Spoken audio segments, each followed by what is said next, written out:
नहीं चाहिए, अब नहीं चाहिए, ये अटक जाते हैं ट्रेन वाला दे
वाहिगुरु जी का खालसा वाहिगुरु जी की फतेह। वाहिगुरु जी का खालसा वाहिगुरु जी की फतेह। बहुत ਧੰਨਵਾਦੀ ਹਾਂ ਇੱਕ ਸਕੋਰ ਦੇ ਕਿ ਉਹਨਾਂ ਨੇ ਸਾਨੂੰ ਇੰਨਾ ਮਿੱਠਾ ਸ਼ਬਦ ਗਾ ਕੇ ਸੁਣਾਇਆ ਤੇ ਮੈਂ ਸਾਰੀ ਸੰਗਤਾਂ ਨੂੰ ਜੀ ਆਇਆਂ ਆਖਦਾ ਕਿ ਹਰ ਵਾਰ ਦੀ ਤਰ੍ਹਾਂ ਤੁਸੀਂ ਸਾਰੇ ਸਾਡੇ ਨਾਲ ਫਿਰ ਇੱਕ ਵਾਰੀ ਜੁੜ ਬੈਠੇ ਹੋ। ਸਿਮਰਨ ਦੀਆਂ ਬਰਕਤਾਂ ਬਾਰੇ ਅਸੀਂ ਸਮਝ ਰਹੇ ਹਾਂ ਪਿਛਲੇ 17-18 ਵੀਕਸ ਤੋਂ ਅਸੀਂ ਇਹ ਟੌਪਿਕ ਲੈ ਰਹੇ ਹਾਂ। ਸੋ ਸਾਨੂੰ ਬਹੁਤ ਅੱਛਾ ਫੀਡਬੈਕ ਵੀ ਮਿਲ ਰਿਹਾ ਸੰਗਤਾਂ ਵੱਲੋਂ ਕਿ ਇੰਨੇ ਡੀਪ ਐਂਡ ਬਿਊਟੀਫੁਲ ਮੀਨਿੰਗਸ ਵੀ ਜੀ ਸਾਨੂੰ ਸਮਝਾ ਰਹੇ ਨੇ ਕਿ ਆਪਣੇ ਜੀਵਨ ਨੂੰ ਕਿਵੇਂ ਉੱਚਾ ਸੁੱਚਾ ਬਣਾਈਏ। ਸਿਮਰਨ ਦੀਆਂ ਬਰਕਤਾਂ ਤੋਂ ਅਸੀਂ ਸ਼ੁਰੂ ਕਰਕੇ ਕਿਵੇਂ ਨੇਕੀ ਕਰਕੇ ਫਲ ਦੀ ਇੱਛਾ ਨਾ ਕਰੀਏ। ਹੋਰ ਬੜੇ ਸਾਰੇ ਪੁਆਇੰਟਸ ਅਸੀਂ ਇਹਦੇ ਵਿੱਚ ਡਿਸਕਸ ਕੀਤੇ ਨੇ। ਸੋ ਉਹਦੇ ਵਿੱਚ ਕਈ ਚੀਜ਼ਾਂ ਸਿੱਖਦੇ ਅਸੀਂ ਇਸ ਲੈਵਲ ਤੱਕ ਆਏ ਸੀਗੇ ਕਿ ਲਾਸਟ ਵੀਕ ਅਸੀਂ ਮਨ ਤੇ ਹਰ ਵਕਤ ਪਹਿਰਾ ਦੇਣ ਬਾਰੇ ਗੱਲ ਕਰ ਰਹੇ ਸੀ। ਉਸ ਤੋਂ ਪਹਿਲੇ ਬੜੇ ਸਾਰੇ ਪੁਆਇੰਟ ਅਸੀਂ ਡਿਸਕਸ ਜਿਹੜੇ ਕੀਤੇ। ਮੈਂ ਜ਼ਰਾ ਜਿਹਾ ਰੀਕੈਪ ਲੈ ਕੇ ਫਿਰ ਮੈਂ ਵੀਰ ਜੀ ਨੂੰ ਇਨਵਾਈਟ ਕਰਾਂਗਾ ਕਿ ਉਹ ਸਾਡੇ ਨਾਲ ਸਾਂਝ ਪਾਉਣ। So we started our journey with ਨੇਕੀ ਕਰਕੇ ਫਲ ਦੀ ਇੱਛਾ ਨਾ ਕਰਨੀ। ਸੌਰੀ, ਇੱਕ ਅਕਾਲ ਪੁਰਖ ਤੇ ਨਿਸ਼ਚਾ ਰੱਖਣ ਤੋਂ ਅਸੀਂ ਆਪਣੀ ਜਰਨੀ ਬਿਗਿਨ ਕੀਤੀ ਸੀਗੀ ਕਿ ਕਿੱਥੋਂ ਸਾਡੀ ਫੇਥ ਸ਼ੁਰੂ ਹੁੰਦਾ ਹੈ, ਟਰਸਟ ਸ਼ੁਰੂ ਹੁੰਦਾ ਹੈ। ਸੋ ਜਿਹੜਾ ਹੁਣੇ ਬੱਚੀ ਨੇ ਸ਼ਬਦ ਵੀ ਪੜਿਆ, ਸੰਤ ਜਨਾ ਮਿਲ ਹਰ ਜਸ ਗਾਇਓ ਕੋਟ ਜਨਮ ਕੇ ਦੁਖ ਹੋਇਆ। ਸੋ ਉਹ ਫੇਥ ਕਿੱਥੋਂ ਆਏਗਾ ਮੇਰੇ ਅੰਦਰ, ਉਹ ਸੰਤ ਵਾਲੇ ਗੁਣ ਕਿੱਥੋਂ ਆਣਗੇ ਜਦੋਂ ਮੈਂ ਇਹ ਸਿਮਰਨ ਦੀਆਂ ਬਰਕਤਾਂ ਦੇ ਨਾਲ ਜੁੜਾਂਗਾ। ਉਹਦੇ ਨਾਲ ਕੀ ਹੋਏਗਾ, ਮੈਂ ਆਪਣੀ ਜ਼ਿੰਦਗੀ ਨੂੰ ਰੋਜ਼ਾਨਾ ਸੋਧਾਂਗਾ। I do my self introspection. Gurbani ਸਾਨੂੰ ਕਹਿੰਦੀ ਹੈ ਨਾ, ਜਨ ਨਾਨਕ ਬਿਨ ਆਪਾ ਚੀਨੈ ਮਿਟੇ ਨਾ ਭਰਮ ਕੀ ਕਾਈ। ਸਾਨੂੰ ਨਾ ਜੀਵਨ ਵਿੱਚ ਬੜੇ ਸਾਰੇ ਭਰਮ ਹੈਗੇ ਨੇ ਜਿਹਦੇ ਕਰਕੇ ਅਸੀਂ ਭੁਲੇਖਿਆਂ ਚ ਪਏ ਹੋਏ ਆ, ਖੋਏ ਹੋਏ ਆ। ਸਾਨੂੰ ਕੋਈ ਫੋਕਸ ਨਹੀਂ ਮਿਲ ਰਿਹਾ, ਸਾਨੂੰ ਕੋਈ ਟਾਰਗੇਟ ਨਹੀਂ ਮਿਲ ਰਿਹਾ ਲਾਈਫ ਵਿੱਚ ਅਸੀਂ ਕਿੱਥੇ ਜਾਣਾ ਹੈਗਾ। ਹਰ ਬੰਦਾ ਸਿਰਫ ਪੈਸਾ ਕਮਾਉਣ ਪਿੱਛੇ ਜਾਂ ਆਪਣੇ ਬੱਚਿਆਂ ਨੂੰ ਕੀ ਸਿਖਾਉਂਦਾ ਪਿਆ ਕਿ be a good have a good career, but ਅਸੀਂ ਆਪਣੇ ਬੱਚਿਆਂ ਨੂੰ ਅੱਛੀ ਕੁਆਲਿਟੀਜ਼, ਅੱਛੇ ਗੁਣ ਦੀ ਕਿਉਂ ਨਹੀਂ ਵੈਲਿਊ ਦਿੰਦੇ ਆ ਕਿ ਸਾਨੂੰ ਗੁਣਾਂ ਵਾਸਤੇ ਵੀ ਉਹਨਾਂ ਨੂੰ ਮੋਰਲ ਵੈਲਿਊਜ਼ ਵੀ ਦੇਣੀ ਹੈਗੀ ਹੈ। ਅੱਜ ਸਕੂਲਾਂ 'ਚ ਵੀ ਦੇਖੀਏ ਡਿਵਿਨਿਟੀ ਦਾ ਪੀਰੀਅਡ ਜਾਂ ਮੋਰਲ ਐਜੂਕੇਸ਼ਨ ਦਾ ਪੀਰੀਅਡ ਇੱਕ ਆਮ ਐਸੇ ਹੀ ਜਿਵੇਂ ਕੋਈ ਫालतू ਪੀਰੀਅਡ ਹੁੰਦਾ ਉਵੇਂ ਹੀ ਹੁੰਦਾ, ਕਿਉਂਕਿ ਬੱਚੇ ਵੀ ਉਹਨੂੰ ਸੀਰੀਅਸਲੀ ਨਹੀਂ ਲੈਂਦੇ। ਉਹ ਮੇਨ ਸਟ੍ਰੀਮ ਲਾਈਨ 'ਚ ਉਹਦੇ ਸਕੋਰਿੰਗ ਵੀ ਕੋਈ ਨਹੀਂ ਇੰਪੋਰਟੈਂਟ ਨਹੀਂ ਹੁੰਦੀ, ਜਦਕਿ these are the most important factors and tools ਜਿਹੜੇ ਬੱਚਿਆਂ ਨੂੰ ਸਿਖਾਉਣੇ ਚਾਹੀਦੇ ਨੇ, ਸਾਨੂੰ ਆਪ ਹੀ ਸਿੱਖਣੇ ਚਾਹੀਦੇ ਨੇ ਕਿ ਮੋਰੈਲਿਟੀ ਕਿਤਨੀ ਇੰਪੋਰਟੈਂਟ ਹੈਗੀ ਹੈ। ਜਦੋਂ ਤੱਕ ਸਾਡੇ ਅੰਦਰ ਦੇ ਗੁਣ ਉਭਰਣਗੇ ਨਹੀਂ ਤਦ ਤੱਕ ਅਸੀਂ ਰੱਬ ਦੀ ਵਡਿਆਈਆਂ ਦੇ ਵਿਚਾਰ ਵੀ ਨਹੀਂ ਕਰ ਸਕਦੇ। ਰੱਬ ਦੀ ਵਡਿਆਈ ਦੀ ਵਿਚਾਰ ਕਰਨੀ ਕੀ ਹੈ? ਇਹਨਾਂ ਗੁਣਾਂ ਨੂੰ Kamana. we have to earn ਮਿੱਠ ਬੋਲਣਾਪਨ, we have to earn these qualities, we have to earn ਕਿ ਮੈਨੂੰ ਕਿਸੇ ਤੋਂ ਈਰਖਾ ਨਾ ਹੋਏ। ਕੋਈ ਅਗਰ ਅਮੀਰ ਬਣ ਗਿਆ ਤੇ ਮੈਨੂੰ ਉਸ ਤੋਂ ਈਰਖਾ ਨਾ ਹੋਏ। ਸੋ ਅੱਗੇ ਉਹ ਕਿਵੇਂ, ਜਦੋਂ ਅਸੀਂ ਸਾਨੂੰ ਇਹ ਸਾਰੀਆਂ ਚੀਜ਼ਾਂ ਸਮਝ ਆਣਗੀਆਂ, ਉਸ ਤੋਂ ਅਗਲਾ ਪੁਆਇੰਟ ਅਸੀਂ ਸਿੱਖਿਆ ਸੀਗਾ ਕਿ ਸਾਡੇ ਅੰਦਰ ਹਿਰਦੇ ਗਰੀਬੀ ਅਤੇ ਨਿਮਰਤਾ ਕਿਵੇਂ ਆਏਗੀ, how to be being humble, and ਸਾਡੀ ਥਾਟਸ ਐਂਡ ਡੀਡਸ ਵਿੱਚ ਇਹ ਚੀਜ਼ਾਂ ਕਿਵੇਂ ਆਣ, ਉਹ ਸਾਡੇ ਐਕਸ਼ਨਸ ਔਰ ਸਾਡੀ ਪ੍ਰੈਕਟਿਸ ਦੇ ਨਾਲ ਹੀ ਆਣਗੀਆਂ। ਕਿ ਜਦ ਸਾਡੇ ਅੰਦਰ ਇਹ ਵਾਲੇ ਗੁਣ ਆਣਗੇ ਤਾਂ ਸਾਨੂੰ ਰੱਬ ਦੀ ਰਜ਼ਾ 'ਚ ਰਹਿਣਾ ਆਏਗਾ ਕਿ ਰੱਬ ਦੀ ਰਜ਼ਾ 'ਚ ਰਹਿਣਾ ਕੀ ਹੈਗਾ। ਸੋ ਅਸੀਂ ਸਾਰੇ ਇਹਨਾਂ ਪੁਆਇੰਟਸ ਨੂੰ ਸਿੱਖਦੇ ਸਿੱਖਦੇ ਅੱਗੇ ਦੀ ਉਹਦੇ ਵਿੱਚ ਜਰਨੀ ਵਿੱਚ ਅਸੀਂ ਸਿੱਖਿਆ ਸੀਗਾ ਕਿ ਜਦੋਂ ਮੈਂ ਕੁਝ ਅਰਨ ਕਰਾਂਗਾ, ਕੁਝ ਕਮਾਵਾਂਗਾ ਆਪਣੇ ਜੀਵਨ ਦੇ ਵਿੱਚ, ਕੋਈ ਕਮਾਈਆਂ ਕਰਾਂਗਾ, ਤਾਂ ਜਦੋਂ ਮੈਂ ਕੁਝ ਆਪਣੇ ਘਰ ਲੈ ਕੇ ਆਵਾਂਗਾ ਤੇ ਕੋਈ ਅਚੀਵਮੈਂਟ ਮੇਰੀ ਹੋਏਗੀ ਨਾ, ਜਾਂ ਕੋਈ ਵੀ ਮੈਨੂੰ ਤਰੱਕੀ ਮਿਲੇਗੀ, ਤੇ ਮੈਂ ਉਹਦੇ ਵਿੱਚੋਂ ਕੁਝ ਹਿੱਸਾ ਦੂਜਿਆਂ ਨਾਲ ਵੀ ਵੰਡਣ ਦੀ ਵਾਸਤੇ ਤਿਆਰ ਰਵਾਂਗਾ। ਨਹੀਂ ਤੇ ਹੁੰਦਾ ਕੀ ਹੈਗਾ, ਅਸੀਂ ਕਮਾਉਂਦੇ ਆ, ਅਸੀਂ ਆਪਣੇ ਐਸ਼ੋ ਆਰਾਮ 'ਚ ਪਏ ਰਹਿੰਦੇ ਆ, ਅਸੀਂ ਆਪਣੇ ਪਰਿਵਾਰਾਂ ਤੇ ਆਪਣੇ ਬੱਚਿਆਂ ਦੇ ਉੱਤੇ ਲੁਟਾਉਂਦੇ ਰਹਿੰਦੇ ਆ। ਉਹਨਾਂ ਨੂੰ ਜਿਹੜੀ ਚੀਜ਼ ਦੀ ਲੋੜ ਨਹੀਂ ਹੈ ਉਹ ਹੋਰ ਲਿਆ ਕੇ ਦਿੰਦੇ ਰਹਿੰਦੇ ਆ, ਬਟ ਜਿਹੜਾ ਲੋੜਵੰਦ ਹੁੰਦਾ ਉਹਦੀ ਕਦੀ ਬਾਂਹ ਨਹੀਂ ਫੜਦੇ। ਸੋ ਜਦੋਂ ਸਾਨੂੰ ਇਹ ਕਮਾਈ ਆਏਗੀ ਤੇ ਸਾਨੂੰ ਵੰਡ ਛਕਣਾ ਵੀ ਆਉਣਾ ਚਾਹੀਦਾ, ਨਹੀਂ ਤੇ ਉਹ ਸਿਰਫ ਇੱਕ ਅਸੀਂ ਆਪਣੇ ਬੱਚਿਆਂ ਦਾ ਵੀ ਪੇਟ ਭਰਦੇ ਰਹਿ ਜਾਵਾਂਗੇ ਤੇ ਅਸੀਂ ਬੜੇ ਖੁਦਗਰਜ਼ ਹੋ ਜਾਵਾਂਗੇ। ਤਾਂ ਜਦੋਂ ਸਾਨੂੰ ਇਹ ਵੰਡ ਛਕਣਾ ਆ ਜਾਏਗਾ ਤੇ ਸਾਡੀ ਜਿਹੜੀ ਹੈਗੀ ਹੈ, ਸਾਨੂੰ ਕਿਹੜੀ ਕਮਾਈ ਕਰਨੀ ਹੈ ਇਹ ਵੀ ਸਿੱਖਣਾ ਪਏਗਾ ਕਿ ਸਾਨੂੰ ਹੱਕ ਹਲਾਲ ਦੀ ਕਮਾਈ ਕਰਨੀ ਹੈ, ਹੱਕ ਦੀ ਕਮਾਈ ਕਰਨੀ ਹੈ। ਹੱਕ ਦੀ ਕਮਾਈ ਬਾਰੇ ਅਸੀਂ ਪੂਰਾ ਟੌਪਿਕ ਲਿਆ। ਉਸ ਤੋਂ ਬਾਅਦ ਵੀਰ ਜੀ ਨੇ ਇਸ ਦੇ ਉੱਤੇ ਸੈਮੀਨਾਰ ਵੀ ਜਿਹੜਾ ਅਸੀਂ 26 ਜਨਵਰੀ ਨੂੰ ਕੀਤਾ ਸੀਗਾ ਕਿ ਹੱਕ ਦੀ ਕਮਾਈ ਕੀ ਹੈ। ਤੇ ਲਾਸਟ ਵੀਕ ਸਾਡੀ ਵੀ ਡਾਕਟਰ ਸੁਪ੍ਰੀਤ ਜੀ ਨੇ ਵੀ ਬੜੇ ਅੱਛੇ ਕੁਝ ਐਫਰਮੇਸ਼ਨ ਸਾਨੂੰ ਦਿੱਤੇ ਸਨ ਕਿ ਹਰ ਮਨੁੱਖ ਪਿਆਰ ਦਾ ਹੱਕਦਾਰ ਹੈ, ਮੈਂ ਇਹ ਹੱਕ ਸਭ ਨੂੰ ਦੇਣਾ ਹੈ। ਸੋ ਇਹ ਵਾਲੀ ਹੱਕ ਦੀ ਕਮਾਈ ਮੈਨੂੰ ਸਮਝ ਆਏਗੀ ਕਿ ਹਰ ਮਨੁੱਖ ਰਿਸਪੈਕਟ ਦਾ ਹੱਕਦਾਰ ਹੈ। ਸੋ ਮੈਂ ਹਰ ਮਨੁੱਖ ਨੂੰ ਉਹ ਰਿਸਪੈਕਟ ਦਿਆਂ। ਮੈਂ ਆਪਣਾ ਜਦੋਂ ਜੋ ਵੀ ਕਮਾਵਾਂਗਾ ਉਹਨੂੰ ਮੈਂ ਸਾਂਝ ਪਾਉਣ ਦਾ ਜਦੋਂ ਮੇਰੇ ਅੰਦਰ ਹੀ ਆਏਗਾ ਨਾ, ਤਾਂ ਹੀ ਅਸੀਂ ਕੁਝ ਜ਼ਿੰਦਗੀ ਦੇ ਵਿੱਚ ਕਮਾ ਪਾਵਾਂਗੇ, ਕਰ ਪਾਵਾਂਗੇ। ਅਦਰਵਾਈਜ਼ ਅਸੀਂ ਬੜੇ ਖੁਦਗਰਜ਼ ਹੁੰਦੇ ਜਾ ਰਹੇ ਹਾਂ ਔਰ ਹੈਗੇ ਹਾਂ। ਸੋ ਉਹਦੇ ਵਿੱਚ ਅਸੀਂ ਹੋਰ ਪੁਆਇੰਟ ਜਿਹੜਾ ਸਮਝਿਆ ਸੀ, ਖਲਕਤ ਵਿੱਚ ਰੱਬ ਨੂੰ ਵੇਖਣਾ, realizing the omnipresence of God and seeing God in everyone। ਇਹ ਬਹੁਤ ਇੰਪੋਰਟੈਂਟ ਹੈਗਾ ਬਿਕਾਜ਼ ਅਸੀਂ ਨਾ ਬੜੇ ਆਪਣੇ ਹਿਸਾਬ ਦੇ ਨਾਲ ਲੋਕਾਂ ਨੂੰ ਦੇਖਦੇ ਹਾਂ ਕਿ ਜਿੱਥੇ ਮੈਨੂੰ ਫਾਇਦਾ ਹੁੰਦਾ ਅਸੀਂ ਉੱਥੇ ਤੇ ਝੁਕ ਝੁਕ ਕੇ ਸਲਾਮ ਕਰਦੇ ਹਾਂ, ਬਟ ਜਿੱਥੇ ਸਾਨੂੰ ਕੋਈ ਫਾਇਦਾ ਨਹੀਂ ਮਿਲ ਰਿਹਾ ਹੁੰਦਾ ਅਸੀਂ ਗਰੀਬ ਨੂੰ, ਰਿਕਸ਼ੇ ਵਾਲੇ ਨੂੰ ਬੜੀ ਡਿਸਰਿਸਪੈਕਟਫੁਲੀ ਵੀ ਗੱਲ ਕਰਦੇ ਹਾਂ। तो सानू अपने हर एक एक्शन ਨੂੰ ਦੇਖਣਾ ਪਏਗਾ ਕਿ ਮੈਂ ਕਿੱਥੇ ਕਿੱਥੇ ਗਲਤ ਹੋ ਜਾਂਦਾ, ਮੈਂ ਕਿੱਥੇ ਕਿੱਥੇ ਆਪਣੇ ਆਪ ਨੂੰ ਸੋਧਣਾ ਹੈ। ਇਹ ਤਦ ਹੋਏਗਾ ਜਦੋਂ ਮੇਰੀ ਲਿਵ ਨੇਕੀ ਤੇ ਸੱਚਾਈ ਨਾਲ ਜੁੜੇਗੀ। ਜਦੋਂ ਮੈਂ ਸੱਚ ਦੇ ਨਾਲ ਜੁੜ ਕੇ ਆਪਣੇ ਜੀਵਨ ਨੂੰ ਉੱਚਾ ਸੁੱਚਾ ਬਣਾਵਾਂਗਾ ਤਾਂ ਮੈਨੂੰ ਇਹ ਵੀ ਸਮਝ ਆਏਗਾ ਕਿ ਮੈਨੂੰ ਮਿੱਠਾ ਬੋਲਣਾ ਹੈ ਤੇ ਕਿਸੇ ਦਾ ਮਨ ਨਹੀਂ ਦੁਖਾਣਾ। ਅਸੀਂ ਤੇ ਬੋਲਦੇ ਜੀ, ਅਸੀਂ ਤੇ ਸਿੱਧਾ ਜੋ ਸੱਚ ਹੈ ਉਹ ਬੋਲਦੇ ਆ, ਭਾਵੇਂ ਕਿਸੇ ਦਾ ਦਿਲ ਦੁਖਦਾ ਮੈਂ ਤੇ ਇਸੇ ਮੂੰਹ ਤੇ ਮਾਰਦੇ ਆ। ਬਟ ਸਾਨੂੰ ਇਹ ਸਮਝਣਾ ਪਏਗਾ, ਗੁਰੂ ਸਾਹਿਬ ਇਹ ਸਾਨੂੰ ਸਮਝਾਉਂਦੇ ਨੇ ਕਿ ਸਭ ਵਿੱਚ ਰੱਬ ਨੂੰ ਦੇਖਣਾ ਹੈ, ਤੇ ਜੇ ਰੱਬ ਸਾਰਿਆਂ ਵਿੱਚ ਹੈ, ਮੇਰਾ ਪਿਆਰਾ ਮੇਰਾ ਪ੍ਰੀਤਮ ਸਭ ਵਿੱਚ ਹੈ, ਤੇ ਮੈਂ ਦੂਜੇ ਨੂੰ ਕਿਵੇਂ ਹਰਟ ਕਰ ਦਿੰਦਾ ਸੋ ਈਜ਼ੀਲੀ। ਔਰ ਕਈ ਵਾਰੀ ਸਾਡਾ ਸੁਭਾਅ ਇੰਨਾ ਪੱਕ ਜਾਂਦਾ ਕਿ ਸਾਨੂੰ ਪਤਾ ਹੀ ਨਹੀਂ ਲੱਗਦਾ ਕਿ ਅਸੀਂ ਕਿਸੇ ਨੂੰ ਹਰਟ ਕਰਦੇ ਪਏ ਹਾਂ। ਅਸੀਂ ਕਹਿੰਦੇ मैंने तो सच बोला है, अगले को लगी तो क्या फर्क पड़ता है या मुझे क्या फर्क पड़ता है। बट नहीं, सच बोलना भी दा एक ग्रेसफुल तरीका होना चाहिए। We have to present things very gracefully, otherwise we are just trying to hurt others. So ਉਸ ਤੋਂ ਬਾਅਦ ਅਸੀਂ ਲਾਸਟ ਵੀਕ ਜਿਹੜਾ ਅਸੀਂ ਲਿਆ ਸੀਗਾ ਮਨ ਤੇ ਹਰ ਵਕਤ ਪਹਿਰਾ ਦੇਣਾ। ਸੋ ਉਹਦੇ ਵਿੱਚ ਅਸੀਂ ਸਮਝਿਆ ਸੀਗਾ ਕਿ ਅਸੀਂ ਮਨ ਦੇ ਵਿੱਚ ਇਹ ਵਾਲਾ ਭਾਵ ਲੈ ਕੇ ਆਈਏ ਕਿ ਹਰ ਵੇਲੇ ਮੇਰਾ ਸਤਿਗੁਰ ਜਾਗਦਾ ਹੈ, ਦੇਵ ਵਾਲੀ ਅਵਸਥਾ ਮੇਰੇ ਮਨ ਦੀ ਹੋਏ। ਸੋ ਅੱਜ ਮੈਂ ਵੀਰ ਜੀ ਸਾਡੇ ਨਾਲ ਜੁੜ ਗਏ ਨੇ, ਮੈਂ ਉਹਨਾਂ ਨੂੰ ਅੱਜ ਰਿਕੁਐਸਟ ਕਰਾਂਗਾ ਕਿ ਅਸੀਂ ਅੱਜ ਥੋੜਾ ਜਿਹਾ ਮਨ ਤੇ ਹਰ ਵਕਤ ਪਹਿਰਾ ਦੇਣ ਤੋਂ ਇਲਾਵਾ ਅੱਗੇ ਦੇ ਜਿਹੜੇ ਟੌਪ ਪੁਆਇੰਟ ਹੈਗੇ ਉਦਮੀ ਅਤੇ ਚੜ੍ਹਦੀ ਕਲਾ 'ਚ ਰਹਿਣਾ ਬਾਰੇ ਸਾਡੇ ਨਾਲ ਜ਼ਰੂਰ ਸਾਂਝ ਪਾਉਣ। ਹੁਣ ਮੈਂ ਰਿਕੁਐਸਟ ਕਰਾਂਗਾ ਭੁਪਿੰਦਰ ਵੀਰ ਜੀ ਨੂੰ ਕਿ ਉਹ ਸੰਗਤਾਂ ਨਾਲ ਰੂਬਰੂ ਹੋਣ। ਹਾਂਜੀ ਵੀਰ ਜੀ, ਵਾਹਿਗੁਰੂ ਜੀ ਕਾ ਖਾਲਸਾ, ਵਾਹਿਗੁਰੂ ਜੀ ਕੀ ਫਤਿਹ। ਵੀਰ ਜੀ ਅਨਮਿਊਟ ਕਰੋ, ਅਨਮਿਊਟ ਕਰੋ।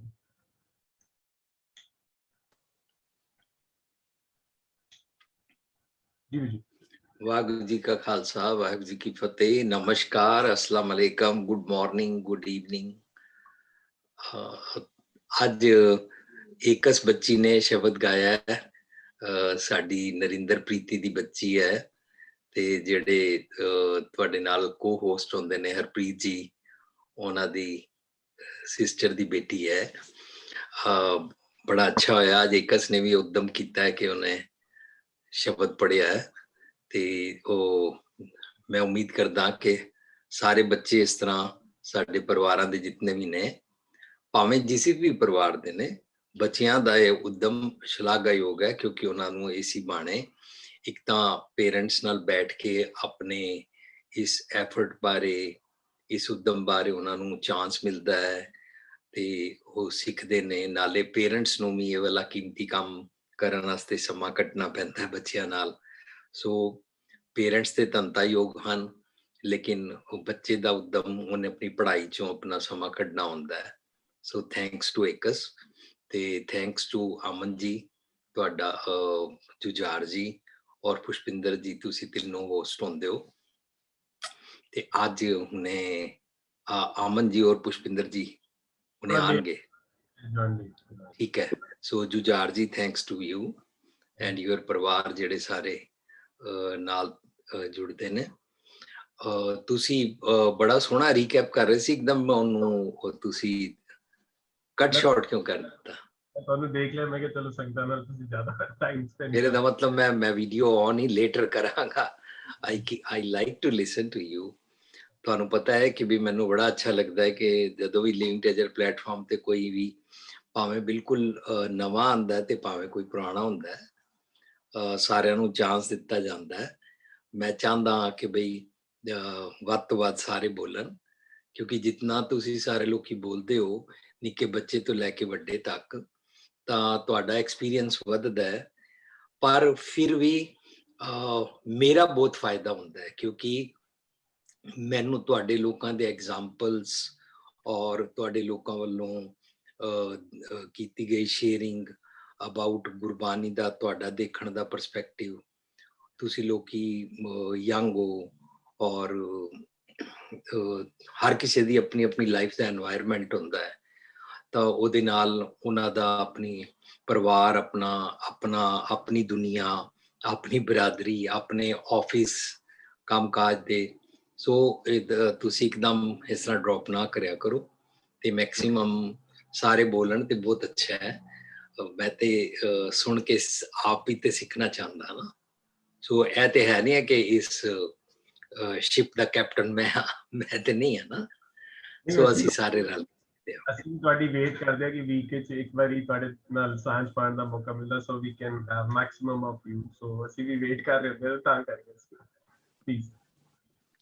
ਐਨੀਵੇਜ਼, ਸੋ ਤੁਸੀਂ ਸਾਰਾ ਰੀਕੈਪ ਕਰ ਰਹੇ ਸੀ ਸਿਮਰਨ ਚਾਰਟ। ਜੋ ਕੋਈ ਵੀ ਸਾਡੇ ਵਿਚਕਾਰ ਨਵਾਂ ਜੁਆਇਨ ਕਰਦਾ ਹੈ, ਉਹਨੂੰ ਨਾਲ ਲੈ ਕੇ ਚੱਲਣ ਵਾਸਤੇ ਅਸੀਂ ਹਰ ਵਾਰੀ ਇਹ ਗੱਲ ਰਿਪੀਟ ਕਰਦੇ ਹਾਂ ਕਿ ਅਸੀਂ ਸਿਮਰਨ ਚਾਰਟ ਕਿਉਂ ਡਿਸਕਸ ਕਰ ਰਹੇ ਹਾਂ। Many weeks ago, somewhere in November start 2020 ਵੇਲੇ ਸਾਡੇ ਇੱਕ ਵੀਰ ਨੇ, ਉਹਨਾਂ ਦਾ ਕੀ ਨਾਂ ਸੀ, ਜਿਨ੍ਹਾਂ ਨੇ ਅੰਮ੍ਰਿਤਸਰ ਤੋਂ ਕੁਐਸਚਨ ਪੁੱਛਿਆ ਸਿਮਰਨ ਬਾਰੇ? ਤਜਿੰਦਰ ਸਿੰਘ। ਹਾਂਜੀ, ਉਹਨਾਂ ਨੇ ਸਵਾਲ ਪੁੱਛਿਆ ਸੀ ਬਈ ਬਾਣੀ ਅੰਦਰ ਬਾਰ-ਬਾਰ ਲਫ਼ਜ਼ ਆਇਆ ਨਾਮ ਜਪੋ, ਬਾਰ-ਬਾਰ ਆਇਆ ਹੈ ਸਿਮਰਨ ਬਾਰੇ, ਸਿਮਰਨ ਕਰੋ। ਸੋ ਜੇ ਸਿਮਰਨ ਕਰਨਾ ਹੈ, ਨਾਮ ਜਪਣਾ ਹੈ, ਉਹਦੀ ਕੀ ਵਿਧੀ ਹੈ? ਸੋ ਸਾਨੂੰ ਬਾਣੀ ਚੋਂ ਵਿਧੀ ਇਹ ਸਮਝ ਆਈ ਕਿ ਮੇਰੀ ਜੀਵਨ ਜਾਂਚ। ਹਰ ਕਿਸੇ ਨੇ ਆਪਣੀ ਜੀਵਨ ਜਾਂਚ ਨੂੰ ਡੇ ਬਾਈ ਡੇ ਐਲੀਵੇਟ ਕਰਨਾ ਹੈ ਆਪਣਾ। ਜਿਸ ਤਰ੍ਹਾਂ ਅਸੀਂ ਪੁਆਇੰਟ ਡਿਸਕਸ ਕੀਤਾ ਕੁਝ ਹਫ਼ਤੇ ਪਹਿਲਾਂ, ਉੱਚਾ ਆਚਰਣ ਰੱਖਣਾ। ਸੋ ਆਪਣੇ ਆਪ ਨੂੰ ਐਲੀਵੇਟ ਕਰਨਾ ਹੈ। ਸੋ ਆਪਣਾ ਜੀਵਨ ਉੱਚਾ ਕਰਨਾ ਹੈ। ਉੱਚਾ ਕਰਨ ਵਾਸਤੇ ਅਸੀਂ ਜਦੋਂ ਬਾਣੀ ਚੋਂ ਪੜ੍ਹਦੇ ਹਾਂ ਸੱਚੋ ਔਰ ਹੈ ਸਭ ਕੋ ਉੱਪਰ ਸੱਚ ਆਚਾਰ, ਇਹਦਾ ਮਤਲਬ ਇੱਕ ਇਹ ਵੀ ਨਿਕਲਦਾ ਹੈ ਕਿ ਔਰ ਦਾ ਮਤਲਬ ਹੁੰਦਾ ਓੜਨਾ। ਆਪਣੀ ਮੱਤ ਉੱਤੇ ਸਤਿਗੁਰ ਦੀ ਮੱਤ ਦਾ ਪ੍ਰੇਮ ਪਟੋਲਾ, ਰੋਬ ਆਫ ਆਨਰ, ਕਰਮ ਦਾ ਕੱਪੜਾ ਓੜਨਾ। ਮੀਨਸ ਅਸੀਂ ਜੋ ਥਾਟ ਪ੍ਰੋਸੈਸ ਰੱਖਿਆ ਹੋਇਆ ਹੈ ਉਹ ਮੇਰੀ ਮਨ ਦੀ ਸੋਚਣੀ ਦਾ ਫੈਬਰਿਕ ਹੈ ਧਰਮ ਦੀ ਦੁਨੀਆ ਵਿੱਚ। ਸੋ ਧਰਮ ਦੀ ਦੁਨੀਆ ਵਿੱਚ ਜਦੋਂ ਕਬੀਰ ਸਾਹਿਬ ਦਾ ਕਹਿੰਦੇ ਨੇ ਕਿ ਉਹ ਤਨ ਨਾ ਬੁਨਨਾ ਸਭ ਤਜਿਓ ਹੈ ਕਬੀਰ, ਤਾਂ ਉਹਦਾ ਮਤਲਬ ਇਹ ਨਹੀਂ ਹੁੰਦਾ ਕਿ ਉਹਨੇ ਆਪਣਾ ਬਿਜ਼ਨਸ ਛੋੜ ਦਿੱਤਾ ਹੈ, ਉਹਨੇ ਆਪਣੇ ਕਿਰਤਕਾਰ ਕਰਨੀ ਕੀ ਛੋੜ ਦਿੱਤੀ ਹੈ। ਤਨ ਨਾ ਬੁਨਨਾ ਸਭ ਤਜਿਓ ਹੈ ਕਬੀਰ ਦਾ ਮਤਲਬ ਹੁੰਦਾ ਹੈ ਕਿ ਕਬੀਰ ਸਾਹਿਬ ਨੇ ਮੰਦੇ ਖਿਆਲਾਂ ਦਾ ਤਾਣਾ ਪੇਟਾ ਬੁਣਨਾ ਛੋੜ ਦਿੱਤਾ ਹੈ। ਤੇ ਫਿਰ ਸਤਿਗੁਰ ਦੀ ਮੱਤ ਦਾ ਚੋਲਾ ਮੱਤ ਉੱਤੇ ਪਾਇਆ ਨਾ, ਉਹਨੂੰ ਪ੍ਰੇਮ ਪਟੋਲਾ ਤੈਂ ਸ਼ਹਿ ਦਿੱਤਾ ਤੱਕਣ ਕੁਪਤ ਮੇਰੀ। ਸੋ ਇਹਦਾ ਮਤਲਬ ਅਸੀਂ ਆਪਣੇ ਥਾਟ ਪ੍ਰੋਸੈਸ ਉੱਤੇ ਕੱਪੜਾ ਪਾਉਂਦੇ ਹਾਂ ਸਤਿਗੁਰ ਦੀ ਮੱਤ ਦਾ। ਉਹ ਮੱਤ ਦਾ ਜਾਂ ਦੁਰਮਤ ਦਾ ਕੱਪੜਾ ਹਟਾ ਦਿੰਦੇ ਹਾਂ ਔਰ ਸਤਿਗੁਰ ਦੀ ਮੱਤ ਦਾ ਕੱਪੜਾ, ਜਿਹਨੂੰ ਕਰਮੀ ਆਵੇ ਕੱਪੜਾ ਕਹਿੰਦੇ ਨੇ, ਅਸੀਂ ਆਪਣੇ ਜਪਜੀ ਸਾਹਿਬ ਦੀ ਲੜੀਵਾਰ ਵਿਚਾਰ ਹੀ ਸਾਂਝ ਕੀਤੀ ਹੈ, ਉਹਨੂੰ ਪ੍ਰੇਮ ਪਟੋਲਾ ਕਹਿੰਦੇ ਨੇ, ਹੈ ਨਾ। ਢੱਕਣ ਕੁਪਤ ਮੇਰੀ, ਜਿਹੜੀ ਥਾਟ ਪ੍ਰੋਸੈਸ ਦੇ ਨਾਲ ਮੇਰਾ ਚੰਗਾ ਆਚਰਣ ਬਣਦਾ ਹੈ, ਮੇਰੀ ਪੱਤ ਲੁੱਟੀ ਨਹੀਂ ਜਾਂਦੀ। ਪੱਤ ਕੌਣ ਲੁੱਟਦਾ ਹੈ? ਜਮ। ਜਮ ਮਤਲਬ ਧਾਰਮਿਕ ਦੁਨੀਆ ਵਿੱਚ ਜਮ ਨੂੰ ਇੰਗਲਿਸ਼ ਵਿੱਚ ਕਹਿੰਦੇ ਨੇ ਡੀਮਨ ਥਾਟਸ। ਜਮ ਮਰਨ ਤੋਂ ਬਾਅਦ ਨਹੀਂ, ਜੀਂਦੇ ਜੀ ਮੈਨੂੰ ਈਵਲ ਖਿਆਲ ਆਉਂਦੇ ਨੇ, ਉਹ ਮੇਰੀ ਪੱਤ ਲੁੱਟਦੇ ਨੇ। ਸੋ ਅਸੀਂ ਬਾਰ-ਬਾਰ ਰਿਪੀਟ ਕਰਦੇ ਹਾਂ। ਅਸੀਂ ਸਿਮਰਨ ਚਾਰਟ ਡਿਸਕਸ ਕਰਦੇ ਹਾਂ ਕਿ ਸਿਮਰਨ ਚਾਰਟ ਦੇ ਉੱਤੇ ਅਸੀਂ ਲਿਵਿੰਗ ਟ੍ਰੈਜਰ ਵੱਲੋਂ 97 ਜਾਂ 98 ਵਿੱਚ ਸਿਮਰਨ ਚਾਰਟ ਕੱਢਿਆ ਸੀ। ਸਭ ਤੋਂ ਜ਼ਿਆਦਾ ਮੈਨੂੰ ਯਾਦ ਹੈ ਕਿ ਸਾਡੇ ਵੀਰ ਟੋਨੀ ਜੀ ਜਿਹੜੇ ਸੁਪਰ ਟੈਕਸਟਾਈਲ ਵਾਲੇ ਨੇ, ਉਹਨੇ ਆਪਣੀ ਦੁਕਾਨ ਤੇ ਜਾਂ ਟੌਪ 1 ਵਾਲੇ ਜਿਹੜੇ ਟੌਪ ਐਂਡ ਸ਼ਾਪ ਵਾਲੇ ਸਨੀ ਜੀ ਨੇ, ਉਹਨਾਂ ਨੇ ਆਪਣੀਆਂ ਦੁਕਾਨਾਂ ਤੇ ਜਿਹੜੇ ਗ੍ਰਾਹਕ ਆਉਂਦੇ ਸੀ ਉਹਨਾਂ ਨੂੰ ਸਿਮਰਨ ਚਾਰਟ ਵੰਡੇ ਵੀ ਸੀ। ਔਰ ਅਸੀਂ ਬੰਗਲਾ ਸਾਹਿਬ ਜਦੋਂ ਸਟਾਲ ਲੱਗਦਾ ਉਹਦੇ ਤੇ ਵੀ ਵੰਡਦੇ ਆ, ਦਿੰਦੇ ਆ। ਸਿਮਰਨ ਚਾਰਟ ਵਿੱਚ ਜਿਤਨੇ ਪੁਆਇੰਟਸ ਲਿਖੇ ਹੋਏ ਨੇ ਜ਼ਰੂਰੀ ਨਹੀਂ ਕਿ 24 ਜਾਂ 22 ਨੇ, ਇਹ ਤੇ ਅਨਲਿਮਿਟਿਡ ਨੇ, ਬੇਅੰਤ ਨੇ। ਮੇਰੇ ਅਵਗੁਣ ਬੇਅੰਤ ਨੇ। ਜੇਤਾ ਸਮੁੰਦ ਸਾਗਰ ਨਹੀਂ ਭਰਿਆ ਤੇ ਅਵਗੁਣ ਹਮਾਰੇ। ਤੇ ਬੇਅੰਤ ਅਵਗੁਣਾਂ ਨੂੰ ਫਿਕਸਅਪ ਕਰਨ ਵਾਸਤੇ ਬੇਅੰਤ ਟਿਪਸ ਚਾਹੀਦੇ ਨੇ ਸਤਿਗੁਰ ਦੀ ਮੱਤ ਦੇ, ਕਿ how to fix them up. So Satgur ਦੀ ਮੱਤ ਦਾ ਜਿਹੜਾ ਸੁਨੇਹਾ ਅਸੀਂ ਲੈ ਕੇ ਆਪਣਾ ਇੱਕ ਇੱਕ ਅਵਗੁਣ ਠੀਕ ਕਰਦੇ ਜਾਂਦੇ ਆ ਨਾ, ਉਹ ਸਿਮਰਨ ਦੀ ਸਟੇਟ ਹੈ, ਉਹੀ ਸਿਮਰਨ ਦੀ ਅਵਸਥਾ ਹੈ ਕਿ ਮੈਂ ਡੇ ਬਾਈ ਡੇ ਜੋ ਮੰਗੇ ਠਾकुर अपने ते सोई देवे। मैं अपना जो रोग फिक्सअप कराना चाहता वो मेरी ठीक कर दे जाते ने। मैं अंदरों बाहरों ठीक होता जाता। नानक दास मुक्ते जो बोले इहाँ उहाँ सच होवे, वो अंदरों बाहरों जियो निर्मल बाहरों निर्मल होता जाता है। जो इंसान डे बाई डे जियो निर्मल बाहरों निर्मल होता जाता है ना, मानो वो सिमरन कर रहे हैं। इस करके असी ये वाले simple common man the language which कुछ सेंटेंसेस बनाए, उन्हां दा नाम असी रख लिया सिमरन चार्ट। सिमरन चार्ट दा मतलब है नहीं है कि सेंटेंस रोज पढ़ने ने। सिमरन चार्ट दा मतलब ये है बाणी सानू इस किस्म दे जीवन जाच ਸਿਖਾਉਂਦੀ ਹੈ। ਜੇ ਮੈਂ ਉਹ ਜੀਵਨ ਜਾਚ ਨਾ ਸਿੱਖਾਂ ਤਾਂ ਬਾਣੀ ਮੈਨੂੰ ਕਹਿੰਦੀ ਹੈ ਰਾਮ ਰਾਮ ਸਭ ਕੋ ਕਹੇ ਆਰਾਮ ਨਾ ਹੋਏ। ਕਹਿਣ ਨਾਲ ਸਿਮਰਨ ਨਹੀਂ ਹੋ ਜਾਏਗਾ, ਕਹਿਣ ਨਾਲ ਰੱਬ ਦਾ ਨਾਂ ਨਹੀਂ ਹੋ ਜਾਏਗਾ। ਅੱਛਾ, ਬਾਣੀ ਮੈਨੂੰ ਕਹਿੰਦੀ ਹੈ ਹਰ ਹਰ ਕਰੇ ਨਿਤ ਕਪਟ ਕਮਾਵੇ, ਹਿਰਦਾ ਸ਼ੁੱਧ ਨਾ ਹੋਈ। ਇਹਦਾ ਮਤਲਬ ਮੈਨੂੰ ਹਿਰਦਾ ਸ਼ੁੱਧ ਕਰਨਾ ਪਏਗਾ। ਮਨ ਮੈਲੇ ਸਭ ਕੁਝ ਮੈਲਾ, ਤਨ ਧੋਤਾ ਮਨ ਅੱਛਾ ਨਾ ਹੋਏ। ਇਹਦਾ ਮਤਲਬ ਮੈਨੂੰ ਮੇਰਾ ਮਨ ਸਾਫ਼ ਕਰਨਾ ਪਏਗਾ। ਮਨ ਸਾਫ਼ ਕਰਨ ਦੇ ਜਿਹੜੇ ਜਿਹੜੇ ਉਪਰਾਲੇ ਨੇ as per given instructions by Satgur, wisdom, universal truth, without any discrimination of caste, color, creed or gender, without any discrimination of desi pardesi ya gora kala ya status, ਦੁਨੀਆ ਦੇ ਹਰ ਮਨੁੱਖ ਦੇ ਮਨ ਨੂੰ ਫਿਕਸਅਪ ਕਰਨ ਵਾਸਤੇ ਸਤਿਗੁਰ ਦੀ ਮੱਤ ਦਾ ਜਿਹੜਾ ਸੁਚੱਜਾ ਸੁਨੇਹਾ ਮਿਲਦਾ ਹੈ। ਔਰ ਜਦੋਂ ਉਸ ਨੂੰ ਸੁਣ ਕੇ ਅਸੀਂ ਆਪਣੇ ਤੇ ਫਿਕਸਅਪ ਕਰਕੇ ਆਪਣੇ ਆਪ ਨੂੰ ਡੇ ਬਾਈ ਡੇ ਫਿਕਸਅਪ ਕਰਦੇ, ਆਪਣੇ ਸੁਭਾਅ ਦ੍ਰਿੜ ਕਰਦੇ ਹਾਂ, ਅਸੀਂ ਇਹ ਸਿੱਖ ਰਹੇ ਹਾਂ ਕਿ ਇਹਨੂੰ ਸਿਮਰਨ ਕਹਿੰਦੇ ਨੇ, ਇਹਨੂੰ ਨਾਮ ਜਪਣਾ ਕਹਿੰਦੇ ਨੇ। ਕਿਉਂਕਿ ਇਹਦੇ ਨਾਲ ਡੇ ਬਾਈ ਡੇ ਅਸੀਂ ਅੰਦਰੋਂ ਤੇ ਬਾਹਰੋਂ, ਸ਼ਰਤ ਰਹੇਗੀ ਅੰਦਰੋਂ ਪਹਿਲਾਂ। ਜੇ ਅੰਦਰੋਂ ਫਿਕਸਅਪ ਹੁੰਦੇ ਜਾਵਾਂਗੇ, ਅੰਦਰੋਂ ਮਨ ਸਾਫ਼ ਹੁੰਦਾ ਜਾਏਗਾ। ਕਿਉਂਕਿ ਬਾਣੀ ਕਹਿ ਰਹੀ ਹੈ ਮਨ ਮੈਲੇ ਸਭ ਕੁਝ ਮੈਲਾ।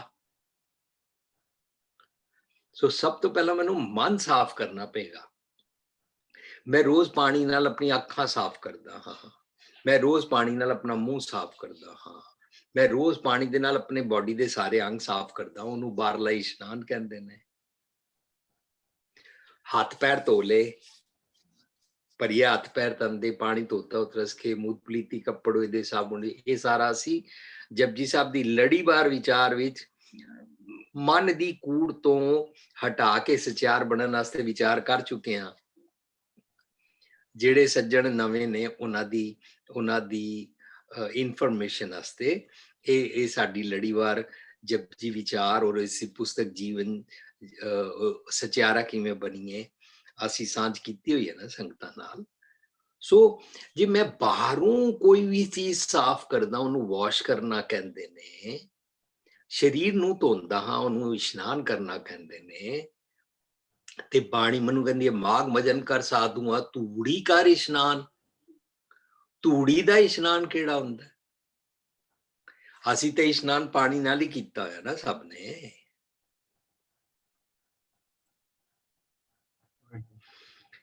ਧੂੜੀ ਕਰ ਇਸ਼ਨਾਨ ਵਾਲਾ ਜਿਹੜਾ ਇਸ਼ਨਾਨ ਹੁੰਦਾ ਹੈ, ਉਹਦਾ ਮਤਲਬ ਹੁੰਦਾ ਹੈ ਸਤਿਗੁਰ ਦੀ ਮੱਤ ਦੇ ਐਸੈਂਸ ਦੇ ਨਾਲ, ਤਤ ਗਿਆਨ ਦੇ ਨਾਲ ਮਨ ਸਾਫ਼ ਹੁੰਦਾ ਹੈ। ਪਰ ਇਹ ਮਤ ਪਾਪਾ ਕੇ ਸੰਗ ਉਹ ਧੋਪੈ ਨਾਵੇਂ ਕੇ ਰੰਗ। ਸੋ ਮਨ ਸਾਫ਼ ਕਰਨ ਵਾਸਤੇ ਮੈਨੂੰ ਯਾਦ ਆ, ਅਸੀਂ ਇੱਕ ਵਾਰੀ ਬੰਗਲੌਰ ਜਿੰਦਲ ਹੈਲਥ ਕੇਅਰ ਸੀਗੇ ਸੀ, ਤਾਂ ਉਹਨਾਂ ਨੇ ਸਾਨੂੰ ਕਿਹਾ ਸੀ ਅੱਜ ਤੁਹਾਡਾ ਆਕਸੀਜਨ ਬਾਥ ਹੋਏਗਾ। ਤਾਂ ਅਸੀਂ ਸੋਚਿਆ ਆਕਸੀਜਨ ਤੇ ਚਾਰੋਂ ਪਾਸੇ ਹੈ, ਹੁਣ ਆਕਸੀਜਨ ਦਾ ਬਾਥ ਕਿਹੜਾ ਹੋਏਗਾ।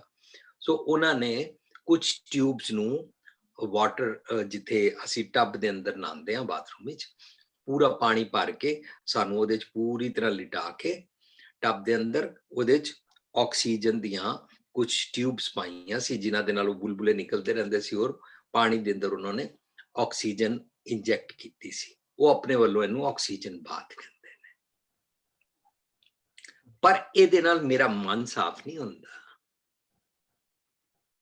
ਉਹਨਾਂ ਦੇ ਕਹਿਣ ਦੇ ਮੁਤਾਬਕ ਸਾਡਾ ਰੋਮ ਬਾਹਰੋਂ ਸਾਰੇ ਅੰਗਾਂ ਨੂੰ ਆਕਸੀਜਨੇਟਿਡ ਵਾਟਰ ਮਿਲਦਾ ਹੈ ਤਾਂ ਸਫਾਈ ਜ਼ਿਆਦਾ ਹੋ ਜਾਂਦੀ ਹੈ। ਪਰ ਮਨ ਸਾਫ਼ ਕਰਨ ਵਾਸਤੇ ਧੂੜੀ ਕਰ ਇਸ਼ਨਾਨ ਕਰਨਾ ਪਏਗਾ। ਦੇਖੋ ਅੱਜ ਏਕਸ ਬੱਚੀ ਨੇ ਸ਼ਬਦ ਗਾਇਆ, ਇਸ ਸ਼ਬਦ ਚੋਂ ਅਸੀਂ ਮੈਸੇਜ ਲਈਏ।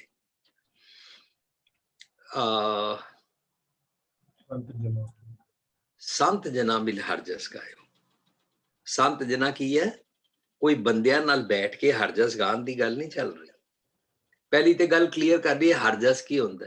ਰੱਬੀ ਗੁਣ, ਰੱਬੀ ਗੁਣਾਂ ਨੂੰ ਜੀਣਾ ਹਰ ਜਸ ਹੁੰਦਾ।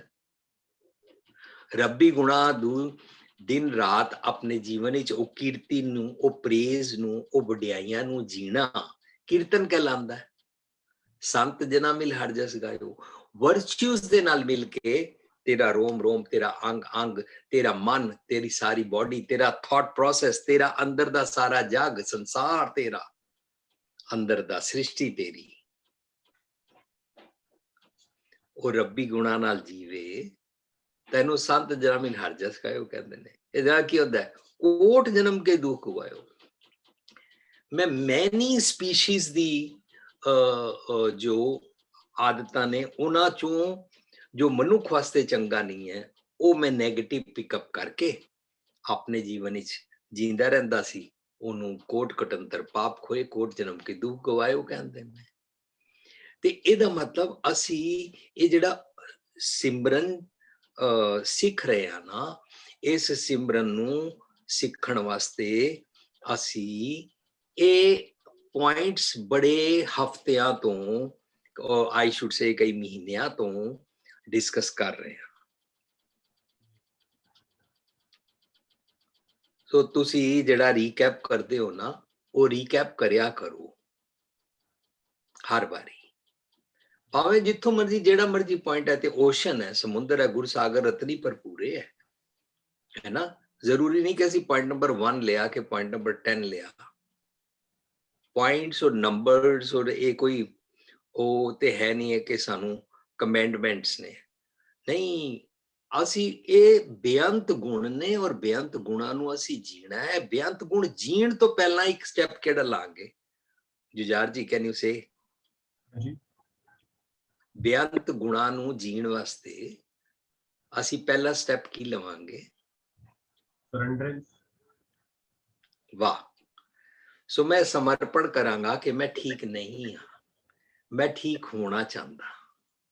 ਮੈਂ ਤੁਹਾਡੇ ਦੁਆਰੇ ਆਇਆ, ਵਿਜ਼ਡਮ ਦੇ ਦੁਆਰ ਤੇ ਆਇਆ। ਉਹਨੂੰ ਕਹਿੰਦੇ ਨੇ ਧਰਮ ਖੰਡ ਕਾ ਇਹ ਧਰਮ। ਉੱਥੇ ਆ ਕੇ ਕਹਿੰਦੇ ਮੈਂ ਬਿਮਾਰ ਹਾਂ, ਮੈਨੂੰ ਠੀਕ ਕਰੋ। ਗਿਆਨ ਖੰਡ ਕਾ ਆਖੋ ਕਰਮ। ਇਹਦਾ ਮਤਲਬ ਪਹਿਲਾ ਸਟੈਪ ਹੋਏਗਾ ਕਿ ਮੈਂ ਆਪਣੇ ਆਪ ਨੂੰ ਡਾਇਗਨੋਸ ਕਰਾਉਣਾ ਚਾਹੁੰਦਾ,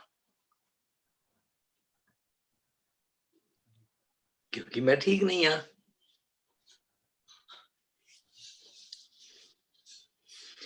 ਇਹ ਪਹਿਲਾ ਸਟੈਪ ਹੈ ਕਿ ਮੈਂ ਆਪਣੇ ਡਾਇਗਨੋਸ ਵਿੱਚ ਸਮਝ ਰਿਹਾ ਕਿ ਮੈਂ ਕਿੱਥੋਂ ਕਿੱਥੋਂ ਠੀਕ ਨਹੀਂ ਹਾਂ।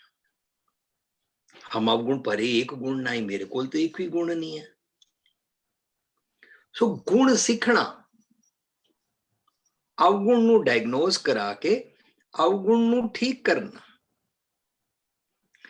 ਤੇ ਇੱਕ ਚੰਗੇ ਗੁਣ ਦੀ ਪ੍ਰੈਕਟਿਸ ਕਰਨੀ। ਸਿਮਰਨ ਹੈ, नाम जपना है, निर्मल कर्म करना है। सर्व धर्म में श्रेष्ठ धर्म, हर को नाम जप निर्मल कर्म।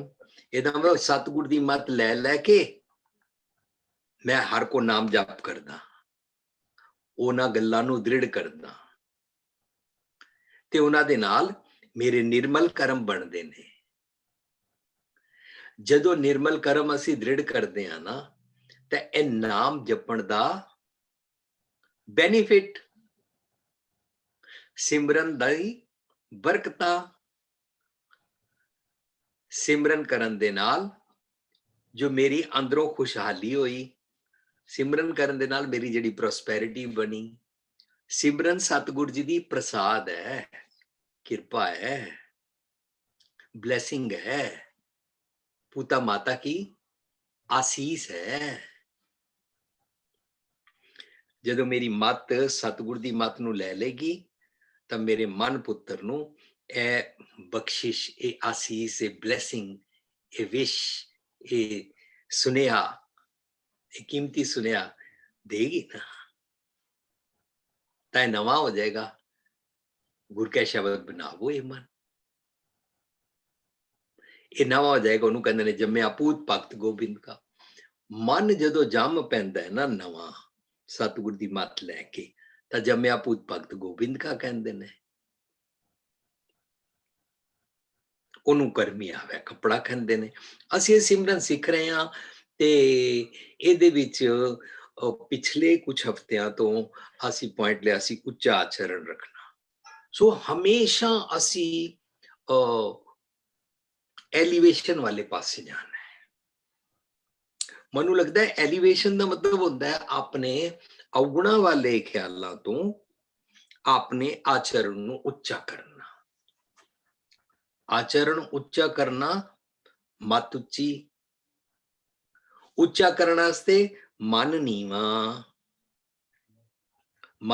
ਮਤ ਉੱਚੀ, ਸੁਰਤ ਉੱਚੀ। ਜੋ ਉੱਚਾ ਆਚਰਣ ਰੱਖਦੇ ਆ, ਜਦੋਂ ਇੰਜ ਕਰਦੇ ਆ ਤੇ ਸਿਮਰਨ ਹੈ। ਜਿਹੜਾ ਉੱਚਾ ਆਚਰਣ ਨਹੀਂ ਰੱਖਣਾ ਚਾਹੁੰਦਾ ਉਹਨੂੰ ਅਸੀਂ ਪਕੜ ਕੇ ਇੰਜ ਉੱਚਾ ਨਹੀਂ ਦਿਖਾ ਸਕਦੇ। ਪਰ ਮੈਨੂੰ ਲੱਗਦਾ ਹੈ ਉੱਚਾ ਉੱਚਾ ਕਹਿੰਦਿਆਂ ਆਚਰਣ ਉੱਚਾ ਕਹਿੰਦਿਆਂ ਐਲੀਵੇਸ਼ਨ ਕਹਿੰਦਿਆਂ ਲੋਕਾਂ ਨੇ ਸੋਚ ਲਿਆ ਰੱਬ ਉੱਪਰ ਹੀ ਹੈ। ਇੰਜ ਹੋ ਗਿਆ ਨਾ। ਰੱਬ ਤੇ ਬਾਣੀ ਕਹਿੰਦੀ ਹੈ ਫਰੀਦਾ ਖਾਲਕ ਖਲਕ ਮੈਂ ਖਲਕ ਵਸੇ ਰੱਬ ਮਾਏ। ਮੰਦਾ ਕਿਸ ਨੂੰ ਆਖੇ ਜਾਂ ਤਿਸ ਬਿਨ ਕੋਈ ਨਾ ਹੈ। ਰੱਬ ਤਾਂ ਸਾਰਿਆਂ ਦੇ ਅੰਦਰ ਹੈ। ਅੰਦਰ ਕੀ ਹੈ?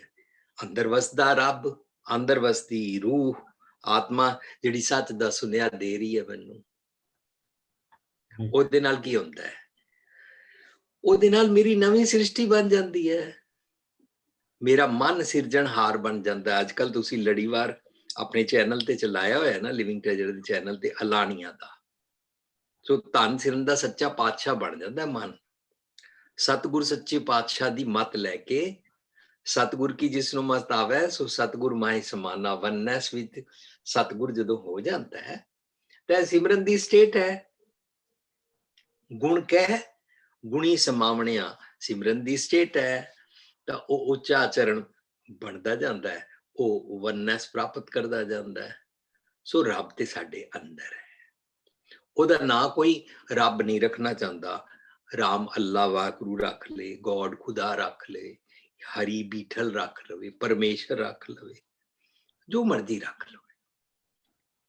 ਪਰ ਜਦੋਂ ਆਏਗਾ ਆਤਮਾ ਪਰ ਆਤਮਾ ਏਕੋ ਕਰੇ, ਤਾਂ ਵੀ ਅਸੀਂ ਇਹੀ ਕਹਿ ਰਹੇ ਹਾਂ ਕਿ ਮੇਰਾ ਮਨ ਪਰ ਆਤਮਾ ਹੈ। ਮੀਨਸ ਹੈ ਬਾਹਰੋਂ ਮੰਦੇ ਖਿਆਲ ਲੈਂਦਾ, ਜਮਾ ਵਾਲੇ ਖਿਆਲ, ਈਵਲਸ ਲੈਂਦਾ। ਤੇ ਇਹਦੀ ਜਿਹੜੀ ਅੰਦਰ ਦੀ ਸੱਚਾਈ ਹੈ ਉਹਦੇ ਉੱਤੇ ਇਹਨੇ ਫੌਗ ਇਕੱਠੀ ਕੀਤੀ ਹੋਈ ਹੈ ਮਨ ਨੇ। ਮਨ ਕੂੜਾ ਹੈ ਨਾ, ਜੇ ਉਹਨੂੰ ਲੈ ਲਵੇ ਤਾਂ ਇਹਨੂੰ ਕਹਿੰਦੇ ਨੇ ਸੱਚੋ ਹੋਰ ਹੈ ਸਭ ਕੋ ਉੱਪਰ ਸੱਚ ਆਚਾਰ। ਇਹਦਾ ਉੱਚਾ ਆਚਰਣ ਬਣ ਜਾਂਦਾ ਹੈ। ਇਹਨੇ ਜਦੋਂ ਸਤਿਗੁਰ ਦੀ ਮੱਤ ਦਾ ਚੋਲਾ ਓੜਿਆ। ਇਹ ਮੈਂ ਪਿੱਛੇ ਪੰਕਤੀ ਬੋਲੀ ਔਰ ਇਹਨੂੰ ਮੈਂ ਸ਼ੁਰੂ ਕਰਦੇ ਉੱਥੋਂ ਥੋੜਾ ਅੱਗੇ ਹੀ ਆਂਦਾ ਗਿਆ ਤੇ ਉਹ ਰਹਿ ਗਈ ਸੀ। ਚਲੋ ਸ਼ੁਕਰ ਹੈ ਕਿ ਉਹ ਰੀਕਨਸੀਡਰ ਹੋ ਗਈ ਹੈ। ਸੱਚੋ ਔਰ ਹੈ ਸਭ ਕੋ। ਸਾਰੇ ਆਪਣੀ ਮੱਤ ਉੱਤੇ ਜਦੋਂ ਮੇਰਾ ਥਾਟ ਪ੍ਰੋਸੈਸ ਦੇ ਉੱਤੇ ਸਤਿਗੁਰ ਦੀ ਮੱਤ ਦਾ ਚੋਲਾ ਓੜਦੇ ਆ, ਉੱਪਰ ਸੱਚ ਆਚਾਰ, ਆਚਰਣ ਉੱਚਾ ਬਣ ਜਾਂਦਾ ਹੈ। ਬਣਦਾ ਕਦੋਂ ਹੈ? ਪਹਿਲਾ ਸਟੈਪ ਮਨ ਨੀਵਾ, ਸਮਰਪਣ। ਜੋ ਹੀ ਨੀਵਾ ਹੋਇਆ ਤੇ ਮੈਸੇਜ ਮਿਲਣੇ ਸ਼ੁਰੂ ਹੋ ਗਏ, ਮੈਂ ਗਲਤ ਕਿੱਥੋਂ ਹਾਂ। ਜਿੱਥੋਂ ਗਲਤ ਆ ਉੱਥੋਂ ਮੇਰਾ ਨੀਵਾ ਆਚਰਣ ਹੋ ਗਿਆ ਸੀ। ਗਲਤ ਨੂੰ ਆਊਟ ਕਰਦੇ ਜਾਓ, ਆਚਰਣ ਉੱਚਾ ਹੁੰਦਾ ਗਿਆ।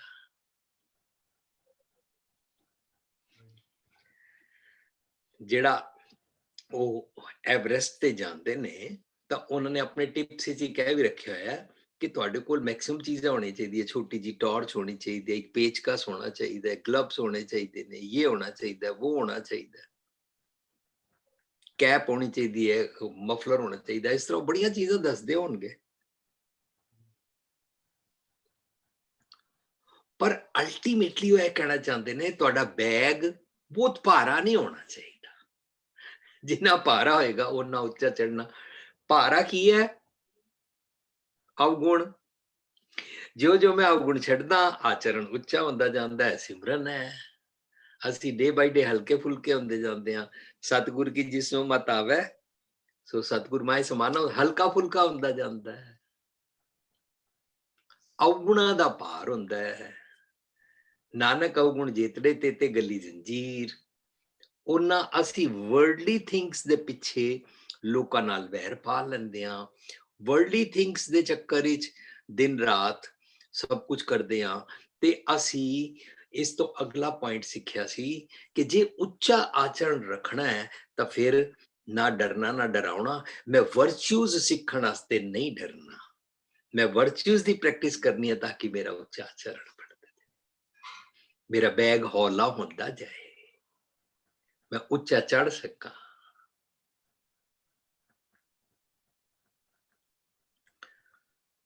ਸੋ ਲਿਵਿੰਗ ਫੀਅਰਲੈਸਲੀ, ਤੇ ਕਿਸੇ ਨੂੰ ਡਰਾਉਣਾ ਵੀ ਨਹੀਂ, ਨੈਵਰ ਫਰਾਈਟਨਿੰਗ ਐਨੀਵਨ।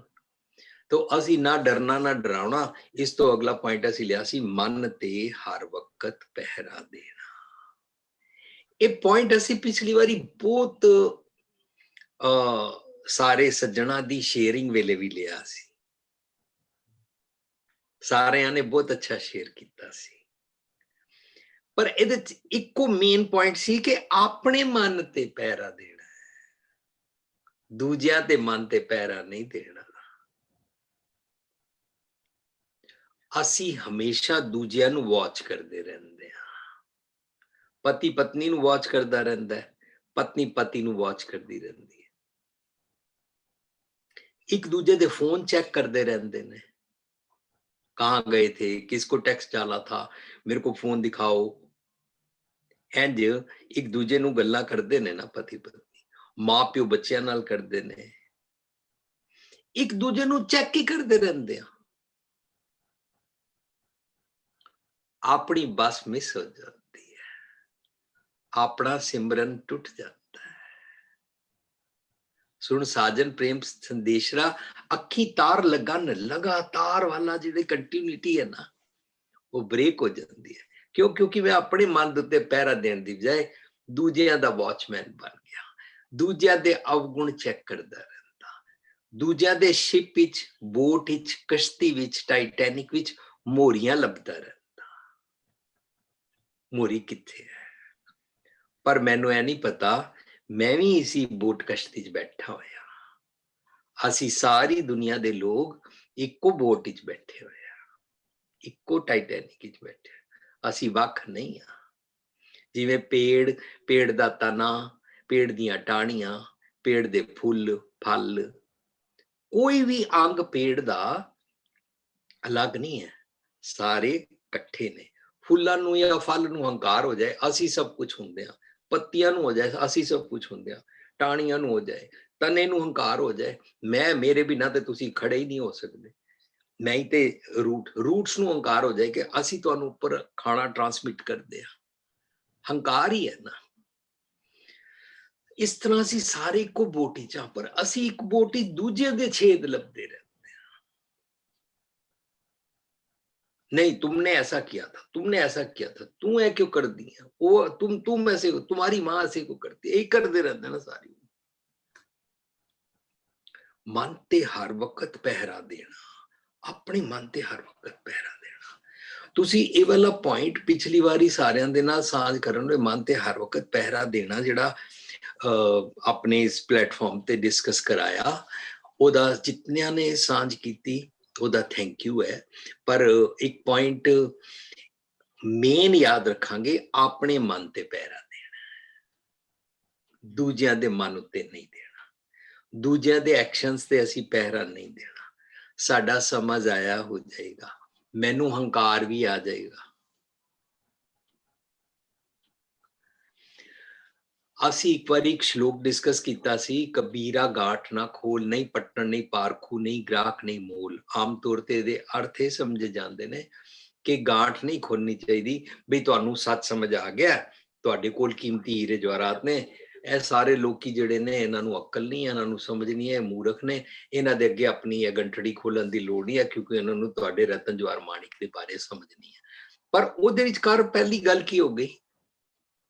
ਪਹਿਲੀ ਗੱਲ ਇਹ ਹੋ ਗਈ ਕਿ ਮੈਨੂੰ ਹੰਕਾਰ ਹੋ ਗਿਆ ਕਿ ਮੇਰੇ ਕੋਲ ਰਤਨ ਜਵਾਹਰ ਮਾਣਿਕ ਨੇ ਔਰ ਮੈਂ ਸਿਆਣਾ, ਬਾਕੀ ਸਾਰੇ ਮੂਰਖ ਨੇ। ਸੋ ਕਬੀਰਾ ਗਾਂਠ ਨਾ ਖੋਲਦਾ ਕੀ ਮਤਲਬ ਹੋ ਸਕਦਾ ਹੈ? ਕਬੀਰ ਸਾਹਿਬ ਨੇ ਵੀ ਸਾਨੂੰ ਬਾਣੀ ਰਾਹੀਂ ਸਮਝਾਇਆ, ਰਵਿਦਾਸ ਜੀ ਨੇ ਵੀ ਸਮਝਾਇਆ, ਨਾਮਦੇਵ ਜੀ ਨੇ ਵੀ ਸਮਝਾਇਆ, ਦਸਾਂ ਪਾਤਸ਼ਾਹੀਆਂ ਦੀ ਜਿਹੜੀ ਅਸੀਂ ਜਿਹੜੀ ਜਿੱਥੋਂ ਵੀ ਕੋਈ ਵੀ ਸਿੱਖਿਆ ਸਾਨੂੰ ਮਿਲੀ ਹੈ, ਅਸੀਂ ਉਸ ਸਿੱਖਿਆ ਨੂੰ ਲਿਆ ਤਾਂ ਉਹਨਾਂ ਨੇ ਗਾਂਠ ਖੋਲੀ ਹੈ ਨਾ, ਰਤਨ ਜਵਾਹਰ ਮਾਣਿਕ ਦੀ ਮੱਤ ਸਾਨੂੰ ਦਿੱਤੀ ਹੈ ਨਾ। ਸਾਰੇ ਗੁਰੂ ਗ੍ਰੰਥ ਸਾਹਿਬ ਵਿੱਚ ਜਿਤਨੀ ਬਾਣੀ ਹੈ, ਇਹ ਰਤਨਾ ਦੀ ਮੁੱਠਲੀ ਖੋਲੀ ਹੈ ਨਾ ਸਾਡੇ ਸਾਹਮਣੇ। ਸੋ ਮੈਨੂੰ ਇੰਝ ਲੱਗਦਾ ਹੈ ਕਬੀਰਾ ਗਾਂਠ ਨਾ ਖੋਲ ਦਾ ਮਤਲਬ ਹੁੰਦਾ ਹੈ ਮੇਰੇ ਮਨ ਨੇ ਔਗੁਣਾ ਦੀ ਗੰਠੜੀ ਇਕੱਠੀ ਕੀਤੀ ਹੋਈ ਸੀ, ਤਾਂ ਸਾਰੇ ਜਿਤਨੇ ਮੇਰੇ ਅੰਗ ਨੇ, ਰੋਮ ਰੋਮ ਨੇ, ਸੁਰਤ ਮਤ ਬੁੱਧ ਹੈ, ਇਹ ਸਾਰਾ ਕੁਛ ਨਾ ਉਹ ਔਗੁਣਾ ਦੇ ਕਾਰਨ ਡਿਸਟਰਬ ਰਹਿੰਦਾ ਸੀ। ਮੇਰੀ ਪਰਸਨੈਲਿਟੀ ਡਾਊਨ ਹੋ ਗਈ ਸੀ, ਮੇਰਾ ਬਿਹੇਵੀਅਰ ਨੈਗੇਟਿਵ ਹੋ ਗਿਆ ਸੀ। ਸੋ ਹੁਣ ਜਦੋਂ ਸੁਰਤ ਸੱਚੇ ਪਾਸੇ ਟਿਕ ਪਈ ਹੈ, ਸੁਰਤ ਉੱਚੇ ਵਾਲੇ ਪਾਸੇ ਲੱਗ ਗਈ ਹੈ, ਇਲ ਵਾਂਗੂ ਔਗੁਣ ਦੇਖਣ ਵਾਸਤੇ, ਮੁਰਦਾਰ ਦੇਖਣ ਵਾਸਤੇ, ਦੂਜਿਆਂ ਦੇ ਨੈਗੇਟਿਵਸ ਦੇਖਣ ਵਾਲੇ ਪਾਸੋਂ ਹਟ ਗਈ ਹੈ, ਸੁਰਤ ਉੱਚੀ ਹੋ ਗਈ ਹੈ। ਸੁਰਤ ਉੱਚੀ ਦੇ ਕਾਰਨ ਮਤ ਵੀ ਠੀਕ ਹੋ ਗਈ ਹੈ। ਤਾਂ ਮਨ ਨੇ ਜਿਹੜੀ ਔਗੁਣਾ ਦੀ ਗੰਠੜੀ ਇਕੱਠੀ ਕੀਤੀ ਸੀ ਨਾ, ਹੁਣ ਇਹ ਸਾਰੇ ਆਰਗਨਸ ਉਹਦੇ ਗ੍ਰਾਹਕ ਨਹੀਂ ਨੇ। ਮੇਰੀ ਥਾਟ ਪ੍ਰੋਸੈਸ ਦੀ ਹਰ ਪਰਸਨੈਲਿਟੀ ਦਾ, ਮੇਰੇ ਥਾਟ ਪ੍ਰੋਸੈਸ ਦੀ ਹਰ ਫੈਕਲਟੀ ਦਾ, ਮੇਰੇ ਮਨ ਦੀ, ਮੇਰੀ ਅੰਦਰ ਦੀ ਸ੍ਰਿਸ਼ਟੀ ਦਾ ਹੁਣ ਕੋਈ ਵੀ ਔਗੁਣਾ ਦਾ ਗ੍ਰਾਹਕ ਨਹੀਂ ਰਿਹਾ। ਮਨ ਤੇਰੀ ਇਹ ਗੰਠੜੀ ਬੇਕਾਰ ਹੈ। ਜਦੋਂ ਮਨ ਦੀ ਗੰਠੜੀ ਬੇਕਾਰ ਹੋ ਜਾਂਦੀ ਹੈ, ਉਹਨੂੰ ਕਹਿੰਦੇ ਨੇ 4 ਦਿਨ ਆਪਣੀ ਨੌਬਤ ਚੱਲੇ ਬਜਾਏ ਇਤਨਕ ਖਟਿਆ ਕੀ ਜੋ ਔਗੁਣ ਇਕੱਠੇ ਕੀਤੇ ਸੀ, ਨੈਗੇਟਿਵਸ ਦਾ ਮਾਈਟ ਇਕੱਠਾ ਕੀਤਾ ਹੋਇਆ ਸੀ। ਨੈਗੇਟਿਵ ਥਾਟਸ ਦੇ ਈਵਲਸ ਦਾ ਮਾਈਟ ਨੂੰ ਕਾਚਾ ਤਨ ਕਹਿੰਦੇ ਨੇ। ਇਤਨਕ ਖਟਿਆ ਗਠੀਆ, ਇਹ ਜਿਹੜੀ ਗੰਠੜੀ ਇਕੱਠੀ, ਮਟਿਆ ਸਭ ਮਿੱਟੀ, ਸਭ ਯੂਸਲੈਸ, ਸੰਗ ਨਾ ਕੱਚ ਲੈ ਜਾਏ ਤੂੰ ਇਨਸਾਈਡ ਵਨੈਸ ਵੇਲੇ, ਰੱਬ ਦੀ ਇਕਮਿਕਤਾ ਵੇਲੇ ਇਹ ਨਾਲ ਲੈ ਕੇ ਨਹੀਂ ਜਾ ਸਕਦਾ। ਇਸ ਕਰਕੇ ਇਹ ਗੰਠੜੀ ਛੋੜ ਦੇ। ਕਬੀਰਾ ਗਾਂਠ ਨਾ ਖੋਲ, ਨਹੀਂ ਪੱਟਣ ਨਹੀਂ ਪਾਰਖੂ, ਨਹੀਂ ਗ੍ਰਾਹਕ ਨਹੀਂ ਮੋਲ। ਹੁਣ ਅੰਦਰ ਦੀ ਸਾਰੀ ਸ੍ਰਿਸ਼ਟੀ ਚ ਮੇਰੇ ਅੰਦਰ ਦੇ ਜੀ ਜੰਤ, ਮੇਰੇ ਅੰਦਰ ਦਾ ਜਿਹੜਾ ਸੱਪ ਹੈ, ਉਹਨੇ ਜ਼ਹਿਰ ਛੋੜ ਦਿੱਤਾ। ਉਹ ਕਹਿੰਦਾ ਨਾਗਨ ਹੋਵਾਂ ਧਰ ਬਸਾ, ਸ਼ਬਦ ਵਸਿਆ ਪਹੁ ਜਾਏ। ਹਰਨੀ ਹੋਵਾਂ ਬਨ ਵਸਾਂ, ਮਛਲੀ ਹੋਵਾਂ, ਕੋਕਿਲ ਹੋਵਾਂ। ਉਹ ਸਾਰੇ ਜਿਸ ਤਰ੍ਹਾਂ ਹੈ ਨਾ ਸ਼ਬਦ, ਇਸ ਤਰ੍ਹਾਂ ਅਸੀਂ ਨਵਾਂ ਜਨਮ ਵਿੱਚ ਵੀ ਡਿਸਕਸ ਕੀਤੇ ਨੇ ਕਿ ਮੇਰੇ ਅੰਦਰ ਦੇ ਜੀ ਜੰਤ ਸਾਰੇ ਠੀਕ ਹੋ ਜਾਂਦੇ ਨੇ। ਉਹ ਸਾਰੇ ਵੀ ਸੱਚ ਦੇ ਗ੍ਰਾਹਕ ਹੋ ਗਏ, ਸੱਚ ਦਾ ਭੋਜਨ ਖਾਂਦੇ ਨੇ। ਸੱਚ ਦੇ ਭੋਜਨ ਨੂੰ ਰਿਜ਼ਕ ਕਹਿੰਦੇ ਨੇ। ਸੱਚ ਦੇ ਭੋਜਨ ਨੂੰ ਕਹਿੰਦੇ ਨੇ 84 ਲੱਖ ਜੋਨ ਉਪਾਈ ਰਿਜ਼ਕ ਦਿਆ ਸਭੂ ਕੋ ਤਦਕਾ। ਸਾਰੇ ਸੰਤੋਖ ਦਾ ਭੋਜਨ ਖਾਂਦੇ ਨੇ।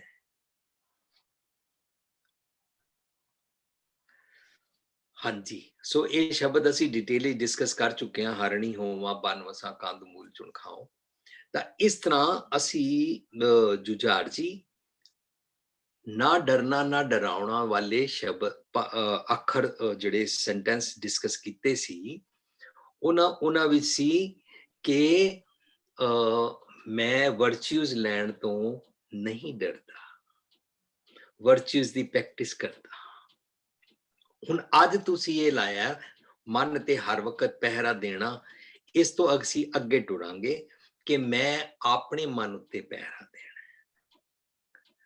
ਅੱਜ ਦਾ ਟੌਪਿਕ ਤੁਸੀਂ ਲੈ ਕੇ ਆਏ ਹੋ ਉਦਮੀ ਅਤੇ ਚੜ੍ਹਦੀ ਕਲਾ ਚ ਰਹਿਣਾ। ਇੰਗਲਿਸ਼ ਵਿੱਚ ਇਹਨੂੰ ਕਹਿੰਦੇ ਨੇ always making efforts and being in high spirits. ਅੱਛਾ, ਜੇ ਅਸੀਂ ਹਾਈ ਸਪਿਰਿਟਸ ਵਿੱਚ ਨਹੀਂ ਹਾਂ ਤਾਂ ਕੀ ਹੁੰਦਾ? ਤਾਂ ਮੇਰਾ negative thought process. High spirits ਵਿੱਚ ਪੋਜ਼ਿਟਿਵ ਥਾਟ ਪ੍ਰੋਸੈਸ। ਮੈਂ ਹਰ ਗੱਲ ਚੋਂ ਨੈਗੇਟਿਵ ਲੱਭ ਲੈਣਾ ਆਪਣੇ ਆਪ ਨੂੰ ਦੁਖੀ ਕਰਨ ਵਾਸਤੇ।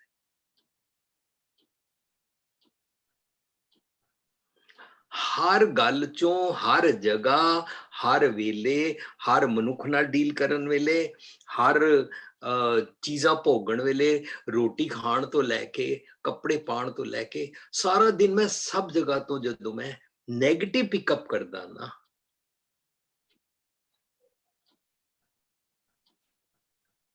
ਤਾਂ ਮੈਂ ਚੜ੍ਹਦੀ ਕਲਾ ਚ ਨਹੀਂ, ਹਾਈ ਸਪਿਰਿਟ ਵਿੱਚ ਨਹੀਂ।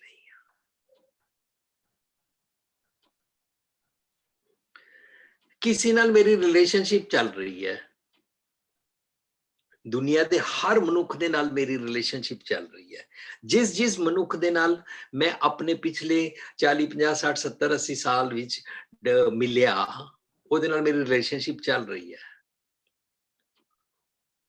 ਪਰ ਕੌਣ ਮੇਰੇ ਨਾਲ ਕਿਤਨਾ ਚੱਲਿਆ, ਇਹ ਡਿਪੈਂਡ ਕਰਦਾ ਹੈ ਕਿ ਉਸ ਰਿਲੇਸ਼ਨਸ਼ਿਪ ਵਿੱਚ ਮੈਂ ਉਹਦੇ ਵਾਸਤੇ ਕੀ ਭਲਾ ਕੀਤਾ ਜਾਂ ਉਹਨੇ ਮੇਰੇ ਵਾਸਤੇ ਕੀ ਭਲਾ ਕੀਤਾ।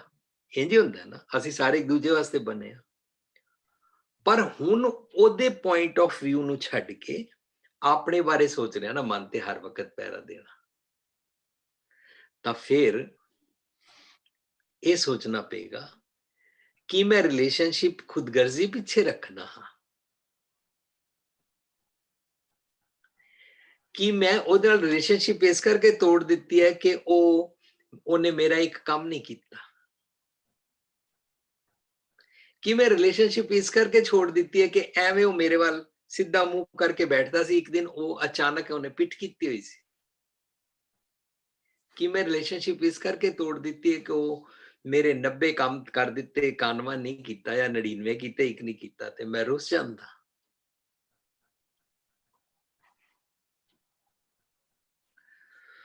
ਸੋ ਹਾਈ ਸਪਿਰਿਟ ਦਾ ਮਤਲਬ, ਚੜ੍ਹਦੀ ਕਲਾ ਦਾ ਮਤਲਬ ਅਸੀਂ ਪਹਿਲਾਂ ਸਮਝਾਂਗੇ।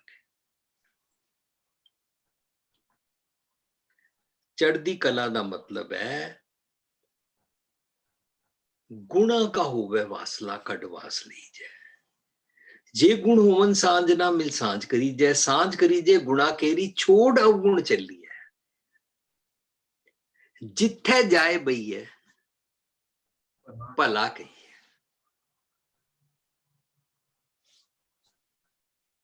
ਝੋਲ ਅੰਮ੍ਰਿਤ ਪੀਜੈ।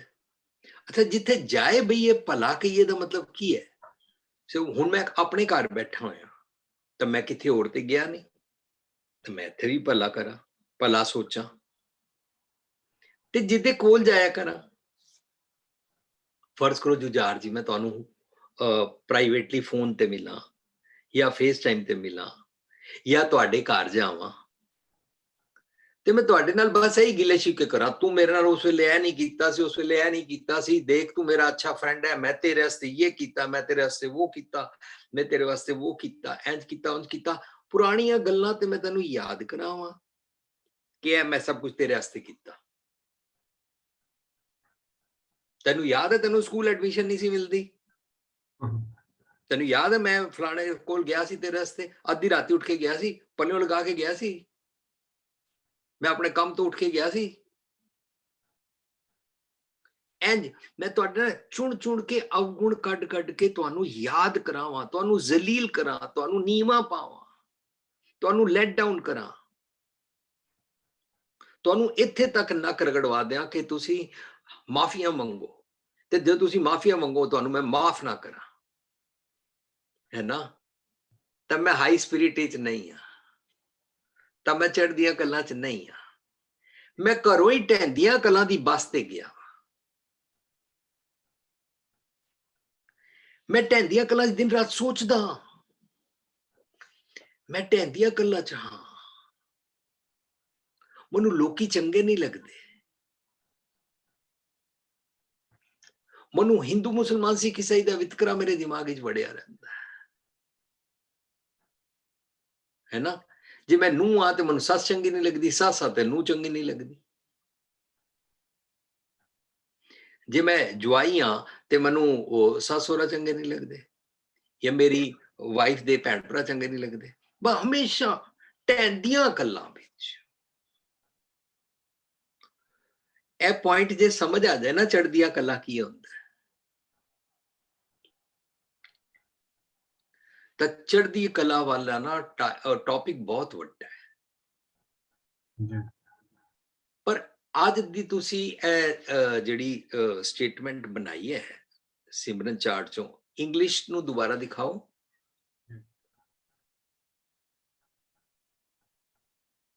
Always making efforts and being in high spirits.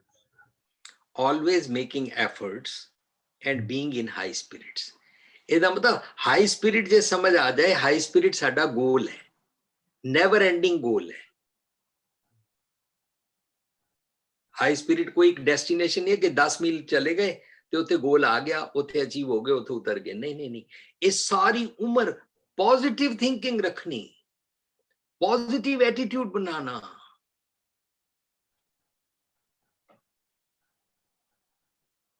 अपने कीते नूं ना जतलाना, दूजे नूं नीवा ना पाना। कि मैं हाई स्पिरिट्स वास्ते, कि मैं चढ़दी कला वास्ते उद्यम करदा हां, तां उद्यमी समझ आएगा।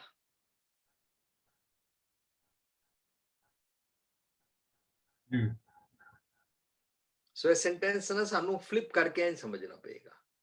हाई स्पिरिट्स वास्ते उद्यमी होना पड़ेगा।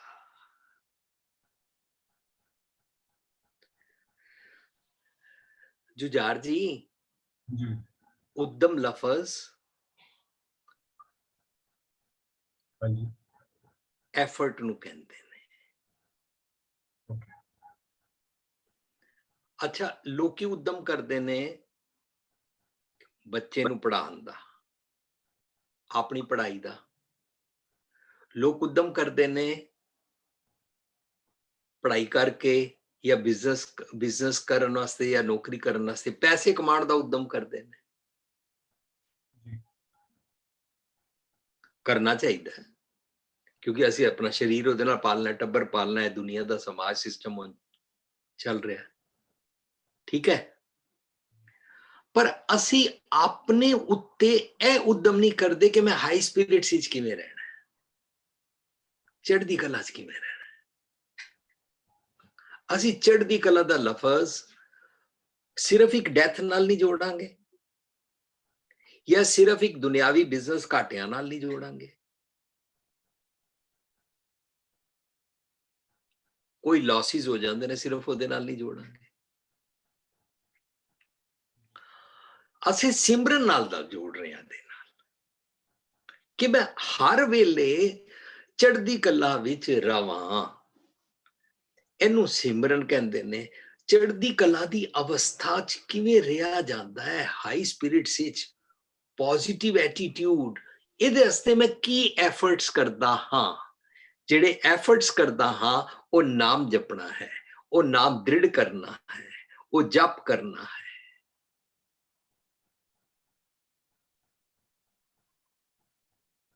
ते उन्हां वास्ते जदों मैं मेहनत करदा ना, ए तप है।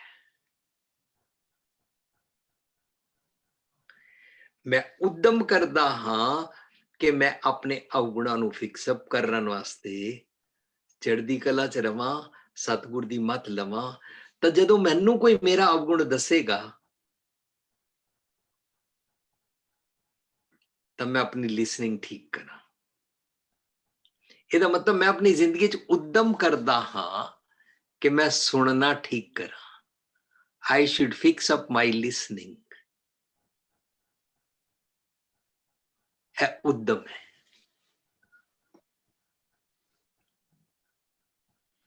और उद्यम एफर्ट्स सिर्फ पैसा कमाना नहीं है। उद्यम एफर्ट्स सवेरे सवेरे उठ के सैर करन चले गए, योगा कर लिया, एक्सरसाइज कर ली, नहा धो के अपना नाश्ता तैयार कर लिया या खा के अपने काम ते वक्त से चले गए। यह सारा बाहरला उद्यम है। ऐसी करना है, असी इहदे बारे कोई डिस्कस नहीं कर रहे। पर सिमरन दी स्टेट विच आने वास्ते मैनू उद्यम करना है कि मैं अपनी लिसनिंग ठीक करा। अच्छा, जे लिसनिंग दा उद्यम कर लिया, ओनू पता ही कहंदे ने उद्यम करेंदिया जियो तू कमाउंदिया सुख पुंज। हुण तू ना चंगे गुण कमाया कर, ए उद्यम कर। उद्यम करेंदिया जियो तू कमाउंदिया सुख पुंज। ध्यान दिया तू प्रभु मिल, तू अपने गोल वाल चलता जा। डे बाय डे उच्चा आचरण, होर उच्चा आचरण, होर उच्चा आचरण, होर उच्चा आचरण। नानक निर्गुण गुण करे, गुणवंतियां गुण दे। कदे भी अहंकार ना लिया, मन जाने सब बात वाला। ओवर कॉन्फिडेंस कदी ना। है ना। ध्यान दिया तू प्रभु मिल, नानक उतरी चिंत, चिंता उतर गई, चिंता उतरी, फिकर, तौखला, खटका, डर, अंदेशा, मिसट्रस्ट, शक खत्म। ਇਹਦਾ मतलब पहला उद्यम की करना है, सुनना है। सुनना इस कान ਨੂੰ नहीं कहते ने, मन ਦੇ ਕੰਨਾਂ ਨਾਲ ਸੁਣਨਾ ਹੈ। ਮਨ ਦੇ ਕੰਨਾਂ ਨਾਲ ਸੁਣਨ ਦਾ ਮਤਲਬ ਹੁੰਦਾ ਹੈ ਜੋ ਸੁਣਿਆ ਉਹ ਸੁਣ ਕੇ ਦੂਜੇ ਕੰਨ ਤੋਂ ਕੱਢਿਆ ਨਹੀਂ, ਜੋ ਸੁਣਿਆ ਉਹਦੇ ਉੱਤੇ ਮਨ ਕਰਕੇ, ਹਿਰਦੇ ਕਰਕੇ ਅੰਦਰ ਰੱਖ ਲਿਆ, ਉਹਦੇ ਤੇ ਪ੍ਰੈਕਟਿਸ ਕੀਤੀ। ਕਿਉਂਕਿ ਅਸੀਂ ਮਨ ਤੇ ਹਰ ਵਕਤ ਪਹਿਰਾ ਦੇ ਰਹੇ ਹਾਂ ਨਾ, ਦੂਜੇ ਦੇ ਮਨ ਤੇ ਪਹਿਰਾ ਨਹੀਂ ਦੇ ਰਹੇ। ਅਸੀਂ ਦੂਜੇ ਨੂੰ ਕਹਿੰਦਾ ਤੈਨੂੰ ਇਹ ਗੱਲ ਸਮਝਾਈ ਨਹੀਂ ਸੀ, ਯਾਦ ਨਹੀਂ ਹੈ, ਭੁੱਲ ਗਿਆ। ਆਪ ਅਸੀਂ ਭੁੱਲ ਜਾਂਦੇ।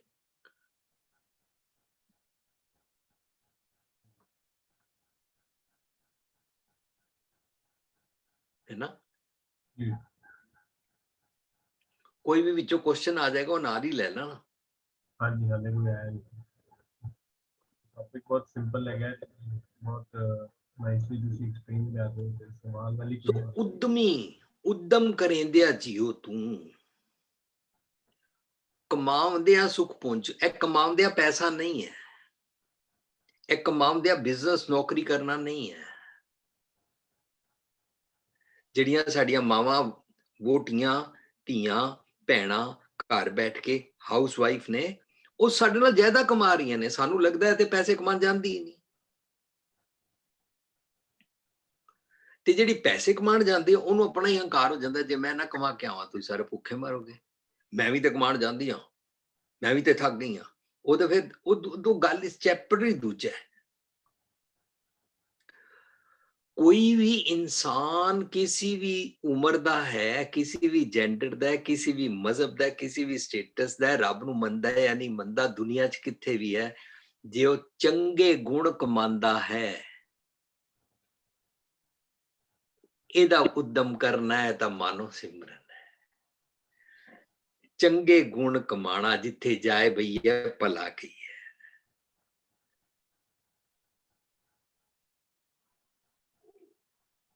हाँ जी,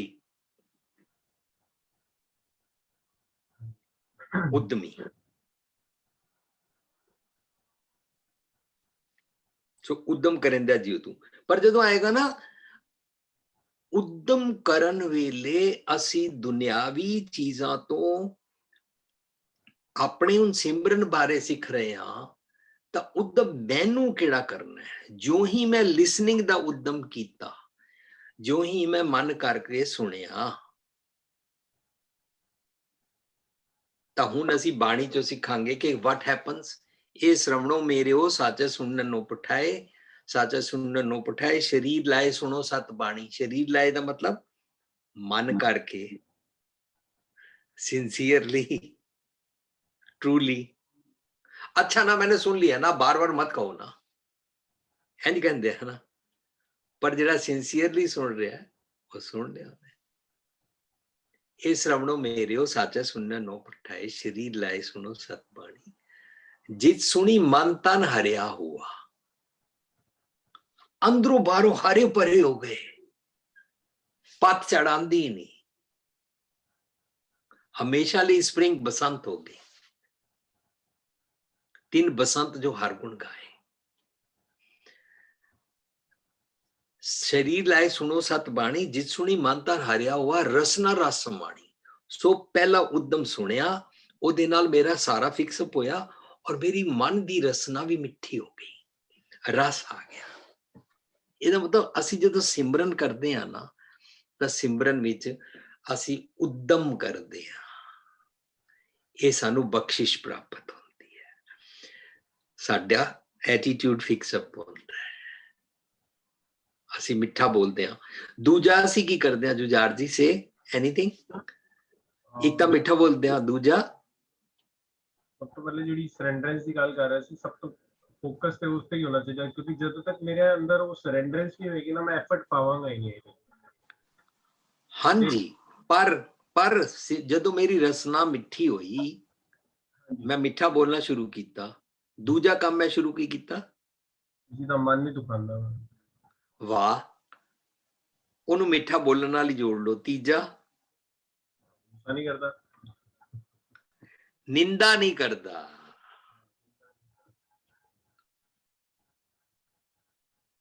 ਚੌਥਾ, ਮੈਂ ਕ੍ਰੋਧ ਨਹੀਂ ਕਰਦਾ। ਕ੍ਰੋਧ ਕਰਨਾ ਇੰਝ ਹੈ, ਦੂਜੇ ਦੇ ਔਗੁਣਾਂ ਦਾ ਜਲਦਾ ਹੋਇਆ ਕੋਇਲਾ ਆਪਣੀ ਜ਼ੁਬਾਨ ਤੇ ਰੱਖ ਲਿਆ, ਦੂਜੇ ਦੇ ਔਗੁਣਾਂ ਦਾ। ਮੈਂ ਉਦਮ ਕੀ ਕਰ ਰਿਹਾ? ਛਾਤੀ ਸ਼ੀਤਲ ਮਨ ਸੁਖੀ ਦਾ ਕਰ ਰਿਹਾ, ਤਨ ਮਨ ਠਾਰ ਕਰਨ ਦਾ ਸਿੱਖ ਰਿਹਾ ਹਾਂ, ਸਿਮਰਨ ਕਰ ਰਿਹਾ ਨਾ, ਇਹ ਸਿੱਖ ਰਿਹਾ ਨਾ। ਸੋ ਮੈਂ ਨਿੰਦਾ ਨਹੀਂ ਕਰਾਂਗਾ, ਮੈਂ ਆਪਣੀ ਜ਼ਬਾਨ ਉੱਤੇ ਗੰਦਗੀ ਨਹੀਂ ਰੱਖਾਂਗਾ, ਮੈਂ ਉਦਮ ਕਰ ਰਿਹਾ।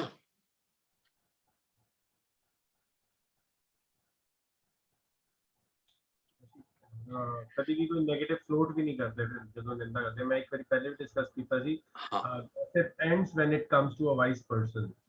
ਕੋਈ ਵੀ ਐਸੀ ਗੌਸਿਪ ਹੋਏਗੀ ਜਾਂ ਗਲਤ ਚੀਜ਼ ਹੋਏਗੀ, ਅਗਰ ਉਹ ਸਹੀ ਬੰਦੇ ਕੋਲ ਆਈ ਉੱਥੇ ਹੀ ਐਂਡ ਹੋ ਜਾਂਦੀ, ਬਿਕੋਜ਼ ਉਹ ਫਾਰਵਰਡ ਹੀ ਨਹੀਂ ਕਰਦਾ ਉਸ ਚੀਜ਼ ਨੂੰ, ਨਾ ਉਹ ਕਿਸੇ ਨਾਲ ਡਿਸਕਸ ਕਰਦਾ। ਸੋ ਅਸੀਂ ਉਦਮ ਕਰਨ ਤੋਂ ਪਹਿਲਾ ਪੁਆਇੰਟ ਪਹਿਲਾਂ ਉਹ ਫਲਿਪ ਕਰਕੇ ਸਿੱਖ ਰਹੇ ਹਾਂ, ਚੜ੍ਹਦੀ ਕਲਾ ਚ ਰਹਿਣਾ। ਅੱਛਾ, ਮੈਂ ਸਾਰੇ ਉਦਮ ਕਰਦਾ ਤਾਂ ਕਿ ਮੈਂ ਚੜ੍ਹਦੀ ਕਲਾ ਚ ਕਿਵੇਂ ਰਵਾਂ? ਚੜ੍ਹਦੀ ਕਲਾ ਇਜ਼ ਪੋਜ਼ਿਟਿਵ ਐਟੀਟਿਊਡ।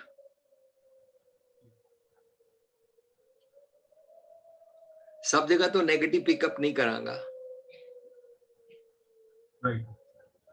देखो ना, सानू अगले ने बुलाया नहीं तो सानू माइंड होया, उन्होंने कार्ड सानू नहीं दिता। जे कार्ड दिता ते दूजा नेगेटिव कर लिया और लोगों को मिठाई दिती है, सानू नहीं दे गए।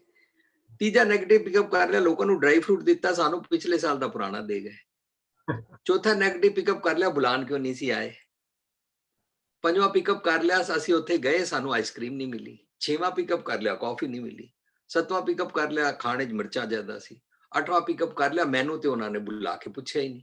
उन्होंने बुला के कह रहे सी डाइनिंग टेबल ते आओ, सानू नहीं बुलाया। इंज असी, मैं एग्जाम्पल इंज बना लेंदे ना, असी साडे नाल सब जगह वापरदी है, रोज वापरदी है, साडे आपस दे परिवारां च वापरदी है। उन्होंने मैनू अपने बर्थडे दा दसिया ही नहीं, बई जे तैनू पता लग गया तू आपे चला जा। नहीं बुलाया ही नहीं, पहला दसिया ही नहीं, स्कैड्यूल भी तो करना होंदा है। मतलब ढैंदियां गल्लां जाना ही जाना है हमेशा। वो बचपन च आंदा सी ना मदारी, उन्हें अपनी इंज बैग जिहा रखिया हुंदा सी कपड़े दा, ओहदे विच इंज हाथ पा के ना अचानक इंज कढ लैंदा सी सप। असी सारे बच्चे डर जांदे सी, गली च आंदा सी ना। सो बस हमेशा एक ढैंदियां गल्लां दा बैग इकट्ठा कर लेना, कोई ना कोई नैगेटिव कढ लेना। ढैंदियां गल्लां, ढैंदियां गल्लां तो ਜੀ ਸਾਡਾ ਸੁਭਾਅ ਇਸ ਤਰ੍ਹਾਂ ਦਾ ਹੈ ਨਾ, ਅਸੀਂ ਅਵਗੁਣ ਕੱਢਦੇ ਹਾਂ, ਆਟਾ ਗੁੰਦੇ ਹਿਲਦੀ ਕਿਉਂ ਹੈ ਦਾ ਅਸੀਂ ਕੀ ਜਵਾਬ ਲਈਏ। ਅਸੀਂ ਕੋਈ ਨਾ ਕੋਈ ਅਵਗੁਣ ਉਹਨਾਂ ਚੋਂ ਕੱਢਦੇ ਹੀ ਰਹਿੰਦੇ ਹਾਂ। ਰਾਦਰ ਸਾਨੂੰ ਚਾਹੀਦਾ ਹੈਗਾ ਕਿ ਕੋਈ ਅਗਰ ਅਵਗੁਣ ਕਰਦਾ, ਉਹਦੇ ਚ 100 ਅਵਗੁਣ ਹੈ, ਇੱਕ ਗੁਣ ਹੈਗਾ ਤੇ ਉਹਨੂੰ ਹਾਈਲਾਈਟ ਕਰੀਏ। ਰਾਦਰ 99 ਨੂੰ ਅਸੀਂ ਛੱਡ ਕੇ ਇੱਕ ਅਵਗੁਣ ਨੂੰ ਫੜ ਕੇ ਸਾਰਾ 99% ਨੂੰ ਵੇਟੇਜ ਨੂੰ ਖਤਮ ਕਰ ਦਿੰਦੇ ਹਾਂ। ਹਾਂਜੀ, ਹਰਪ੍ਰੀਤ ਜੀ ਸਾਡੇ ਨਾਲ ਹੈਗੇ ਨੇ, he wants to share something. Harpreet please unmute yourself। ਹਾਂਜੀ, ਵਾਹਿਗੁਰੂ ਜੀ ਕਾ ਖਾਲਸਾ, ਵਾਹਿਗੁਰੂ ਜੀ ਕੀ ਫਤਿਹ। ਆਈ ਹੋਪ ਕਿ ਮੈਂ ਉਹ ਪੁਆਇੰਟ ਕਲੀਅਰ ਕਰ ਪਾਵਾਂ ਜੋ ਮੇਰੇ ਮਾਈਂਡ ਵਿੱਚ ਸ਼ਾਮ ਦਾ ਇੱਕ ਇਸ ਇਨਸੀਡੈਂਟ ਤੋਂ ਬਾਅਦ ਮੈਨੂੰ ਅੰਦਰੋਂ ਉਹ ਚੀਜ਼ ਰਿਅਲਾਈਜ਼ ਹੋਈ। ਤੇ ਬਾਣੀ ਦੀ ਮੈਨੂੰ ਪੰਕਤੀ ਯਾਦ ਆ ਰਹੀ ਸੀ ਕਿ ਜੋ ਛਿਦਰ ਦੇ ਨਿੰਦਕ ਉਮਾਹੇ। ਮੈਂ ਰੋਡ ਤੇ ਨਿਕਲ ਰਿਹਾ ਸੀ, ਸਕੂਟਰ ਤੇ ਸੀਗਾ, ਤੇ ਰੋਡ ਤੇ ਸਕੂਟਰ ਤੇ ਨਿਕਲਦਿਆਂ ਮੈਂ ਦੇਖਿਆ ਈ ਰਿਕਸ਼ਾ ਦੇ ਨਾਲ ਨਾ ਕੋਈ ਬੰਦਾ ਕਿਸੇ ਨੂੰ ਮੋਬਾਈਲ ਤੇ ਕੁਝ ਗਲਤ ਵਲਤ ਦਿਖਾ ਰਿਹਾ ਸੀਗਾ। ਤੇ ਮੈਂ ਤੇ ਆਪਣਾ ਸਰਸਰੀ ਸਕੂਟਰ ਚਲਾ ਰਿਹਾ ਸੀਗਾ, ਤੇ ਮੇਰੀ ਆਈ ਹੈਵ ਟਰਨ ਅਰਾਊਂਡ ਤੇ ਦੇਖਿਆ ਕਿ ਵੀ ਉਹ ਕੁਝ ਗਲਤ ਉਸਨੂੰ ਚੀਜ਼ ਦਿਖਾ ਰਿਹਾ ਸੀ। ਤੇ ਮੈਂ ਉਸ ਟਾਈਮ ਮੈਂ ਨੋਟਿਸ ਕੀਤਾ ਕਿ ਸਾਡਾ ਮਨ ਜਿਹੜਾ ਆਸ-ਪਾਸ ਜੋ ਰਿਸੀਵਰ ਦੀ ਤਰ੍ਹਾਂ ਇੱਕ ਵਰਕ ਕਰ ਰਿਹਾ ਹੁੰਦਾ ਹੈ, it's always receive negative from each and every situation. ਜਿਵੇਂ ਵੀਰ ਜੀ ਹੁਣੇ ਦੱਸ ਰਹੇ ਨੇ ਕਿ ਬੁਲਾਇਆ ਤੇ ਖਾਣਾ ਨਹੀਂ ਪੁੱਛਿਆ, ਔਰ ਸੋ ਮੈਨੀ ਥਿੰਗਸ ਜੋ ਅਸੀਂ ਆਪਣੀ ਰੂਟੀਨ ਵਿੱਚ ਕਰਦੇ ਹਾਂ। ਤੇ ਇਸ ਤੋਂ ਇਲਾਵਾ ਵੀ ਸਾਡਾ ਅਸੀਂ ਵਿਚਰ ਰਹੇ ਹੁੰਦੇ ਹਾਂ ਦੁਨੀਆ ਵਿੱਚ, ਤੇ ਕਾਫੀ ਜਗ੍ਹਾ ਤੋਂ ਅਸੀਂ ਨੈਗੇਟਿਵ ਗ੍ਰੈਸਪ ਕਰਦੇ ਹਾਂ। ਜੋ ਸਾਡਾ ਮਨ ਇੱਕ ਰਿਸੀਵਰ ਦੀ ਤਰ੍ਹਾਂ ਕੰਮ ਕਰ ਰਿਹਾ ਹੁੰਦਾ, ਆਲਵੇਜ਼ ਪਿਕਿੰਗ ਔਰ ਐਨਾਲਾਈਜ਼ ਨਹੀਂ ਕਰ ਰਿਹਾ ਹੁੰਦਾ, ਕਿਉਂਕਿ ਮਨ ਤੇ ਪਹਿਰਾ ਦੇਣ ਵਾਲੀ ਬਿਰਤੀ ਤੋਂ ਹਟਿਆ ਹੁੰਦਾ ਹੈ। ਤੇ ਆਲਵੇਜ਼ ਉਸ ਪੁਆਇੰਟ ਆਫ ਵਿਊ ਨਾਲ ਮੈਂ ਨੋਟਿਸ ਕੀਤਾ कि मैनू एकदम ही रियलाइज होया कि ਇਹ ਤੇ ਉਹ ਪੰਕਤੀ ਮੈਨੂੰ ਰਿਅਲਾਈਜ਼ ਹੋਈ ਕਿ ਜੋ ਛਿਦਰ ਦੇਖ ਨਿੰਦਕ ਉਮਾ ਹੈ। ਇੱਕ ਅਸੀਂ ਨਿੰਦਕ ਸੋਚਦੇ ਆ ਕਿ ਦੁਨੀਆ ਵਿੱਚ ਕੋਈ ਮਨੁੱਖ ਨੂੰ ਅਸੀਂ ਨਿੰਦਕ ਸਮਝਦੇ ਆ ਜਾਂ ਭੈੜਾ ਸਮਝਦੇ ਆ, ਪਰ ਬਾਣੀ ਫਰਸਟ ਪਰਸਨ ਵਿੱਚ ਉਚਾਰੀ ਹੈ ਤੇ ਅਸੀਂ ਇਹ ਸਮਝਦੇ ਕਿ ਸਾਡਾ ਮਨ ਨਿੰਦਕ ਹੁੰਦਾ ਹੈ, ਮਨ ਦੀ ਮੈਂਟੈਲਿਟੀ ਨਿੰਦਕ ਵਾਲੀ ਹੁੰਦੀ ਹੈ। ਤੇ ਜਦੋਂ ਮਨ ਨਿੰਦਕ ਹੁੰਦਾ, ਨਿੰਦਕ ਮੀਨਸ ਜਦੋਂ ਸੱਚ ਦੇ ਅਕੋਰਡਿੰਗ ਨਹੀਂ ਚੱਲ ਰਿਹਾ ਹੁੰਦਾ, ਤਾਂ ਹੁੰਦਾ ਕੀ ਹੈ ਕਿ ਇੱਕ ਨਾ ਅੰਦਰੋਂ ਜਦੋਂ ਨੈਗੇਟਿਵ ਛਿਦਰ ਦੇਖਿਆ ਨਾ ਉਹਨੇ ਕਿ ਹਾਂ ਇਹ ਇਧਰੋਂ ਨੈਗੇटिव आ रहा है, तो वो माँ विच आ गया, वो एक ब्लिस विच आ गया, हाँ इसको इसका ऐसे फंसाओ, ये नेगेटिव इसका ये वाला जो कार्ड है ना, ये नेगेटिव वाला, ये कार्ड मैं फ्यूचर में ऐसे यूज करूंगा इसको लेट डाउन करने के लिए। ਤੇ ਅਸੀਂ ਸੋ ਮੈਨੀ ਨੈਗੇਟਿਵ ਪਿਕ ਕਰ ਰਹੇ ਹੁੰਦੇ ਔਰ ਸਾਡੀ ਇੱਕ ਮੈਂਟੈਲਿਟੀ ਇਸ ਤਰ੍ਹਾਂ ਵਰਕ ਕਰ ਹੁੰਦੀ ਹੈ, ਸਾਨੂੰ ਕਈ ਵਾਰ ਅਚਨਚੇਤ ਪਤਾ ਵੀ ਨਹੀਂ ਹੁੰਦਾ ਅਸੀਂ ਨੈਗੇਟਿਵ ਉਹ ਕਰ ਜਾਂਦੇ ਆ, ਕਿਉਂਕਿ ਉਹ ਕਿਧਰੇ ਨਾ ਕਿਧਰੇ ਕਿਸੇ ਟਾਈਮ ਤੇ ਅਸੀਂ ਉਹ ਨੈਗੇਟਿਵ ਕਿਧਰੋਂ ਪਿਕਅਪ ਕੀਤਾ ਹੁੰਦਾ ਹੈ।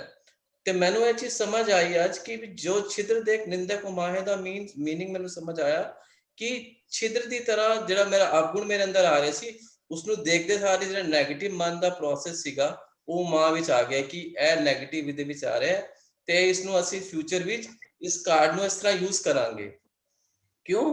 ਕਿਉਂਕਿ ਇਸ ਨੂੰ ਮੈਂ ਇਸ ਲੈਟ ਡਾਊਨ ਕਰਨਾ ਹੈ, ਨੈਗੇਟਿਵ ਮਨ ਦੀ ਜਿਹੜੀ ਨਿੰਦਕ ਬਿਰਤੀ ਵਾਲਾ ਜਿਹੜਾ ਮਨ ਸੀਗਾ, ਤਾਂ ਮੈਨੂੰ ਇਹ ਰਿਅਲਾਈਜ਼ ਹੋਇਆ ਤੇ ਮੈਂ ਉਸ ਟਾਈਮ ਤੇ ਅੱਜ ਦੇ ਟੌਪਿਕ ਨਾਲ ਰਿਲੇਟ ਕੀਤਾ ਕਿ ਜੋ ਉਦਮੀ ਔਰ ਚੜ੍ਹਦੀ ਕਲਾ ਦੀ ਅਵਸਥਾ ਸਾਡੀ ਤਾਂ ਹੀ ਬਣ ਸਕਦੀ ਹੈ ਅਸੀਂ ਨਾਮ ਜਪੋ, ਕੀਰਤ ਕਰੋ, ਵੰਡ ਛਕੋ ਵਿੱਚ ਅਸੀਂ ਇਹ ਟੌਪਿਕ ਡਿਸਕਸ ਜੋ ਅਸੀਂ ਗੁਰੂ ਨਾਨਕ ਸਾਹਿਬ ਦੇ ਗੁਰਪੁਰਬ ਤੇ ਵੀਰ ਜੀ ਨੇ ਇਲੈਬੋਰੇਟ ਕਰਕੇ ਸਾਨੂੰ ਸਮਝਾਇਆ ਕਿ ਕੀਰਤ ਕਰੋ ਦਾ ਮਤਲਬ ਹੈ ਗੁਣਾਂ ਨੂੰ ਕਮਾਣਾ, ਤੇ ਉਦਮ ਸਾਨੂੰ ਗੁਣਾਂ ਨੂੰ ਕਮਾਉਣ ਵਾਲਾ ਜਿਹੜਾ ਅਸੀਂ ਉਦਮ ਕਰਨਾ ਹੈ। ਪਰ ਹੁੰਦਾ ਕੀ ਹੈ ਕਿ ਸਾਰੀ ਸੰਤ ਬਿਰਤੀ ਤੇ ਇੱਥੇ ਤੱਕ ਕੰਮ ਕਰਦੀ ਹੈ ਕਿ ਗੁਣਾਂ ਨੂੰ ਅਸੀਂ ਅਡਾਪਟ ਕਰਨਾ ਹੈ, ਪਰ ਅਸੀਂ ਗੁਣਾਂ ਨੂੰ ਅਡਾਪਟ ਕਰਨ ਵੇਲੇ ਅਸੀਂ ਕਈ ਵਾਰ ਨਿਮੋ ਚੂੜ ਹੋ ਜਾਂਦੇ ਆ, ਕਿਉਂਕਿ ਸਾਨੂੰ ਲੱਗਦਾ ਹੈ ਕਿ ਇਹ ਸੁਸਾਇਟੀ ਵਿੱਚ ਤੇ ਲੋਕੀ ਕੀ ਕਹਿਣਗੇ, ਇਹ ਤੇ ਇੱਕ ਤਰਫ ਹੋ ਗਿਆ ਹੈ। ਤੇ ਉਸ ਵੇਲੇ ਉਹ ਸਿਪਾਹੀ ਵਾਂਗੂ, ਉਸ ਵੇਲੇ ਉਹ ਵਾਰੀਅਰ ਵਾਂਗੂ ਉਸ ਚੀਜ਼ ਨੂੰ ਕੰਬੈਕ ਕਰਕੇ ਉਸਨੂੰ ਅਹੈਡ ਗੇਮ ਵਿੱਚ ਅੱਗੇ ਹੋਣਾ ਔਰ ਉਸਨੂੰ ਜਿੱਤਣਾ ਆਪਣੇ ਉਸ ਨੈਗੇਟਿਵ ਨੂੰ, ਕਿ ਇਸ ਨੂੰ ਮੈਨੂੰ ਇਸ ਸੰਤ ਵਾਲੀ ਬਿਰਤੀ ਤੇ ਮੇਰੇ ਵਿੱਚ ਹੈ ਕਿ ਮੈਨੂੰ ਅਵਗੁਣਾਂ ਨੂੰ ਦੂਰ ਕਰਕੇ ਗੁਣ ਹਾਸਲ ਕਰਨੇ ਨੇ। ਪਰ ਕਈ ਵਾਰ ਅਸੀਂ ਨਿਮੋ ਚੂੜ ਹੋ ਜਾਂਦੇ ਹਾਂ। ਕਿਉਂ? ਕਿਉਂਕਿ ਅਸੀਂ ਜਦੋਂ ਗੁਣਾਂ ਨੂੰ ਅਪਲਾਈ ਕਰ ਰਹੇ ਹੁੰਦੇ ਹਾਂ ਤਾਂ ਸਾਨੂੰ ਕੋਈ ਆ ਕੇ ਕੁਝ ਕਹਿ ਦਿੰਦਾ ਹੈ, ਯਾਰ तुमने तो दहेज के बिना ही शादी कर ली, तुम शराब ही नहीं पीते, तुम फलाना ये काम ही नहीं करते, तो सोसाइटी में तुम रहोगे कैसे। ਤੇ ਇਹ ਜਿਹੜਾ ਸ਼ਰਾਬ ਵਾਲੀ ਗੱਲ, ਇਹ ਜਿਹੜੀ ਈਵਲਸ ਵਾਲੀ ਗੱਲ ਸਾਨੂੰ ਅਡਾਪਟ ਕਰਨ ਵੇਲੇ ਜਦੋਂ ਇੱਕ ਤੋੜਦੀ ਹੈ ਜਦੋਂ, ਤਾਂ ਸਾਨੂੰ ਉਸ ਵਾਰੀਅਰ ਵਾਂਗੂ ਖੜੇ ਹੋਣਾ ਚਾਹੀਦਾ ਹੈ ਔਰ ਸੰਤ ਸਿਪਾਹੀ ਵਾਲੇ ਇਹ ਕਨਸੈਪਟ ਨੂੰ ਅਪਲਾਈ ਕਰਨਾ ਚਾਹੀਦਾ ਹੈ ਗੁਰਮਤਿ ਦੀ ਰੋਸ਼ਨੀ ਵਿੱਚ ਕਿ ਅਸੀਂ ਉਸ ਪੁਆਇੰਟ ਆਫ ਵਿਊ ਨੂੰ ਅਸੀਂ ਕੰਬੈਕ ਕਰ ਸਕੀਏ ਔਰ ਅਸੀਂ ਇਸ ਉਦਮੀ ਔਰ ਚੜ੍ਹਦੀ ਕਲਾ ਵਿੱਚ ਆਈ ਹੈ ਕਿ ਅਸੀਂ ਉਹ ਚੜ੍ਹਦੀ ਕਲਾ ਵਿੱਚ ਤਾਂ ਹੀ ਅਸੀਂ ਆ ਸਕਦੇ ਹਾਂ ਜਦੋਂ ਅਸੀਂ ਉਸਨੂੰ ਕੰਬੈਕ ਕਰਨ ਵਾਲੀ ਸਟੇਟ ਆਫ ਮਾਈਂਡ ਆਪਣੀ ਰੱਖੀਏ। ਵਾਹਿਗੁਰੂ ਜੀ ਕਾ ਖਾਲਸਾ, ਵਾਹਿਗੁਰੂ ਜੀ ਕੀ ਫਤਿਹ। ਥੈਂਕ ਯੂ ਜੀ, ਵੈਰੀ ਵੈਲ ਸੈਡ। ਕਿ ਸਾਡੀ ਨਾ ਜਿਹੜੀ ਮਨ ਦੀ ਰਿਸੈਪਟਿਵਿਟੀ ਹੈ ਉਹ ਹੀ ਹੈਗੀ ਕਿ ਜਿਹੜੀ ਚੀਜ਼ਾਂ ਸਾਨੂੰ ਪਸੰਦ ਆਉਂਦੀਆਂ ਅਸੀਂ ਉਹਨਾਂ ਚੀਜ਼ਾਂ ਨੂੰ ਹੀ ਫੜਦੇ ਹਾਂ। It's just like a mobile network, ਜਿੱਥੇ ਜਿੱਥੇ ਕਨੈਕਟੀਵਿਟੀ ਹੁੰਦੀ ਹੈ। ਕਿਉਂ? ਕਿਉਂਕਿ ਸਾਡੀ ਲਾਈਕ ਮਾਈਂਡਡਨੈਸ ਹੁੰਦੀ ਹੈ, ਅਸੀਂ ਉਹਨਾਂ ਚੀਜ਼ਾਂ ਨੂੰ ਵੇਖਦੇ ਹਾਂ, ਲੱਭਦੇ ਹਾਂ। ਬਟ ਜਿਹੜੀ ਚੀਜ਼ ਸਾਨੂੰ ਰਿਪਲਸਿਵ ਹੁੰਦੀ ਹੈ, ਨੈਗੇਟਿਵ, ਸਾਨੂੰ ਨਹੀਂ ਅੱਛਾ ਲੱਗਦਾ, ਅਸੀਂ ਉਸ ਪਾਸੇ ਨਹੀਂ ਵੀ ਜਾਂਦੇ ਜਦੋਂ ਅਸੀਂ ਚੜ੍ਹਦੀ ਕਲਾ ਔਰ ਪੋਜ਼ਿਟਿਵਿਟੀ ਵੱਲ ਰਹਿੰਦੇ ਹਾਂ। ਜਿਹੜਾ ਐਫਰਟ ਦੀ ਗੱਲ ਅਰਜੀਤ ਜੀ ਕਰ ਰਹੇ ਨੇ ਕਿ ਸਾਡੇ ਐਫਰਟਸ ਕਿਸ ਡਾਇਰੈਕਸ਼ਨ ਵਿੱਚ ਹੈਗੇ। ਜੇ ਮੇਰੇ ਐਫਰਟ ਹੋਣਗੇ ਕਿ ਮੈਂ ਸ਼ਰਾਬਾਂ ਪੀਣੀ ਹੈ ਤਾਂ ਮੈਂ ਸ਼ਾਮੀ ਠੇਕੇ ਦੇ ਉੱਥੇ ਹੀ ਖੜਾ ਹੋਵਾਂਗਾ। ਬਟ ਮੇਰਾ ਜੇ ਐਫਰਟ ਹੋਏਗਾ ਕਿ ਮੈਂ ਗੁਰਦੁਆਰਾ ਸਾਹਿਬ ਜਾਣਾ ਹੈ, ਮੈਂ ਪਾਠ ਕਰਨਾ ਹੈ, ਮੈਂ ਆਪਣੇ ਜੀਵਨ ਨੂੰ ਉੱਚਾ ਉੱਚਾ ਕਰਨਾ ਹੈ, ਗਰੀਬਾਂ ਦੀ ਮਦਦ ਕਰਨੀ ਹੈ, ਸੋ ਮੇਰੇ ਕਦਮ ਉਸੇ ਵੱਲ ਵਧਣਗੇ। Thanks for sharing. ਵੀ ਜੀ ਸਾਡੇ ਨਾਲ ਵਿੰਦਰੀ ਭੂਆ ਜੀ ਵੀ ਹੈਗੇ ਨੇ, ਮੈਂ ਉਹਨਾਂ ਨੂੰ ਵੀ ਰਿਕੁਐਸਟ ਕਰਾਂਗਾ ਕਿ ਪਲੀਜ਼ ਸਾਡੇ ਨਾਲ ਇਸ ਟੌਪਿਕ ਤੇ ਸਾਂਝ ਪਾਓ। ਹਾਂਜੀ ਵਿੰਦਰੀ ਭੂਆ ਜੀ।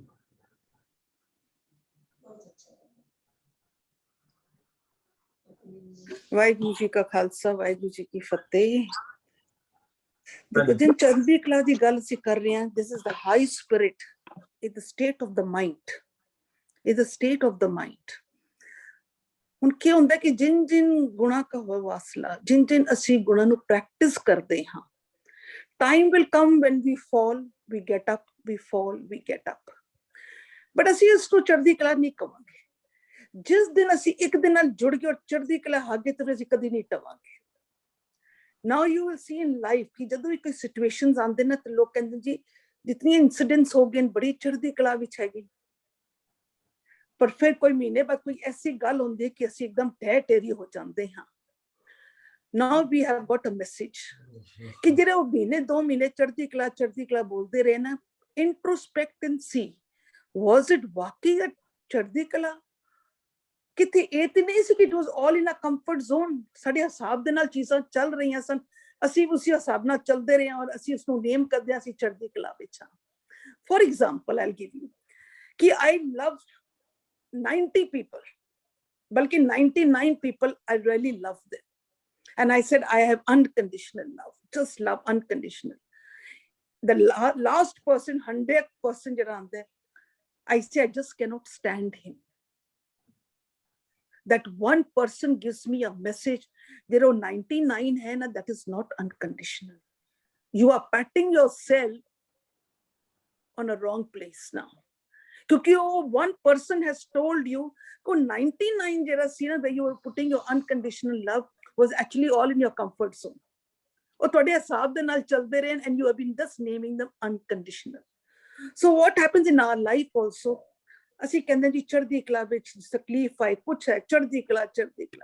Now we have to introspect. We have to introspect.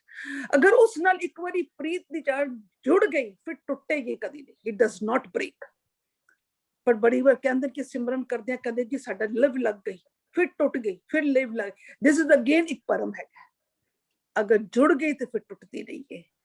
सो ये भी एक साडा परम है कि ये टूटना ते लगना, टूट जुड़ गई तो फिर टूटेगी नहीं, और चढ़दी कला दी अवस्था प्राप्त कर लेती फिर कभी भी ढह ढेरी नहीं होगी। एक भगतां दी एक सो ये we have to keep on introspecting, are we just patting ourself, किते ਅਸੀਂ किते ਭੁਲੇਖੇ ਵਿੱਚ ਤੇ ਨਹੀਂ ਹੈਗੇ ਹਾਲੀ। So this introspection has to keep on been doing, ਕਿਉਂਕਿ ਅਸੀਂ ਬੜੀ ਵਾਰ ਭੁਲੇਖੇ ਵਿੱਚ ਆ ਜਾਂਦੇ ਹਾਂ। ਅਸੀਂ ਕਿਸੇ ਦੀ ਡੈਥ ਹੁੰਦੀ, 1 ਦੀ 2 ਦੀ 4 ਦੀ 5 ਦੀ, ਬੜੀ ਚੜ੍ਹਦੀ, ਕੋਈ ਗੱਲ ਨਹੀਂ ਜੀ, ਚੜ੍ਹਦੀ ਕਲਾ, ਸਿੱਖਾਂ ਦੀ ਚੜ੍ਹਦੀ ਕਲਾ, ਔਰ ਕਿਸੇ ਦਿਨ ਕੋਈ ਸਾਡੇ ਆਪਣੇ ਹੀ ਹੋ ਜਾ, ਅਸੀਂ ਢਹਿ ਢੇਰੀ ਹੋ ਜਾਂਦੇ ਹਾਂ, ਫਿਰ ਕਿੱਥੇ ਗਈ ਸਾਡੀ ਚੜ੍ਹਦੀ ਕਲਾ? ਇਟ ਸ਼ੋਜ਼ ਕਿ ਮੋਹ ਹੈ, ਮਮਤਾ ਹੈ, ਉਹ ਚੜ੍ਹਦੀ ਕਲਾ ਨਹੀਂ ਸੀ, because that was not in your zone. This is in your zone. ਇਸ ਕਰਕੇ everything we always have to have an introspection, ਤਾਕਿ ਅਸੀਂ ਕਿਤੇ ਭੁਲੇਖਿਆਂ ਵਿੱਚ ਹੀ ਖਾਲੀ ਆਪਣੇ ਆਪ ਨੂੰ ਪੈਟ ਨਾ ਕਰਦੇ ਰਹੀਏ। ਹਾਂਜੀ, ਥੈਂਕਸ। ਥੈਂਕ ਯੂ ਭੂਆ ਜੀ। ਗੁਰਬਾਣੀ ਸਾਨੂੰ ਕਹਿੰਦੀ ਹੈ ਨਾਨਕ ਭਗਤਾਂ ਸਦਾ ਵਿਗਾਸ, तो ਸਾਨੂੰ ਸਦਾ ਵਿਗਾਸ ਤਾਂ ਹੀ ਮਿਲੇਗਾ ਜਦੋਂ ਐਸੀ ਔਰ ਸਿਚੁਏਸ਼ਨ 'ਚ ਸਾਡੀ ਉਹੀ ਚੜ੍ਹਦੀ ਕਲਾ ਰਹੇ ਕਿ ਇੱਕ ਵੀ ਬੰਦਾ ਇਸ ਤਰ੍ਹਾਂ ਦਾ ਨਾ ਸਾਡੇ ਸਾਹਮਣੇ ਆਏ ਜੋ ਸਾਨੂੰ ਤਲਖੀ ਦੇ ਜਾਏ, ਜਾਂ ਸਾਡੀ ਕੋਈ ਵੀ ਐਸੀ ਸਿਚੁਏਸ਼ਨ 'ਚ we don't get upset. So it is your right point you shared ਕਿ ਵੀ ਸਾਡੀ ਕੰਫਰਟ ਜ਼ੋਨ ਨਾਲ ਚੜ੍ਹਦੀ ਕਲਾ ਲੱਗਦੀ ਹੈ। ਅਸੀਂ ਆਮ ਤੌਰ ਤੇ ਟਰਮ ਬੋਲ ਜਾਂਦੇ ਹਾਂ, ਹਾਂਜੀ ਕੀ ਹਾਲ ਚਾਲ ਹੈ ਜੀ, ਬੜੀ ਚੜ੍ਹਦੀ ਕਲਾ ਚੱਲ ਰਿਹਾ, ਗੁੱਡ ਹੈ, ਅੱਛਾ ਹੈ, but it has to be at that situation also ਜਿੱਥੇ ਔਡ ਕੋਈ ਟਾਈਮ ਆਇਆ ਸਾਡੇ ਨਾਲ। Thank you so much. Jasmeet ji, मैं ਤੁਹਾਨੂੰ ਰਿਕੁਐਸਟ ਕਰਾਂਗਾ ਪਲੀਜ਼ ਅਨਮਿਊਟ yourself ਪੰਪੇ ਤੋਂ। ਜੀ ਵਾਹਿਗੁਰੂ ਜੀ ਕਾ ਖਾਲਸਾ ਵਾਹਿਗੁਰੂ ਜੀ ਕੀ ਫਤਿਹ। ਆਵਾਜ਼ ਆ ਰਹੀ ਹੈ ਜੀ? ਯਾਰ ਇੱਕ ਨਾ ਬੰਦਾ ਮੰਨ ਲਓ ਕਿਧਰੋਂ ਨਿਕਲਦਾ ਪਿਆ ਬਾਹਰੋਂ, ਤੁਹਾਨੂੰ ਮਿਲੇ, ਫਤਿਹ ਦੀ ਸਾਂਝ ਕੀਤੀ ਤੇ ਕੁਦਰਤੀ ਕੀ ਪੁੱਛਿਆ ਜਾਂਦਾ ਕੀ ਹਾਲ ਹੈ, ਜਵਾਬ ਆਉਂਦਾ ਚੜ੍ਹਦੀ ਕਲਾ। ਚੜ੍ਹਦੀ ਕਲਾ ਬੋਲ ਕੇ ਕਿੱਥੇ ਜਾਂਦੇ ਪਏ ਹੋ? ਆਓ ਗੁਰਦੁਆਰੇ ਮੱਥਾ ਟੇਕ ਆਈਏ। ਠੀਕ ਹੈ, ਚਲੋ ਆਓ ਚਲਦੇ ਹਾਂ। ਗੁਰਦੁਆਰੇ ਗਏ, ਮੱਥਾ ਟੇਕਿਆ, ਉੱਥੇ ਸਾਹਮਣੇ ਸੇਵਾਦਾਰ ਨਜ਼ਰ ਆਇਆ। ਤੈਨੂੰ ਇੰਨੀ ਅਕਲ ਨਹੀਂ ਹੈ, ਦੇਖੀ ਰੁਮਾਲ ਦਾ ਟੇੜਾ। ਅੱਗੇ ਨਿਕਲੇ, ਯਾਰ ਇਹ ਦੇਖੋ ਜਰਾ ਪ੍ਰਬੰਧਕ ਕਿਸ ਕਿਸ ਨੂੰ ਸੱਦੇ ਰਹਿੰਦੇ ਨੇ, ਪ੍ਰਬੰਧਕਾਂ ਨੂੰ ਤੇ ਧੇਲੇ ਦੀ ਅਕਲ ਨਹੀਂ ਹੈ। ਕੋਈ ਨਹੀਂ, ਥੱਲੇ ਗੁਰਦੁਆਰੇ ਤੋਂ ਬਾਹਰ ਨਿਕਲ ਰਹੇ ਸੀ, ਬੱਚੇ ਖੇਲਦੇ ਪਏ ਸੀ, ਬੱਚਿਆਂ ਦੀ ਬਾਲ ਆ ਗਈ। ਫਿਰ ਬੱਚਿਆਂ ਤੇ ਥੋੜਾ ਆਪਣਾ ਕੱਢਿਆ ਕਿ ਅਸੀਂ ਵੀ ਤੇ ਸਰਦਾਰ ਹੁੰਦੇ ਹਾਂ, ਆਪਣਾ ਗੁੱਸਾ ਥੋੜਾ ਕੱਢਿਆ। ਫਿਰ ਹੋਰ ਅੱਗੇ ਚੱਲਣੇ ਸ਼ੁਰੂ ਹੋਏ, ਅੱਗੇ ਆਉਂਦਿਆਂ ਦੀ ਗੱਲ ਚਲੀ, ਯਾਰ ਘਰ ਤੇ ਬੇੜਾ ਗਰ ਗਿਆ, ਇੱਕ ਬੰਦਾ ਇੱਕ ਚੀਜ਼ ਨਹੀਂ ਸੁਣਦਾ। ਅੱਛਾ ਕੰਮ ਕਾਜ ਕਿਵੇਂ ਚੱਲਦਾ ਪਿਆ? ਯਾਰ ਮੇਰਾ ਮੈਨੇਜਰ ਹੈ ਨਾ, ਪਤਾ ਨਹੀਂ ਮੇਰੀ ਕੀ ਕਿਸਮਤ ਸੀ ਕਿ ਮੈਂ ਇਸ ਜਗ੍ਹਾ ਤੇ ਆ ਕੇ ਅਟਕਿਆ। ਹੁਣ ਪਤਾ ਨਹੀਂ ਫਿਰ ਉਹ ਚੜ੍ਹਦੀ ਕਲਾ ਕਿਹੜੀ ਸੀ ਜਿਹੜੀ ਚੜ੍ਹਦੀ ਕਲਾ ਫਤਿਹ ਬੁਲਾਉਣ ਵਕਤ ਸਾਂਝੀ ਕੀਤੀ। ਚੜ੍ਹਦੀ ਕਲਾ ਸਾਨੂੰ ਕ੍ਰੀਏਟ ਕਰਨੀ ਪੈਂਦੀ ਉਹਦੇ ਲਈ ਹੈਬਿਟ। ਇੱਕ ਨਾ ਇੱਕ ਫਿਲਾਸਫਰ ਸੀ, ਉਹਨੇ ਚੈੱਕ ਕਰਨਾ ਸੀ ਕਿ ਇਨਸਾਨ ਦੀ ਹੈਬਿਟਸ ਕਿਵੇਂ ਬਣਦੀਆਂ ਨੇ। ਉਹਨੇ ਇੱਕ ਟੀ ਸ਼ੇਪ ਮੇਜ਼ ਕ੍ਰੀਏਟ ਕੀਤਾ ਤੇ ਉਹਨੇ ਇਹ ਪ੍ਰੈਕਟਿਸ ਇੰਪਲੀਮੈਂਟ ਕੀਤਾ ਰੋਡੈਂਟਸ ਤੇ, ਮਾਈਸ ਤੇ। ਸੌਖੇ ਲਫ਼ਜ਼ਾਂ ਵਿੱਚ ਸਮਝ ਲਈਏ, ਚੂਹੇ ਨੇ ਤੇ ਇੱਕ ਟੀ ਸ਼ੇਪ ਦੀ ਮੇਜ਼ ਹੈ ਤੇ ਅੱਗੇ ਜਾ ਕੇ ਲੈਫਟ ਹੈਂਡ ਸਾਈਡ ਤੇ ਚਾਕਲੇਟਸ ਪਏ ਨੇ। ਚੂਹਾਂ ਨੂੰ ਉਹਦੀ ਖੁਸ਼ਬੂ ਆਣੀ ਸ਼ੁਰੂ ਹੋਈ ਤੇ ਉਹਨਾਂ ਦਾ ਮਨ ਕੀਤਾ ਕਿ ਅਸੀਂ ਉਸ ਪਾਸੇ ਜਾਣਾ ਹੈ, ਬਟ ਕਿਉਂਕਿ ਨਜ਼ਰ ਨਹੀਂ ਆ ਰਿਹਾ ਮੇਜ਼ ਹੈ, ਦੇ ਸਟਰਗਲਡ। ਹੁਣ ਉਹ ਚੀਜ਼ਾਂ ਉਸਨੂੰ ਟਰੈਕ ਕਰਦੇ ਪਏ ਨੇ ਕਿ ਚੂਹਾਂ ਦੀ એનર્ਜੀ ਲੱਗਦੀ ਪਈ ਹੈ ਕਿ ਉਹ ਚਾਕਲੇਟਸ ਤੱਕ ਅਸੀਂ ਪਹੁੰਚਣਾ। ਜੱਦੋ ਜ਼ਹਿਦ ਹੋਇਆ ਕਰਕੇ ਇਵੈਂਚੁਅਲੀ ਉਸ ਚਾਕਲੇਟਸ ਤੱਕ ਪਹੁੰਚ ਗਏ। ਦੂਜੀ ਵਾਰੀ ਸੇਮ ਐਕਸਰਸਾਈਜ਼ ਕੀਤੀ, ਚੂਹੇ ਆਏ, ਚਾਕਲੇਟਸ ਦੀ ਸੁਗੰਧੀ ਆਈ, ਉਹ ਸੁਗੰਧੀ ਨੇ ਉਹਨਾਂ ਨੂੰ ਮੋਟੀਵੇਟ ਕੀਤਾ to take an action. However ਕਿਉਂਕਿ ਮੇਜ਼ ਨਜ਼ਰ ਨਹੀਂ ਆਂਦਾ ਪਿਆ, ਬਟ ਕਿਉਂਕਿ ਇੱਕ ਵਾਰੀ ਕਰ ਚੁੱਕੇ ਸੀ, ਫਿਰ ਉਸੇ ਰਸਤੇ ਤੇ ਗਏ, ਥੋੜਾ ਕੰਪੈਰੀਟਿਵਲੀ ਪਹਿਲੇ ਪਹੁੰਚ ਗਏ। ਇਹ ਐਕਸਰਸਾਈਜ਼ ਨੂੰ ਰਿਪੀਟ ਕਰਦਾ ਗਿਆ। ਇੱਕ ਟਾਈਮ ਆਇਆ ਜਦੋਂ ਚੂਹਾਂ ਨੂੰ ਉਸ ਜਗ੍ਹਾ ਤੇ ਰੱਖਿਆ ਤੇ ਸਾਹਮਣੇ ਚਾਕਲੇਟ ਰੱਖਿਆ, ਚੂਹੇ ਕਿਧਰ ਨਹੀਂ ਗਏ, ਸਿੱਧਾ ਲੈਫਟ ਚਾਕਲੇਟ ਚੁੱਕ ਕੇ ਖਾ ਕੇ ਚਲੇ ਗਏ। ਕਿਉਂ? ਕਿਉਂਕਿ ਉਹਨਾਂ ਨੂੰ ਪਤਾ ਲੱਗ ਗਿਆ ਸੀ ਕਿ ਅਸਲ ਚੀਜ਼ ਕਿਧਰ ਹੈ। ਇੱਕ ਚੀਜ਼ ਪਹਿਲੀ ਆਈ, ਇੱਕ ਟ੍ਰਿਗਰ ਪੁਆਇੰਟ ਆਇਆ ਚਾਕਲੇਟ, ਉਸਨੇ ਟ੍ਰਿਗਰ ਕੀਤਾ ਐਕਸ਼ਨ। ਜਦੋਂ ਉਸ ਐਕਸ਼ਨ ਨੂੰ ਬਾਰੰਬਾਰ ਦੁਹਰਾਇਆ ਗਿਆ ਤੇ ਪਤਾ ਲੱਗ ਗਿਆ ਕਿ ਇਹ ਚੀਜ਼ ਮੇਰੀ ਹੈਬਿਟ, ਮੇਰੀ ਬਿਹੇਵੀਅਰ ਦੇ ਵਿੱਚ ਆ ਚੁੱਕਿਆ ਹੈ, ਜੋ ਮੈਨੂੰ ਆਪਣੇ ਮੰਜ਼ਿਲ ਤੱਕ ਲੈ ਜਾਏਗੀ। ਮੰਜ਼ਿਲ ਕੀ ਸੀ? ਚਾਕਲੇਟ। ਜਦੋਂ ਇਸ ਐਗਜ਼ਾਮਪਲ ਤੋਂ ਅਸੀਂ ਸਮਝੇ, ਕਿਉਂਕਿ ਉਹ ਚੂਹਾਂ ਨੂੰ ਚਾਕਲੇਟ ਖਿਲਾਉਣ ਲਈ ਉਹ ਫਿਲਾਸਫਰ ਇਹ ਕੰਮ ਨਹੀਂ ਕਰਦਾ ਪਿਆ ਸੀ, ਉਹ ਦੇਖਦਾ ਪਿਆ ਸੀ ਕਿ ਇਨਸਾਨ ਦੇ ਹੈਬਿਟਸ ਡਿਵੈਲਪ ਕਿਵੇਂ ਹੁੰਦੇ। ਜਦੋਂ ਅਸੀਂ ਸਮਝ ਆਏ ਨਾ ਸੀ ਕਿ ਚੜ੍ਹਦੀ ਕਲਾ ਬੋਲਦੇ ਪਏ ਆ ਤੇ ਕਿਹੜੀ ਚੀਜ਼ ਕਰਕੇ ਅਸੀਂ ਢਹਿੰਦੀ ਕਲਾ ਦੇ ਵਿੱਚ ਜਾ ਰਹੇ, ਉਸ ਚੀਜ਼ ਦੀ ਪ੍ਰੈਕਟਿਸ ਕਰਨਾ ਬੰਦ ਕਰਕੇ ਆਪਣੀ ਜ਼ਿੰਦਗੀ ਨੂੰ ਸਿੰਪਲ ਰੱਖੀਏ। ਮੈਨੂੰ ਪਰਸੋਂ ਕਿਸੇ ਦਾ ਫੋਨ ਆਇਆ, ਕਹਿੰਦੇ ਨੇ ਵੀਰ ਜੀ ਤੁਸੀਂ ਇੱਥੇ ਆਓਗੇ? ਮੈਂ ਕਹਿੰਦੀ ਮੈਂ ਨਹੀਂ ਆਵਾਂਗਾ। ਕਹਿੰਦੇ ਨੇ ਹੱਦ ਹੋ ਗਈ, ਘੱਟੋ ਘੱਟ ਕੋਈ ਬਹਾਨਾ ਤੇ ਮਾਰ ਦੇ ਕਿ ਮੈਂ ਇਹ ਨਹੀਂ ਕਰ ਸਕਦਾ, ਇਹ ਨਹੀਂ ਕਰ ਸਕਦਾ। ਮੈਂ ਕਿਹਾ ਯਾਰ ਮੈਂ ਆਪਣੀ ਜ਼ਿੰਦਗੀ ਵੀ ਸੌਖੀ ਰੱਖਣੀ ਹੈ, ਤੇਰੀ ਜ਼ਿੰਦਗੀ ਵੀ ਸੌਖੀ ਰੱਖਣੀ ਹੈ, ਕਿਉਂ ਬਹਾਨੇ ਵਿੱਚ ਪਈ ਰਹੇ? ਸਿੱਧਾ ਮੈਂ ਨਹੀਂ ਆਵਾਂਗਾ। ਅਸੀਂ ਜ਼ਿੰਦਗੀ ਨੂੰ ਕੰਪਲਿਕੇਟ ਕਰਦੇ ਰਹਿੰਦੇ ਹਾਂ, ਇਸ ਕਰਕੇ ਨਤੀਜਾ ਕੀ ਨਿਕਲਦਾ ਹੈ? ਉਦਮੀ ਦਾ ਆਪੋਜ਼ਿਟ ਜੋ ਹੈ ਆਲਸ। ਗੁਰੂ ਗ੍ਰੰਥ ਸਾਹਿਬ ਦੀ ਬਾਣੀ ਇੱਕ ਚੀਜ਼ ਬੜਾ ਪਿਆਰਾ ਸਪਸ਼ਟ ਕਰਦੀ ਹੈ। ਗੁਰੂ ਗ੍ਰੰਥ ਸਾਹਿਬ ਦੀ ਬਾਣੀ ਸਪਸ਼ਟ ਕਰਦੀ ਹੈ, ਮੇਰਾ ਮਨ ਆਲਸੀਆ ਉਗਲਾਨਾ। ਮਨ ਆਲਸੀ ਸੀ, ਕਿਉਂ? ਉਹਨਾਂ ਚੀਜ਼ਾਂ ਪ੍ਰਤੀ ਆਲਸੀ ਸੀ ਜਿਹੜੀਆਂ ਚੀਜ਼ਾਂ ਕਰਕੇ ਮੈਂ ਚੜ੍ਹਦੀ ਕਲਾ ਵਾਲੇ ਪਾਸੇ ਨਹੀਂ ਜਾਣਾ ਚਾਹੁੰਦਾ, ਕਿਉਂਕਿ ਮੈਂ ਮੋਮੈਂਟਰੀ ਪਲੇਜ਼ਰਸ ਵੱਲ ਜਾ ਰਿਹਾ। ਪਰ ਅੱਗੇ ਸਪਸ਼ਟ ਕਰਦੇ ਪਏ ਨੇ, ਹਰ ਆਨ ਮਿਲਾਇਓ ਗੁਰ ਸਾਧੂ। ਜਦੋਂ ਗਿਆਨ ਆ ਗਿਆ ਤੇ ਫਿਰ ਪਤਾ ਕੀ ਹੋਇਆ? ਗੁਰੂ ਅਰਜਨ ਸਾਹਿਬ ਦਾ ਇੱਕ ਬਚਨ ਹੋਰ ਬੜਾ ਪਿਆਰਾ। ਗੁਰੂ ਅਰਜਨ ਸਾਹਿਬ ਕਹਿੰਦੇ ਪਏ ਨੇ, ਮੋਹ ਮਲਨ ਨੀਂਦ ਤੇ ਛੁਟਕੀ। ਆਲਸ ਦੀ ਨੀਂਦ ਸੀ, ਇਸ ਕਰਕੇ ਚੜ੍ਹਦੀ ਕਲਾ ਨਹੀਂ ਆ ਰਹੀ ਸੀ।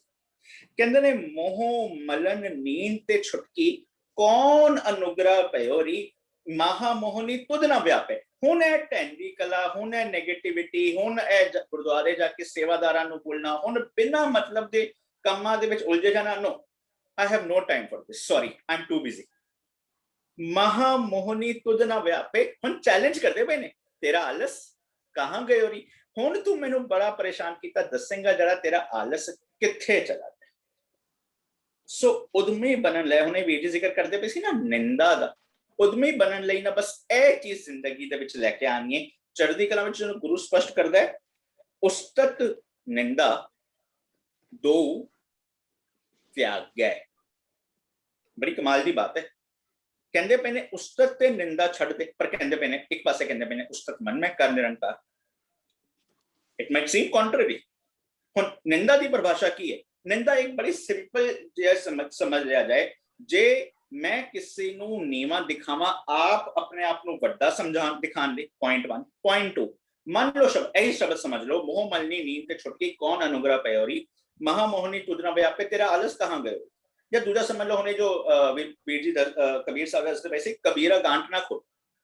ਹੁਣ ਉਧਰ ਗੱਲ ਬਿਲਕੁਲ ਸਪਸ਼ਟ ਆ ਗਈ ਹੈ ਕਿ ਕਿਹੜੀ ਗਠੜੀ, ਕਿਉਂਕਿ ਬਾਣੀ ਸਪਸ਼ਟ ਕਰਦੀ, ਲੋਕ ਅਵਗੁਣਾ ਕੀ ਬਨੇ ਗੰਠੜੀ, ਗੁਣ ਨਾ ਵਿਹਾਜੇ ਕੋਈ।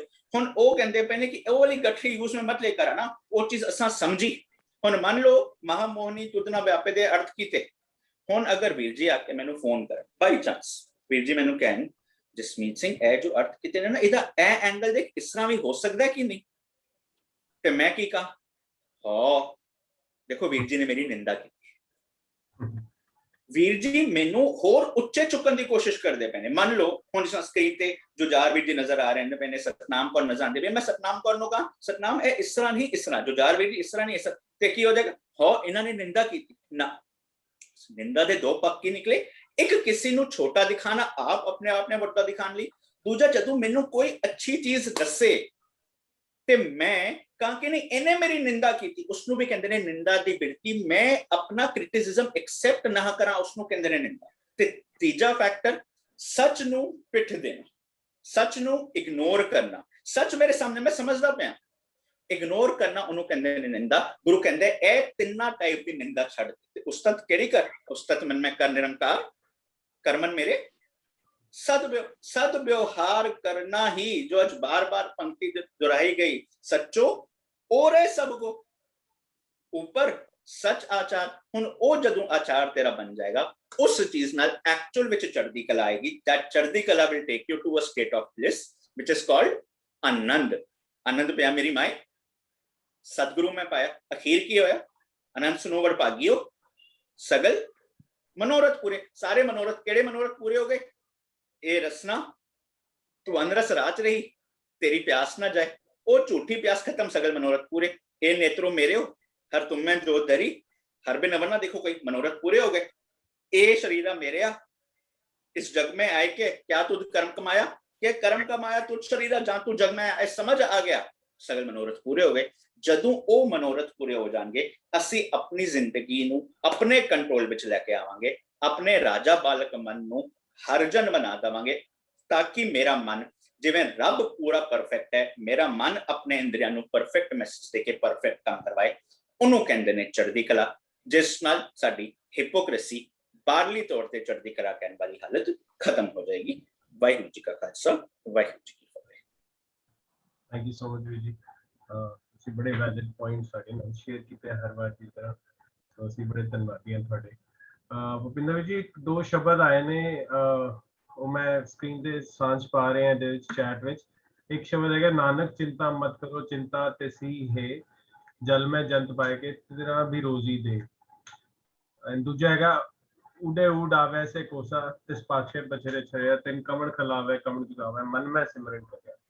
ਤੋ ਇਹਦੇ ਬਾਰੇ ਵਿਚਾਰ ਪੁੱਛਣ ਨੇ ਕਿ ਵੀ ਇਹਦੇ ਵਿੱਚ ਕੀ ਗੁਰੂ ਸਾਹਿਬ ਸਾਨੂੰ ਸੁਨੇਹਾ ਦੇ ਰਹੇ ਨੇ ਕਿ ਸਾਨੂੰ ਸਿਮਰਨ ਕਿਸ ਤਰ੍ਹਾਂ ਕਰਨਾ ਹੈ ਤੇ ਉਹਦੇ ਨਾਲ ਸਾਡਾ ਚਿੰਤਾ ਕਿਵੇਂ ਦੂਰ ਹੋਏਗੀ।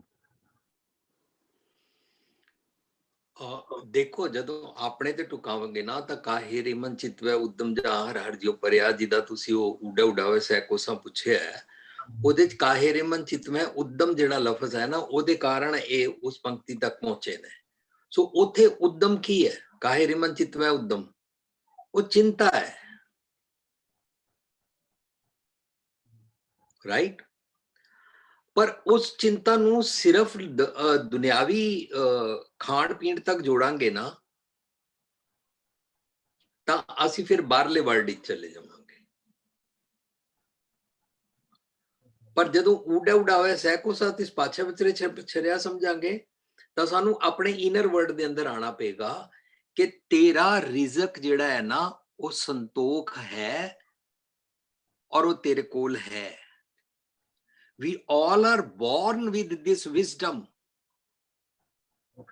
ਇਹ ਸੰਤੋਖ ਦੇ ਭੋਜਨ ਦੇ ਨਾਲ ਅਸੀਂ ਸਾਰੇ ਪੈਦਾ ਹੋਏ ਹਾਂ। ਇਹ ਰੱਬ ਨੇ ਸਾਨੂੰ ਦਾਤ ਦਿੱਤੀ ਹੋਈ ਹੈ। ਸੋ ਊੜਾ ਉਡਾਵੇ ਸੈ ਕੋਸਾ ਤਿਸ ਪਾਛੇ ਬਚਰੇ ਛਰਿਆ ਚ ਕੀ ਹੁੰਦਾ ਹੈ? ਅਸੀਂ ਪਹਿਲਾਂ ਸਮਝਦੇ ਸੀ ਸਿਰਫ ਕਿ ਉੱਥੇ ਸਾਈਬੇਰੀਆ ਚ ਕੂੰਜਾਂ ਰਹਿੰਦੀਆਂ ਨੇ ਔਰ ਉਹ ਸਰਦੀ ਦੇ ਦਿਨਾਂ ਵਿੱਚ ਜਦੋਂ ਸਨੋ ਪੈਂਦੀ ਹੈ ਤੇ ਉਹ ਇੰਡੀਆ ਆ ਜਾਂਦੀਆਂ ਨੇ, ਬਸ ਇੰਨਾ ਹੀ ਸੁਣਿਆ ਹੋਇਆ ਸੀ। ਤੇ ਉਹ ਜਦੋਂ ਇੱਥੇ ਆ ਜਾਂਦੀਆਂ ਨੇ ਉਹਨਾਂ ਦੇ ਬੱਚੇ ਪਿੱਛੇ ਰਹਿ ਜਾਂਦੇ ਨੇ ਔਰ ਉਹ ਇੱਥੇ ਸਿਮਰਨ ਕਰਦੀਆਂ ਨੇ ਤਾਂ ਉਹਨਾਂ ਦੇ ਬੱਚਿਆਂ ਨੂੰ ਪਿੱਛੇ ਰਿਜ਼ਕ ਮਿਲ ਜਾਂਦਾ ਹੈ। ਤਾਂ ਮੈਂ ਪਿੱਛੇ ਇਹਦੇ ਬਾਰੇ ਭਾਵਨਾ ਨਾਲ ਡਿਸਕਸ ਕਰ ਰਿਹਾ ਸੀ ਤਾਂ ਭਾਵਨਾ ਨੇ ਮੈਨੂੰ ਦੱਸਿਆ ਉਹਨਾਂ ਨੂੰ ਸਨੋ ਬਰਡਸ ਕਹਿੰਦੇ ਨੇ ਔਰ ਉਹ ਕਿਉਂਕਿ ਰਸ਼ੀਆ ਰਹੀ ਹੋਈ ਹੈ ਤਾਂ ਉਹਨੇ ਮੈਨੂੰ ਇਹਦੇ ਬਾਰੇ ਪੂਰੀ ਉਹਦੀ ਕੈਮਿਸਟਰੀ ਦੱਸੀ ਤਾਂ ਮੈਂ ਹੈਰਾਨ ਹੀ ਰਹਿ ਗਿਆ ਵੀ ਗੁਰੂ ਸਾਹਿਬ ਨੇ ਕਮਾਲ ਕਰ ਦਿੱਤੀ ਇਹ ਗੱਲ। ਇਹਦੇ ਚੋਂ ਬੱਚੇ ਪਿੱਛੇ ਛੋੜ ਕੇ ਨਹੀਂ ਆਉਂਦੀਆਂ, ਉਹਨਾਂ ਕੋਲ ਵਿਜ਼ਡਮ ਹੈ। ਉਹਨਾਂ ਨੂੰ ਇਹ ਪਤਾ ਹੈ ਕਿ ਜਦੋਂ ਵਿੰਟਰ ਆਏਗਾ ਤਾਂ ਮੈਨੂੰ ਅਤੇ ਮੇਰੇ ਬੱਚਿਆਂ ਨੂੰ ਭੋਜਨ ਨਹੀਂ ਮਿਲੇਗਾ। ਇਹ ਉਹਨਾਂ ਕੋਲ ਵਿਜ਼ਡਮ ਹੈ। ਵਿਜ਼ਡਮ ਦਾ ਰਿਜ਼ਕ ਦਾ ਭੋਜਨ ਉਹਨਾਂ ਕੋਲ ਹੈ, ਇਹ ਅਕਲ ਉਹਨਾਂ ਕੋਲ ਹੈ। ਤਾਂ ਉਹ ਕੀ ਕਰਦੀਆਂ ਨੇ? ਉਹ ਉਦਮ ਕਰਦੀਆਂ ਨੇ, ਉਹ ਪਲੈਨਿੰਗ ਕਰਦੀਆਂ ਨੇ। ਪਲੈਨਿੰਗ ਪਤਾ ਹੀ ਕਰਦੀਆਂ ਨੇ ਕਿ ਪਿੱਛੋਂ ਜੇ ਬੱਚੇ ਛੋੜਾਂ ਤੇ ਸ਼ਿਕਾਰੀ ਆਏਗਾ ਮਾਰ ਦੇਗਾ, ਦੂਜਾ ਇਹਨਾਂ ਨੂੰ ਬਾਹਰਲਾ ਸਰੀਰਕ ਭੋਜਨ ਨਹੀਂ ਮਿਲੇਗਾ। ਉਹ ਫਿਰ ਸਮਰ ਵਿੱਚ ਆਪਣੇ ਪਲਾਨ ਕਰਦੀਆਂ ਨੇ, ਆਪਣਾ ਬੱਚਾ ਕੰਸੀਵ ਕਰਕੇ ਡਿਲੀਵਰ ਕਰਦੀਆਂ ਨੇ। ਔਰ ਸਮਰ ਵਿੱਚ ਉਹਨੂੰ ਇਤਨਾ ਟ੍ਰੇਨਡ ਕਰਦੀਆਂ ਨੇ, ਇਤਨਾ ਟ੍ਰੇਨਡ ਕਰਦੀਆਂ ਨੇ ਕਿ ਆਪਣੇ ਗਰੁੱਪ ਦੇ ਉਹ ਜਿਹੜਾ ਫਲੌਕ ਉਹਨਾਂ ਦਾ ਇਕੱਠਾ ਟੁਰ ਰਿਹਾ ਹੁੰਦਾ ਹੈ, ਗਰੁੱਪ ਉੜ ਰਿਹਾ ਹੁੰਦਾ ਹੈ, ਉਹਦੀ ਹਵਾ ਦੇ 에ਅਰ ਪ੍ਰੈਸ਼ਰ ਐਸਾ ਵਿੰਡ ਪ੍ਰੈਸ਼ਰ ਕ੍ਰੀਏਟ ਕਰਕੇ ਉਹਨਾਂ ਬੱਚਿਆਂ ਨੂੰ ਨਾਲ ਲੈ ਜਾਂਦੀਆਂ ਨੇ, ਜੋ ਸਾਈਬੇਰੀਆ ਤੋਂ ਇੰਡੀਆ ਤੱਕ ਉਹ ਉੜ ਸਕਣ। ਇਤਨਾ ਉਹਨਾਂ ਨੂੰ ਵੈਲ ਇਨ ਐਡਵਾਂਸ ਪੈਦਾ ਕਰਕੇ, ਉਹਨਾਂ ਨੂੰ ਤਿਆਰ ਕਰਕੇ, ਉੜਨਾ ਸਿਖਾ ਕੇ ਨਾਲ ਲੈ ਕੇ ਉੱਡ ਕੇ ਉੱਥੇ ਚਲੀਆਂ ਜਾਂਦੀਆਂ ਨੇ। ਹੁਣ ਇੰਡੀਆ ਜਦੋਂ ਉੱਥੇ ਗਈਆਂ ਨੇ ਤਾਂ ਫਿਰ ਉੱਥੇ ਉਹ ਆਪਣੇ ਬੱਚਿਆਂ ਨੂੰ ਵੀ ਇਹੀ ਮੱਤ ਉਹਨਾਂ ਦੇ ਕਾਰਨ ਪ੍ਰਾਪਤ ਹੁੰਦੀ ਹੈ। ਉਹ ਫਿਰ ਅੱਗੇ ਤੋਂ ਅੱਗੇ ਚੱਲਦਾ ਹੈ। ਫਿਰ ਉਹ ਵਾਪਸ ਜਦੋਂ ਜਾਂਦੇ ਨੇ ਤਾਂ ਫਿਰ ਉੱਥੇ ਸਮਰ ਹੈ। ਫਿਰ ਇਸ ਤਰੀਕੇ ਦੇ ਨਾਲ ਉਹ ਆਪਣੇ ਵੈਲ ਔਨ ਟਾਈਮ। ਪਰ ਕਹਿਣ ਦਾ ਮਤਲਬ ਇਹ ਹੈ ਉਡਾ ਉਡਾਵੇ ਸਹਿ ਕੋਸਾ ਤਿਸ ਪਾਛੇ ਵਿਚਰੇ ਛਰਿਆ, ਤਿਨ ਕੌਣ ਖਿਲਾਵੇ ਕੌਣ ਚੁਗਾਵੇ, ਮਨ ਮੈਂ ਸਿਮਰਨ ਕਰਿਆ। ਉਦਮ ਕਰਦੇ ਨੇ, ਪਲੈਨਿੰਗ ਕਰਦੇ ਨੇ, ਆਪਣੇ ਸੁਚੱਜੇ ਜੀਵਨ ਵਾਸਤੇ ਅਤੇ ਆਪਣੇ ਬੱਚੇ ਨੂੰ ਇਸ ਸ੍ਰਿਸ਼ਟੀ ਵਿੱਚ ਅਲਾਈਵ ਰੱਖਣ ਵਾਸਤੇ ਔਰ ਉਸ ਨੂੰ ਉੱਡਣ ਦੀ ਸਮਰੱਥਾ ਦੇਣ ਵਾਸਤੇ।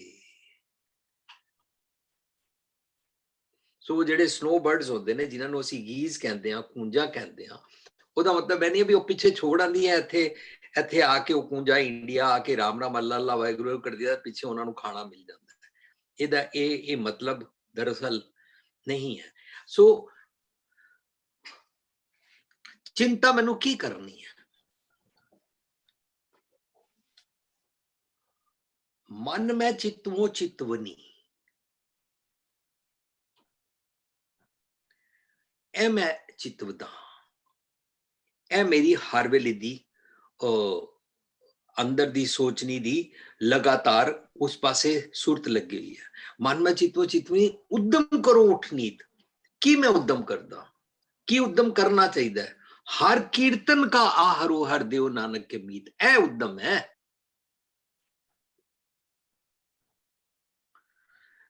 ਜਦੋਂ ਅਸੀਂ ਸੈਮੀਨਾਰ ਕੀਤਾ ਸੀ ਚਿੰਤਾ, ਤਾਂ ਅਸੀਂ ਉਹਦੇ ਚ ਇਹ ਸਮਝਿਆ ਸੀ ਕਿ ਚਿੰਤਾ ਇਹ ਨਾ ਕਰੋ, ਇਹ ਨਾ ਕਰੋ, ਇਹ ਨਾ ਕਰੋ, ਇਹ ਨਾ ਕਰੋ, ਇਹ ਨਾ ਕਰੋ, ਇਹ ਨਾ ਕਰੋ, ਇਹ ਨਾ ਕਰੋ।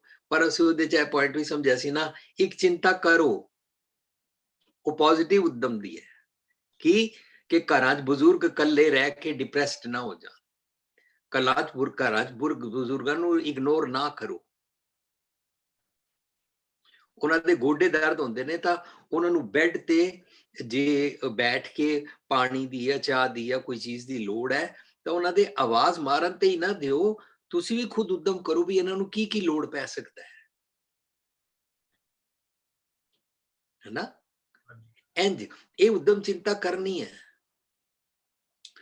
ਵਿਜ਼ਡਮ ਲੈਣ ਵਾਸਤੇ ਤੈਨੂੰ ਜਿਹੜਾ ਉਦਮ ਦੀ ਗੱਲ ਕੀਤੀ ਹੈ ਨਾ, ਉਹਦੇ ਚ ਗੁਰੂ ਸਾਹਿਬ ਕਹਿ ਰਹੇ ਨੇ, ਉਹ ਅਸੀਂ ਪੜਿਆ ਨਾ, ਸਰਬ ਧਰਮ ਮੈਂ ਸ੍ਰੇਸ਼ਟ ਧਰਮ, ਹਰ ਕੋ ਨਾਮ ਜਪ ਨਿਰਮਲ ਕਰਮ, ਸਗਲ ਕਿਰਿਆ ਮੈਂ ਉੱਤਮ ਕਿਰਿਆ, ਸਾਧ ਸੰਗ ਦੁਰਮਤ ਮਲ ਹਿਰਿਆ। ਮੈਂ ਸੱਚ ਦੀ ਸੰਗਤ ਦਾ ਉਦਮ ਕਰਾਂ ਤਾਂ ਕਿ ਮੇਰੀ ਦੁਰਮਤ ਚਲੀ ਜਾਏ। ਅੱਗੇ ਕਹਿੰਦੇ ਨੇ ਸਗਲ ਉਦਮ ਮੈਂ ਉਦਮ ਭਲਾ। ਕਿਹੜਾ ਭਲਾ ਉਦਮ ਹੈ ਜੀ? ਅਸੀਂ ਤੇ ਉਦਮ ਸਮਝਿਆ ਸੀ ਸਵੇਰੇ ਉੱਠਣਾ ਚਾਹੀਦਾ, ਉਦਮ ਸਮਝਿਆ ਸੀ ਨਹਾਣਾ ਚਾਹੀਦਾ, ਅਸੀਂ ਉਦਮ ਸਮਝਿਆ ਸੀ ਕਿ ਕਮਾਈਆਂ ਤੇ ਜਾਣਾ ਪੈਂਦਾ ਹੈ, ਅਸੀਂ ਉਦਮ ਸਮਝਿਆ ਸੀ ਕਿ ਰੋਟੀ ਪਕਾਣੀ ਚਾਹੀਦੀ ਹੈ, ਇਹ ਤੇ ਸਾਰੇ ਉਦਮ ਅਸੀਂ ਕਰਨਾ ਹੀ ਨੇ। पर सगल उद्यम में उद्यम भला, हर का नाम जपो जी सदा। अच्छा, ਇਹ ਸਭ ਤੋਂ ਕੀਮਤੀ ਉਦਮ ਮੈਨੂੰ ਜ਼ਰੂਰ ਕਰਨਾ ਹੈ, ਜਿਸ ਦਾ ਸਭ ਤੋਂ ਉੱਪਰ ਗੁਰਸ਼ਬਦ ਵਿਚਾਰ। ਇਸ ਕਰ ਹਰ ਕਾ ਨਾਮ ਜਪੋ ਜੀ ਸਦਾ। ਇਹ ਮੈਂ ਚੰਗੇ ਚੰਗੇ ਗੁਣਾਂ ਨੂੰ ਲੈਣ ਵਾਸਤੇ ਉਦਮ ਕਰਨਾ ਹੈ। ਹਰ ਕੀਰਤਨ ਕਾ ਆਹਰੋ ਹਰ ਦਿਓ ਨਾਨਕ ਕੇ ਮੀਤ। ਇਹ ਮੈਂ ਉਦਮ ਕਰਨਾ ਚਾਹੁੰਦਾ। ਇਹਨੂੰ ਹੀ ਅਸੀਂ ਮਨ ਮੈਂ ਚਿਤਵੋ ਚਿਤਵ ਨਹੀਂ ਕਹਿੰਦੇ। ਇਹ ਚਿੰਤਾ ਕਰਨੀ ਹੈ। ਅੰਤਕਾਲ ਨਾਰਾਇਣ ਸਿਮਰੈ। ਜਦੋਂ ਵੀ ਮਨੂੰ ਵਾਈਸੀ ਸਤਾਉਂਦੇ ਨੇ, ਮਨੂੰ ਸਤਿਗੁਰ ਦੀ ਮੱਤ ਲੈਣੀ ਹੈ। ਐਸੀ ਚਿੰਤਾ ਇਹ ਕਿਹੜੀ ਹੈ? ਇਹ ਤੇ ਪੋਜ਼ਿਟਿਵ ਹੈ। ਇਹ ਉਦਮ है। मन में चितवो चितवनी उद्यम करो उठनीत। हर कीर्तन का आहरो। हर कीर्तन की है रब्बी गुण। रब्बी गुण चंगे गुण। चंगे गुण नाम सिमरन। चंगे गुण वड्याइयां दी विचार। अमृत वेला सच नौ वड्याई विचार। एक तो सवेरे उठना उद्यम, सानू पता है सवेरे उठना चाहिए, नहाना चाहिए, सैर करनी चाहिए, पाठ करना चाहिए, वक्त सिर अपने सारे काम कर लेने चाहिए ने। ये तो उद्यम है। पर सब तो कीमती उद्यम की है अमृत वेला सच ना वड्याई विचार। 24 घंटे अपने जीवन ਨੂੰ अमृत वेला बनाना है, ताकि मैं वड्याइयां दी विचार करके वड्याइयां वाला जीवन जी सका। हर वेला अमृत वेला बनानी है मनु। हर कीर्तन का आहार हो हर दियो नानक के मीत। तुसी जदों खोते उत्ते या घोड़े दे उत्ते वजन खोते उत्ते वजन नहीं ना लदोगे तो खोता दुलत्ती मारेगा। मन खुट हर तेरा नहीं बिसासा, तू महा उन्मादा। खार का पैखर तो छुटे जो ऊपर लादा। सो खोते उत्ते ना वजन लद देंदे हैं, ताकि वो दुलत्ती चुक के मार ही ना सके। खार का पैखर छुट गया, पैरां ते रस्सी बन्नी हुई सी मालक ने, उन्हें रस्सी खोल दी। उन्हें रस्सी क्यों बन्नी सी कि दुलत्ती मारेगा। रस्सी कदों खोलदा है? ਤਾਂ ਰੱਸੀ ਖੋਲਦਾ ਹੈ ਜਦੋਂ ਖੋਤੇ ਦੇ ਉੱਤੇ ਵਜਨ ਲੱਦ ਦਿੱਤਾ ਜਾਂਦਾ ਹੈ, ਮਾਲਕ ਨੂੰ ਸ਼ੋਰ ਹੋ ਜਾਂਦਾ ਹੈ अब ये टांग उठा के मारेगा नहीं। खर का पैकर तो छूटा, जो ऊपर लादा उसके ऊपर वजन को लाद दिया। ਇੱਥੇ ਕਹਿੰਦੇ ਨੇ ਹਰ ਕੀਰਤਨ का आहरो। ਮਨੁ ਨੂੰ ਰੱਬੀ ਗੁਣਾ ਦਾ ਵਜਨ ਚਾਹੀਦਾ ਹੈ, ਭਾਵ ਆਹਰ ਚਾਹੀਦਾ ਹੈ। वजन लफज ना मैं यूज करा, रब्बी गुणा दा उद्दम आहर कम चाहिदा है। हर कीर्तन का आहर हो हर देव नानक के मीत। आहर मैं दुनिया भर दे सारे करदा, आहर सब करदा फिरे, आहर एक ना होए। जित आहर जग उधरे बिरला बुझे कोई। मैं जिस आहर नु करन दे नाल मेरा अंदरला फिक्स होवे, मैं वो उद्दम करना चाहता, क्योंकि वो मेरा सिमरन बन जाता है। ओदे नाल मैनू ब्लैसिंग प्राप्त होती है, मैनू प्रॉस्पेरिटी आती है। ठीक है जी। हैंड रेज किने कीता? हाँ, सुखवंत कौर। हाँ जी विजय जी प्लीज अनम्यूट जी। ਜੀ ਖਾਲਸਾ ਵਾਹਿਗੁਰੂ ਜੀ ਕੀ ਫਤਿਹ। ਉਦਮੀ ਔਰ ਚੜ੍ਹਦੀ ਕਲਾ ਵਿੱਚ ਰਹਿਣ ਵਾਲੇ ਗੱਲ ਹੋ ਰਹੀ ਹੈ, ਔਰ ਪਰਿੰਦਿਆਂ ਦੀ ਵੀ ਗੱਲ ਹੋ ਰਹੀ ਹੈ। ਅਸੀਂ ਵੀ ਰੱਬ ਦੇ ਬਣਾਏ ਹੋਏ ਪਰਿੰਦੇ ਹਾਂ, ਤੇ ਮੇਰੇ ਕੋਲ ਕੁਝ ਲਾਈਨਾਂ ਨੇ। ਉਹ ਕਹਿੰਦੇ ਨੇ, परिंदे रुक मत तुझ में जान बाकी है। परिंदे रुक मत तुझ में जान बाकी है। मंजिल दूर है बहुत, उड़ान बाकी है। आज या कल मुट्ठी में होगी दुनिया, मनोरथ पर अगर ध्यान बाकी है। तो साडा ध्यान ਜਿਹੜਾ ਆਪਣੇ ਮਨੋਰਥ ਤੇ ਹੋਏਗਾ ਤੇ ਅਸੀਂ ਆਪਣੇ ਬਾਹਰ ਦੀ ਦੁਨੀਆ ਨੂੰ ਵੀ ਅਚੀਵ ਕਰ ਸਕਦੇ ਹਾਂ, ਪਰ ਸਭ ਤੋਂ ਪਹਿਲੇ ਅੰਦਰ ਦੀ ਦੁਨੀਆ ਨੂੰ ਫਿਕਸ ਕਰਕੇ ਉਹਨੂੰ ਅਚੀਵ ਕਰਨਾ ਹੈ। यूं ही नहीं मिलती रब की मेहरबानी, यूं ही नहीं मिलती रब की मेहरबानी। ਇੱਕ ਤੋਂ ਇੱਕ ਵੱਧ ਇਮਤਿਹਾਨ ਬਾਕੀ ਹੈ। ਸੋ ਜ਼ਿੰਦਗੀ ਵਿੱਚ ਇਮਤਿਹਾਨ ਆਉਂਦੇ ਨੇ ਜਿਹੜੇ ਸਾਨੂੰ ਡਿਗਾ ਵੀ ਦਿੰਦੇ ਨੇ, ਪਰ ਫਿਰ ਸਾਨੂੰ ਉਠਾਉਂਦੇ ਨੇ ਕਿ ਤੂੰ ਅਜੇ ਹੋਰ ਉਦਮ ਕਰਨਾ ਹੈ। जिंदगी की जंग में हौसला जरूरी है, जीतने को सारा जहान बाकी है। तो बाहर दा जहान नहीं जितना, अपने अंदर दा जहान जितना है कि मैं कदों दुखी हुना वा, कदों मैं हौसला छड़ जाना वा, कदों मेरे और प्रॉब्लम्स जेड़ियां ने वो मैनू डिगांदियां ने। जब तक मन में खोट और पाप है, तो मेन एदे ते काम करना है। जब तक मन में खोट और पाप है, तब तक बेकार सारे मंत्र और जाप है। ਤੋਂ ਅਸੀਂ ਭਾਵੇਂ ਬਾਹਰਲਾ ਜਿੰਨਾ ਮਰਜ਼ੀ ਸਿਮਰਨ ਕਰ ਲਈਏ, ਜਦੋਂ ਤੱਕ ਮੇਰੇ ਅੰਦਰ ਇੱਕ ਬੈਲੈਂਸ ਜਿਹੜਾ ਹੈ ਉਹ ਸਟੇਬਲ ਨਹੀਂ ਹੁੰਦਾ, ਤਦ ਤੱਕ ਮੈਂ ਉੱਪਰ ਥੱਲੇ ਹੁੰਦਾ ਰਹਿਣਾ ਵਾ। So that's what I want to share ਕਿ ਉਦਮੀ ਔਰ ਚੜ੍ਹਦੀ ਕਲਾ ਐਵਰੀ ਡੇ ਆਪਣੇ ਉੱਪਰ ਅਸੀਂ ਮੈਕਸਿਮਮ ਵਰਕ ਕਰਨਾ ਹੈਗਾ, ਔਰ ਹੋਰ ਕਿਸੇ ਨੂੰ ਪ੍ਰੇਰਣਾ ਦੇ ਸਕਦੇ ਹਾਂ, ਉਦਮ ਦੇ ਸਕਦੇ ਹਾਂ, ਹੈਲਪ ਕਰ ਸਕਦੇ ਹਾਂ, ਔਰ ਉਹਨੂੰ ਵੀ ਇਸ ਸਟੇਟ ਆਫ ਮਾਈਂਡ ਤੇ ਅਸੀਂ ਆਪ ਵੀ ਜਾਣਾ ਹੈ, ਦੂਜਿਆਂ ਕੋਲੋਂ ਹੈਲਪ ਲੈ ਕੇ ਦੂਜਿਆਂ ਨੂੰ ਵੀ ਉੱਪਰ ਚੜ੍ਹਦੀ ਕਲਾ ਚ ਰੱਖਣਾ ਹੈ। ਵਾਹਿਗੁਰੂ ਜੀ ਕਾ ਖਾਲਸਾ, ਵਾਹਿਗੁਰੂ ਜੀ ਕੀ ਫਤਿਹ। ਥੈਂਕ ਯੂ ਸੋ ਮਚ ਭਜਾਈ ਜੀ, ਬੜੀ ਵੈਲਿਡ ਪੁਆਇੰਟ ਤੁਸੀਂ ਸ਼ੇਅਰ ਕੀਤਾ ਹੈ।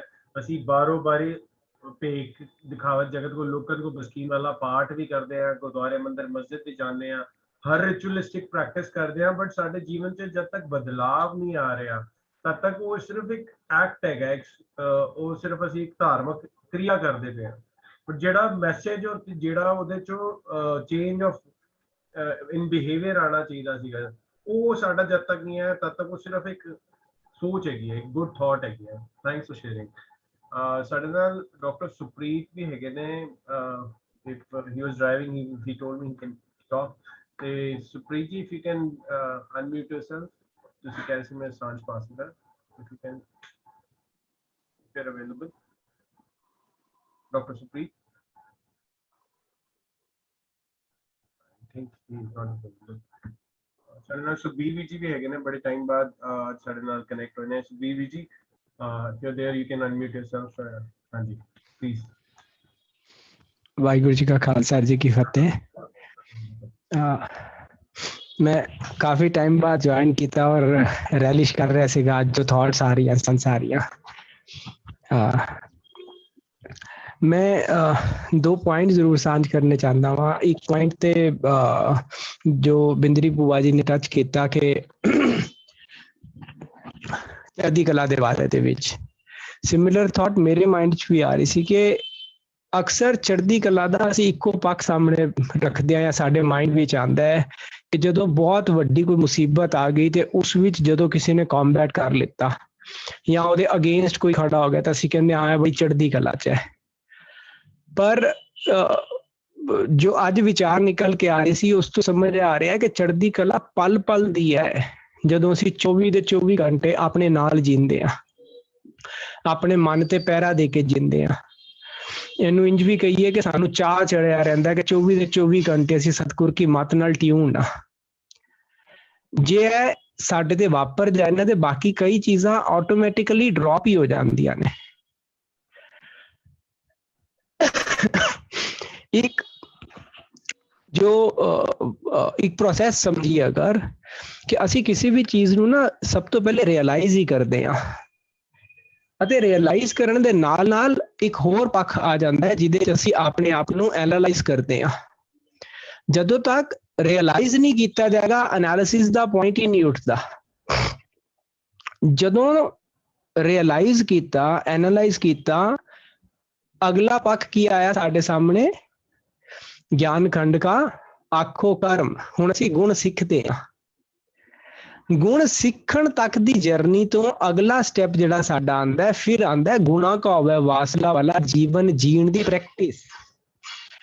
ਅਤੇ ਜਦੋਂ ਇਸ ਜੀਵਨ ਜੀਣ ਦੀ ਪ੍ਰੈਕਟਿਸ ਨੂੰ ਅਸੀਂ ਕਰਦੇ ਹਾਂ ਉਸ ਤੋਂ ਬਾਅਦ ਨੈਕਸਟ ਸਟੈਪ ਵੀ ਇੱਕ ਹੋਰ ਨਾਲ ਬਣ ਜਾਂਦਾ ਹੈ, ਆਪਣੇ ਗੁਣਾਂ ਨੂੰ ਮਲਟੀਪਲਾਈ ਕਰਨਾ। ਉਹ ਮਲਟੀਪਲਾਈ ਕਿਵੇਂ ਹੁੰਦਾ ਹੈ? ਗੁਰੂ ਪਾਤਸ਼ਾਹ ਸਿਖਾਉਂਦੇ ਹਨ ਨਾ, ਪਿਓ ਦਾਦੇ ਕਾ ਖੋਲ ਡਿੱਠਾ ਖਜ਼ਾਨਾ, ਤਾਂ ਮੇਰਾ ਮਨ ਪਿਆ ਨਿਦਾਨਾ, ਖਾਵੈ ਖਰਚੈ ਰਲ ਮਿਲ ਭਾਈ, ਤੋਟ ਨਾ ਆਵੈ ਵਧਦੋ ਜਾਈ। ਉਹ ਵਧਣਾ ਕਦ ਹੈ? ਜਦੋਂ ਅਸੀਂ ਸਾਂਝ ਕਰਨੀ ਸ਼ੁਰੂ ਕਰਦੇ ਹਾਂ ਨਾ। ਇਹ ਇੱਕ ਕੰਪਲੀਟ ਪ੍ਰੋਸੈਸ ਬਣ ਗਿਆ। ਅਸੀਂ ਆਪਣੇ ਆਪ ਨੂੰ ਐਨਾਲਿਸਿਸ ਕੀਤਾ, ਭਾਵ ਅਵਲੋਕਨ ਕੀਤਾ, ਆਪਣੇ ਅਵਗੁਣਾਂ ਨੂੰ ਦੂਰ ਕਰਨ ਦੇ ਵਾਸਤੇ ਗੁਣ ਸਿੱਖੇ, ਉਹਨਾਂ ਗੁਣਾਂ ਨੂੰ ਜੀਵਿਆ, ਆਪਣੀ ਪ੍ਰੈਕਟਿਸ ਬਣਾਈ ਅਤੇ ਹੁਣ ਉਹ ਗੁਣਾਂ ਵਾਲੀ ਮੱਤ ਨੂੰ ਜਦੋਂ ਅਸੀਂ ਸਾਂਝ ਕਰਦੇ ਹਾਂ ਨਾ, ਸਾਡੇ ਗੁਣ ਵੱਧਦੇ ਹਨ। ਇਹ ਪੂਰਾ ਪ੍ਰੋਸੈਸ ਮੈਨੂੰ ਲੱਗਦਾ ਹੈ, ਇਹਨੂੰ ਪੂਰੇ ਪ੍ਰੋਸੈਸ ਨੂੰ ਚੜ੍ਹਦੀ ਕਲਾ 'ਚ ਰਹਿਣਾ ਕਹਿੰਦੇ ਹਨ। ਇਹ ਸਾਡਾ ਉਦਮ ਹੈ ਜਿਹੜਾ ਸਾਨੂੰ ਢਹਿੰਦੀ ਕਲਾ ਵਾਲੇ ਪਾਸੇ ਜਾਣ ਹੀ ਨਹੀਂ ਦਿੰਦਾ। ਢਹਿੰਦੀ ਕਲਾ ਕਦੋਂ ਆਏਗੀ? ਜਿਸ ਵਕਤ ਅਸੀਂ ਕਿਸੇ ਵੀ ਕੰਮ ਦੇ ਉੱਤੇ ਆਪਣੀ ਇਨਕੈਪੇਬਿਲਿਟੀ ਮਹਿਸੂਸ ਕਰਾਂਗੇ, ਜਿਸ ਵਕਤ ਅਸੀਂ ਇਹ ਮਹਿਸੂਸ ਕਰਾਂਗੇ ਇਹ ਤੇ ਹੋਣਾ ਹੀ ਨਹੀਂ ਹੈ, ਅੱਛਾ ਇਹਨੇ ਤੇ ਕਰਨਾ ਹੀ ਨਹੀਂ ਹੈ, ਇਹਨੇ ਤੇ ਸੁਣਨਾ ਹੀ ਨਹੀਂ ਹੈ, ਇਹਨੇ ਤੇ ਮੰਨਣਾ ਹੀ ਨਹੀਂ ਹੈ, ਜਦ ਕਿ ਇਨ ਐਕਚੁਅਲ ਚ ਪਤਾ ਕੀ ਹੋ ਰਿਹਾ ਹੁੰਦਾ ਹੈ, ਆਪਣੇ ਉੱਤੇ ਅਸੀਂ ਝਾਤ ਮਾਰ ਕੇ ਦੇਖੀਏ ਤੇ ਮੈਂ ਉਹ ਕੰਮ ਨਹੀਂ ਕਰ ਪਾ ਰਿਹਾ ਹੁੰਦਾ, ਮੈਂ ਉਸ ਕੰਮ ਦੇ ਵਾਸਤੇ ਆਪਣੀ ਰੈਜ਼ਿਲੀਅੰਸ ਨਹੀਂ ਬਣਾਈ ਹੁੰਦੀ ਹੈ, ਮੈਨੂੰ ਉਹਨੂੰ ਹੈਂਡਲ ਕਰਨਾ ਨਹੀਂ ਆ ਰਿਹਾ ਹੁੰਦਾ। ਤਲਖੀ ਕਦੋਂ ਮਚਦੀ ਹੈ ਸਾਨੂੰ?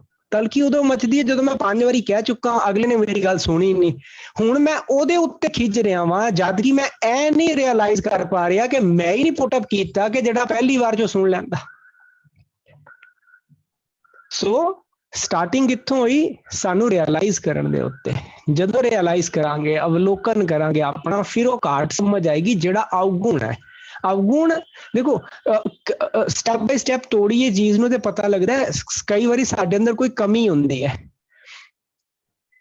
ਕਮੀ ਹੋਣਾ ਅਵਗੁਣ ਨਹੀਂ ਹੈ, ਕਮਜ਼ੋਰੀ ਹੋਣਾ ਅਵਗੁਣ ਨਹੀਂ ਹੈ। ਮੈਂ ਅੱਜ ਮੈਚ ਵਿੱਚ ਹੋ ਸਕਦਾ ਕਮਜ਼ੋਰ ਹੋਵਾਂ, ਹੈ ਨਾ, ਇਟ ਡਜ਼ਨਟ ਮੀਨ ਕਿ ਮੇਰੇ ਐਟੀਟਿਊਡ ਦੇ ਉੱਤੋਂ ਭਾਰੀ ਪੈ ਜਾਏ। ਉਹ ਭਾਰੀ ਕਦੋਂ ਪਏਗਾ? ਜਦੋਂ ਮੈਂ ਆਪਣੇ ਅੰਦਰ ਉਹਦਾ ਇਨਫੀਰੀਅਰਿਟੀ ਕੰਪਲੈਕਸ ਲੈ ਆਵਾਂਗਾ।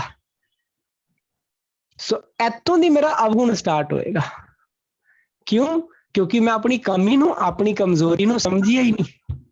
ਸੋ ਆਪਣੀ ਕਮੀਆਂ ਨੂੰ, ਕਮਜ਼ੋਰੀਆਂ ਨੂੰ ਸਮਝੀਏ, ਉਹਨਾਂ ਨੂੰ ਦੂਰ ਕਰਨ ਦੇ ਲਈ ਆਪਣੇ ਗੁਣ ਵਧਾਈਏ। ਜਿੰਨਾ ਗੁਣਾਂ ਦਾ ਖਜ਼ਾਨਾ ਸਾਡੇ ਕੋਲ ਹੋਏਗਾ, ਉਹਨਾਂ ਮਨ ਸਟੇਬਲ ਹੋਏਗਾ, ਉਹਨਾਂ ਅਸੀਂ ਆਪਣਾ ਮਨ ਚੰਗੇ ਕੰਮਾਂ ਵੱਲ ਲਗਾ ਸਕਾਂਗੇ। ਅਗਲਾ ਪ੍ਰੋਸੈਸ ਉਹੀ ਹੈ ਸਾਂਝ ਕਰਨ ਦਾ। ਜਿੰਨੇ ਗੁਣਾਂ ਦੀ ਸਾਂਝ ਕਰਾਂਗੇ ਉਹਨੇ ਗੁਣ ਵਧਣਗੇ ਸਾਡੇ। ਸੋ ਇੰਨੇ ਕੀ ਪੁਆਇੰਟਸ ਨੂੰ ਮੈਂ ਸਾਂਝ ਕਰਨਾ ਚਾਹੁੰਦਾ ਸੀਗਾ। ਬਾਕੀ ਸਭ ਨੇ ਬਹੁਤ ਅੱਛੀ ਸ਼ੇਅਰਿੰਗ ਕੀਤੀ ਅੱਜ ਦੇ ਸੈਸ਼ਨ ਦੇ ਵਿੱਚ, ਬਹੁਤ ਕੁਝ ਲਰਨ ਕਰਨ ਨੂੰ ਮਿਲਿਆ ਨਵਾਂ। ਸੋ ਵਾਹਿਗੁਰੂ ਜੀ ਕਾ ਖਾਲਸਾ, ਵਾਹਿਗੁਰੂ ਜੀ ਕੀ ਫਤਿਹ। Thank you sir. I hope ਤੁਸੀਂ regularly ਹਰ ਸੈਸ਼ਨ ਚ join ਕਰਕੇ ਕੁਝ ਨਾ ਸ਼ੇਅਰਿੰਗ ਜ਼ਰੂਰ ਕਰੋਗੇ। Thank you so much for that. Jasmeet ji, you want to share something about the last chapter we discussed? हाँ जी, सवाल आया सी ना जो हुणे किस वीडियो ਦਾ ਆਇਆ ਸੀ, ਇੱਕ ਤੇ ਕਾਹਿਰ ਇਮਨ ਚਿਤਵੇ ਉਹਦਾ, ਦੂਜਾ ਐਸੀ ਨਾਨਕ ਚਿੰਤਾ ਮਤ ਕਰੋ, ਚਿੰਤਾ ਤੇ ਸਹੀ ਹੈ। ਮੈਂ ਉਹਨੇ ਦੇਖਿਆ ਪੌਣੇ 9 ਹੋ ਗਏ ਨੇ ਤੇ ਅਸੀਂ ਮੈਨੂੰ ਲੱਗਦਾ ਨਹੀਂ ਕਿ ਹਾਲ ਦੀ ਘੜੀ ਉਦੋਂ ਵਿਸਤਾਰ ਕਰੀਏ। मैं केवल टच करना चाहूंगा उस एक बहुत इंपॉर्टेंट पॉइंट है समझना।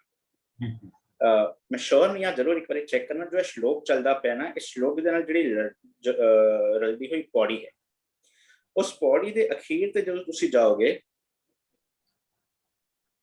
उस पौड़ी दे अखीर ते तुहानूं मिलेगा अंतर तृष्णा मर गई, हर गुण गाविता, आपे मेल मिलायन, आपे दे बुझाई। जिथे तक मैनू चिंता है उस श्लोक के नाल ऐ पढ़ी। हुण जदों समझण की कोशिश करिए कि उस टॉपिक दे नाल जदों गुरु साहब श्लोक दर्ज करते पे ने, नानक चिंता मत करो, चिंता तिस ही है, तिस किस दी गल चलती पई है। जदों असीं पढ़दे हां सबै घट राम बोले, रामा बोले, राम बिना को बोले रहे, कि मैं उस सब दा हिस्सा हां कि नहीं? हाँ ना जी। जदों पढ़दे हां लोगा परम ना भूलो पाई, खालक खलक, खलक मैं खालक पूर रहे हो सब ठाई, मैं उस खलक का हिस्सा हाँ कि नहीं? हाँ ना जी। जदों पढ़ते हैं कि खालक खलक मैं, खलक वसै रब मैं उस खलक का हिस्सा हाँ कि नहीं? हाँ ना जी। जदों पढ़ते हैं कट कट मैं हर जू बसै, कि उस कट कट का हिस्सा हाँ कि नहीं? हाँ ना। ਹੁਣ ਜਦੋਂ ਇਹ ਚੀਜ਼ ਬਿਲਕੁਲ ਕਲੀਅਰ ਹੁੰਦੀ ਹੈ, ਉਸ ਇੱਕ ਦੀ ਪਰਿਭਾਸ਼ਾ ਕਲੀਅਰ ਹੁੰਦੀ ਪਈ ਹੈ, ਫਿਰ ਜਦੋਂ ਅਸੀਂ ਇਹ ਕਹਿ ਦਾਂਗੇ ਕਿ ਚਿੰਤਾ ਮਤ ਕਰੋ, ਚਿੰਤਾ ਉਸमें, ਫਿਰ ਕਿਧਰ ਨਾ ਕਿਧਰ ਅਸੀਂ ਉਸ ਇੱਕ ਦੀ ਪਰਿਭਾਸ਼ਾ ਸਮਝ ਨਹੀਂ ਪਾ ਰਹੇ। ਇੱਕ ਬੱਚਾ ਹੋਏ, ਜਿਸ ਬੱਚੇ ਨੇ ਪੂਰੀ ਸਾਲ ਪੜ੍ਹਾਈ ਕੀਤੀ ਹੋਏ, एग्जाम ਦਾ ਦਿਨ ਆਏਗਾ ਉਹਨੂੰ ਕੋਈ ਡਰ ਨਹੀਂ। ਇੱਕ ਬੰਦਾ ਹੈ ਉਹ ਡਰਾਈਵ ਕਰਦਾ ਪਿਆ, ਉਹਦੇ ਕੋਲ ਲਾਇਸੈਂਸ ਹੈ, ਉਹਦੇ ਕੋਲ ਗੱਡੀ ਦੇ ਪੂਰੇ ਕਾਗਜ਼ ਨੇ, ਉਹ ਫੋਨ ਯੂਜ਼ ਨਹੀਂ ਕਰਦਾ ਪਿਆ, ਉਸਨੇ ਬੈਲਟ ਪਾਈ ਹੋਈ ਹੈ, ਸਪੀਡ ਲਿਮਿਟ ਵਿੱਚ ਹੈ, ਸਾਹਮਣੇ ਨਾਕਾ ਲੱਗਿਆ ਹੋਇਆ, ਉਹਨੂੰ ਕੋਈ ਚਿੰਤਾ ਨਹੀਂ। ਜਿਹਦੇ ਕੋਲ ਪੇਪਰ ਪੂਰੇ ਨਹੀਂ ਉਹ ਟੈਨਸ਼ਨ ਵਿੱਚ ਹੈ, ਜੋ ਫੋਨ ਯੂਜ਼ ਕਰਦਾ ਪਿਆ ਉਹਨੂੰ ਟੈਨਸ਼ਨ ਵਿੱਚ ਹੈ। ਬਸ ਜਦੋਂ ਇਹ ਇੱਕ ਛੋਟਾ ਜਿਹਾ ਨੁਕਤਾ ਸੀ, ਸਟਾਰਟਿੰਗ ਪੁਆਇੰਟ ਸਮਝਿਆ ਇਸ ਸ਼ਲੋਕ ਨੂੰ, ਇਸ ਪੌੜੀ ਨੂੰ ਸਮਝਣ ਲਈ। ਕੁਦਰਤੀ ਨਿਯਮ ਬਿਲਕੁਲ ਪਰਫੈਕਟ ਨੇ। ਚਿੰਤਾ ਤੇ ਚਿੰਤਨ ਹੈ ਵਰਡ ਸਮਝਣ ਵਾਲੇ, ਜਿਵੇਂ ਇੱਕ ਸ਼ਬਦ ਆਉਂਦੇ ਅਰੀ ਬਾਈ ਗੋਬਿੰਦ ਨਾਮ ਮਤ ਵਿਸਰੇ। ਇਹਦੇ ਅੰਦਰ ਸਾਰੀ ਚਿੰਤਾਵਾਂ ਦਾ ਜ਼ਿਕਰ ਹੈ। ਅੰਤਕਾਲ ਜੋ ਲక్ష్ਮੀ ਸਿਮਰੇ, ਅੰਤਕਾਲ ਜੋ ਮੰਦਰ ਸਿਮਰੇ, ਅੰਤਕਾਲ ਜੋ ਲੜਕੇ ਸਿਮਰੇ। ਉਹਨਾਂ ਵਿੱਚ ਕੀ ਬੰਦਾ ਕਰਦਾ ਪਿਆ? ਜੀਂਦੇ ਜੀ ਕੀ ਹੋ ਰਿਹਾ? ਐਸੀ ਚਿੰਤਾ ਮੈਂ ਜੇ ਮਰੇ, ਉਸ ਚਿੰਤਾ ਵਿੱਚ ਮਰਦਾ ਪਿਆ। ਪਰ ਉਸ ਸ਼ਬਦ ਦਾ ਐਂਡ ਹੁੰਦਾ ਹੈ ਅੰਤਕਾਲ ਨਾਰਾਇਣ ਸਿਮਰੇ, ਐਸੀ ਚਿੰਤਾ ਮੈਂ ਜੇ ਮਰੇ। ਉਸ ਚਿੰਤਨ ਦੇ ਵਿੱਚ ਬੰਦਾ ਆਪਣੀ ਹੋਂਦ ਨੂੰ ਮਾਰਦਾ ਪਿਆ। ਹੁਣ ਉਹ ਚਿੰਤਾ ਪੋਜ਼ਿਟਿਵ ਹੋ। ਦੋ ਤਰ੍ਹਾਂ ਦੇ ਬੰਦੇ ਨੇ, ਇੱਕ ਨੇ ਜੋ ਹਰ ਵਕਤ ਟੈਨਸ਼ਨ ਵਿੱਚ ਜੀਂਦੇ ਨੇ, ਇੱਕ ਉਹ ਨੇ ਜਿਨ੍ਹਾਂ ਨੂੰ ਲਾਪਰਵਾਹ ਹੋ ਚੁੱਕੇ ਨੇ, ਜਿਨ੍ਹਾਂ ਨੂੰ ਪਰਵਾਹ ਹੀ ਨਹੀਂ ਕਿਸੇ ਚੀਜ਼ ਦੀ। ਦੋਨੋਂ ਪਾਸੇ ਗਲਤ। ਕੁਦਰਤੀ ਨਿਯਮ ਬਿਲਕੁਲ ਪਰਫੈਕਟ ਨੇ। ਉਸ ਚਿੰਤਨ ਦੇ ਅਨੁਸਾਰ ਮੈਂ ਜਦੋਂ ਆਪਣੀ ਸੁਰਤ ਮਤ ਮਨ ਬੁੱਧ ਨੂੰ ਘੜਿਆ, ਮੈਂ ਉਸ ਕੁਦਰਤੀ ਨਿਯਮ ਤੇ ਭਰੋਸਾ ਕਰਕੇ ਉਸ ਅਨੁਸਾਰ ਆਪਣੇ ਮਨ ਦੇ ਉੱਤੇ ਉਹ ਭਾਣਾ ਮੰਨਿਆ, ਨਾ ਕਿ ਆਪਣਾ ਭਾਣਾ ਲਾਗੂ ਕਰਨ ਦੀ ਕੋਸ਼ਿਸ਼ ਕੀਤੀ। ਉਸ ਨੂੰ ਕਹਿੰਦੇ ਪਏ ਨੇ ਚਿੰਤਾ ਤਿਸ ਹੀ ਹੈ। ਉਸ ਕੁਦਰਤੀ ਨਿਯਮ ਦੇ ਵਿੱਚ ਜਦੋਂ ਮੈਂ ਰਹਿਣਾ ਸ਼ੁਰੂ ਕਰ ਦਿੱਤਾ, ਮੈਂ ਉਹ ਅੰਤਕਾਲ ਜੋ ਲੜਕੇ ਸਿਮਰੇ, ਅੰਤਕਾਲ ਜੋ ਇਸਤਰੀ ਸਿਮਰੇ, ਅੰਤਕਾਲ ਜੋ ਮੰਦਰ ਸਿਮਰੇ ਵਾਲੀ ਅਵਸਥਾ ਤੋਂ ਉੱਠ ਕੇ ਅੰਤਕਾਲ ਨਾਰਾਇਣ ਸਿਮਰੇ, ਐਸੀ ਚਿੰਤਾ ਮੈਂ ਜੇ ਮਰੇ ਤੇ ਆ ਜਾਵਾਂਗਾ। ਭਾਵ ਇਹ ਨਿਕਲੇਗਾ ਜਦੋਂ ਮੈਂ ਆਪਣੀ ਰਿਸਪੌਂਸਿਬਿਲਿਟੀ ਪੂਰੀ ਕੀਤੀ, ਜਦੋਂ ਮੈਂ ਆਪਣੇ ਫਰਜ਼ ਪੂਰੇ ਕਰਦੇ ਪਿਆ, ਫਿਰ ਉਹ ਚਿੰਤਾ ਖਤਮ ਹੋ ਕੇ ਮੇਰੇ ਜੀਵਨ ਦੇ ਵਿੱਚ चिंतन आ जाएगा। एक पॉइंट टच करके आगे होर मैं एक बारी आप उस पौड़ी ਨੂੰ ਵੀ ਬਿਲਕੁਲ ਇੱਕ ਵਾਰੀ ਦੁਬਾਰਾ ਪੜ੍ਹ ਕੇ, ਜਿੱਥੇ ਤੱਕ ਮੈਨੂੰ ਚੇਤਾ ਸ਼ਾਇਦ ਉਹੀ ਉਸ ਪੌੜੀ ਦਾ ਅਖੀਰ ਹੋ ਰਿਹਾ ਹੈ। ਉਸ ਨਾਲ ਜਦੋਂ ਜਿਨ੍ਹਾਂ ਦਾ ਵੀ ਸਵਾਲ ਹੈ, ਜਿਨ੍ਹਾਂ ਵੀਰ ਜੀ ਦਾ, ਉਸ ਨੂੰ ਜਦੋਂ ਰਲਾ ਕੇ ਪੜੋਗੇ ਫਿਰ ਟੌਪਿਕ ਬਿਲਕੁਲ ਹੂਬਹੂ ਉੱਭਰ ਕੇ ਸਾਹਮਣੇ ਆ ਜਾਏਗਾ। ਬੇਸਿਕਲੀ ਕੁਦਰਤੀ ਨਿਯਮ ਦੇ ਵਿੱਚ ਪੂਰਿਆ ਰਹਿੰਦਿਆਂ ਸਾਡੇ ਜੀਵਨ ਦੇ ਵਿੱਚ ਚਿੰਤਾ ਫਿਕਰ ਨਹੀਂ, ਉਸ ਚਿੰਤਨ ਦੇ ਵਿੱਚ ਅਸੀਂ ਜ਼ਿੰਦਗੀ ਜੀਵਾਂਗੇ। ਜੀ ਜੁਝਾਰ ਜੀ। ਥੈਂਕ ਯੂ ਸੋ ਮਚ ਜੀ, ਤੁਸੀਂ ਸ਼ਬਦ ਨੂੰ ਹੋਰ ਇਲਾਬਰੇਟ ਕੀਤਾ। ਅਸੀਂ ਆਉਣ ਵਾਲੇ ਹਫ਼ਤਿਆਂ 'ਚ ਇਹਨੂੰ ਹੋਰ ਡਿਟੇਲ ਵਿੱਚ ਲਵਾਂਗੇ। ਤੁਸੀਂ ਸ਼ਲੋਕ ਦੇਖ ਕੇ ਆਉਣਾ, ਅਗਲੀ ਵਾਰੀ ਸਟਾਰਟਿੰਗ ਵਿੱਚ ਅਸੀਂ ਡਿਸਕਸ ਕਰ ਲਾਂਗੇ। Thank you so much. Doctor Supreet ਸਾਡੇ ਨਾਲ ਕਨੈਕਟ ਹੋਏ ਨੇ, ਮੈਂ ਉਹਨਾਂ ਨੂੰ ਰਿਕੁਐਸਟ ਕਰਾਂਗਾ please unmute yourself। Doctor Supreet. Waheguru ji ਕਾ ਖਾਲਸਾ, ਵਾਹਿਗੁਰੂ ਜੀ ਕੀ ਫਤਿਹ ਜੀ। ਮੈਂ ਥੈਂਕ ਯੂ ਕਹਿਣਾ ਤੁਹਾਨੂੰ। ਮੈਂ ਟਰੈਵਲ ਕਰ ਰਿਹਾ ਸੀ, ਬਟ ਹਾਂਜੀ ਮੈਂ ਪੂਰੀ ਕਲਾਸ ਸੁਣੀ ਹੈ ਤੇ ਤੁਸੀਂ ਟਾਈਮ ਦਿੱਤਾ। ਮੈਂ ਇੱਕ ਟੌਪਿਕ ਤੋਂ ਰਿਲੇਟਡ ਹੀ ਸ਼ੇਅਰਿੰਗ ਕਰਨਾ ਚਾਹੁੰਦਾ। ਜਿਸ ਤਰ੍ਹਾਂ ਪਿਛਲੀ ਵਾਰੀ ਚੱਲ ਰਿਹਾ ਸੀ ਮਨ ਤੇ ਹਰ ਵਕਤ ਪਹਿਰਾ ਦੇਣਾ, ਤੇ ਹੁਣ ਆ ਰਿਹਾ ਹੈ ਉਦਮੀ ਅਤੇ ਚੜ੍ਹਦੀ ਕਲਾ 'ਚ ਰਹਿਣਾ। ਤੇ ਇਹਦੇ ਨਾਲ ਨਾ ਮੈਂ ਇੱਕ ਛੋਟੀ ਜੀ ਟਰੂ ਸਟੋਰੀ ਸ਼ੇਅਰ ਕਰ ਰਿਹਾ, ਬਹੁਤ ਹੀ ਛੋਟੇ ਜਿਹੇ ਟਾਈਮ ਦੇ ਵਿੱਚ, ਕਿਉਂਕਿ ਟਾਈਮ ਆਲਰੇਡੀ ਹੋ ਚੁੱਕਾ ਹੈ। ਇੱਕ ਕਪਲ ਹੁੰਦਾ USA ਦੇ ਵਿੱਚ, ਉਹ ਹੋਮ ਡਿਲੀਵਰੀ ਪਲਾਨ ਕਰਦਾ ਹੈ। ਮਤਲਬ ਉਹ ਚਾਹੁੰਦੇ ਨੇ ਕਿ ਉਹ ਹਸਪੀਟਲ ਵਿੱਚ ਜਾ ਕੇ ਆਪਣਾ ਬੱਚਾ ਡਿਲੀਵਰ ਨਾ ਕਰਕੇ ਉਹ ਚਾਈਲਡ ਬਰਥ ਆਪਣੇ ਘਰ 'ਤੇ ਹੀ ਕਰਨਾ ਚਾਹੁੰਦੇ ਨੇ। ਤੇ ਜਿਹਨੂੰ ਅਸੀਂ ਪੰਜਾਬੀ 'ਚ ਦਾਈ ਕਹਿੰਦੇ ਹਾਂ, ਉਹ ਉਹਨੂੰ ਬੁਲਾ ਲੈਂਦੇ ਨੇ ਤੇ ਦਾਈ ਚੈੱਕ ਕਰਦੀ ਹੈ, ਹਾਰਟ ਬੀਟ ਆਉਂਦੀ ਹੈ, ਸਾਰਾ ਕੁਝ ਠੀਕ ਆਉਂਦਾ ਹੈ। ਤੇ ਉਹਨੂੰ ਨਾ ਤੀਜੀ ਵਾਰੀ ਜਦੋਂ ਹਾਰਟ ਬੀਟ ਚੈੱਕ ਕਰਦੀ ਹੈ ਨਾ, she finds that the child is distressed। ਤੇ ਉਹ ਕਹਿੰਦੀ ਹੈ ਇਹਦੀ ਨਾ ਹਾਰਟ ਬੀਟ ਘਟ ਰਹੀ ਹੈ, ਸਾਨੂੰ ਨਾ ਹਸਪੀਟਲ ਚੱਲਣਾ ਚਾਹੀਦਾ। ਤੇ ਹਸਪੀਟਲ ਜਾਣ ਵਾਸਤੇ ਉਹ ਕੁੜੀ ਜਿਹੜੀ ਮਦਰ ਬਰਥ ਦੇ ਰਹੀ ਹੈ ਬੱਚੇ ਨੂੰ, ਉਹ ਡਿਨਾਈ ਕਰ ਦਿੰਦੀ ਹੈ ਕਿ ਮੈਂ ਹਸਪੀਟਲ ਨਹੀਂ ਜਾ ਸਕਦੀ। ਫਿਰ ਉਸ ਤੋਂ ਬਾਅਦ ਉਹ ਬੱਚਾ ਜਿਸ ਤਰ੍ਹਾਂ ਵੀ she manages ਤੇ ਦਾਈ ਬੱਚੇ ਦਾ ਬਰਥ ਕਰਾ ਦਿੰਦੀ ਹੈ ਤੇ ਬੱਚਾ ਬਿਲਕੁਲ ਠੀਕ ਹੁੰਦਾ ਹੈ ਤੇ ਉਹਦੀ ਮੰਮੀ ਦੀ ਗੋਦੀ ਵਿੱਚ ਦੇ ਦਿੰਦੇ ਨੇ। ਸਭ ਕੁਝ ਹੈਪੀਲੀ ਚੱਲ ਰਿਹਾ ਹੁੰਦਾ ਹੈ। 5 ਮਿੰਟ ਦੇ ਅੰਦਰ ਅੰਦਰ ਬੱਚੇ ਦੀ ਬੋਡੀ ਨੀਲੀ ਪੈ ਜਾਂਦੀ ਹੈ ਤੇ ਬੱਚਾ ਉੱਥੇ ਹੀ ਡੈਥ ਹੋ ਜਾਂਦੀ ਹੈ, ਬੱਚੇ ਦੀ ਬਾਇਓਲੋਜੀਕਲ ਡੈਥ ਹੋ ਜਾਂਦੀ ਹੈ। ਤੇ ਹੁਣ ਇਸ ਤੋਂ ਬਾਅਦ ਕੀ ਹੁੰਦਾ ਹੈ, ਉਹ ਕੁੜੀ ਦੀ ਮਦਰ ਔਰ ਉਹ ਕੁੜੀ ਦੀ ਸਿਸਟਰ ਸਾਰੇ ਮਿਲ ਕੇ ਨਾ ਉਸ ਜਿਹੜੀ ਦਾਈ ਹੈ ਉਹਨੂੰ ਸਿਊ ਕਰਨਾ ਚਾਹੁੰਦੇ ਨੇ ਤੇ ਉਹਦੇ ਉੱਤੇ ਕੁਝ ਪੈਸਿਆਂ ਦਾ ਜੁਰਮਾਨਾ ਲਗਾਉਣਾ ਚਾਹੁੰਦੇ ਨੇ, ਜਾਂ ਕਲੇਮ ਕਰਨਾ ਚਾਹੁੰਦੇ ਨੇ, ਜਾਂ ਕੰਪਨਸੇਟ ਕਰਨਾ ਚਾਹੁੰਦੇ ਨੇ।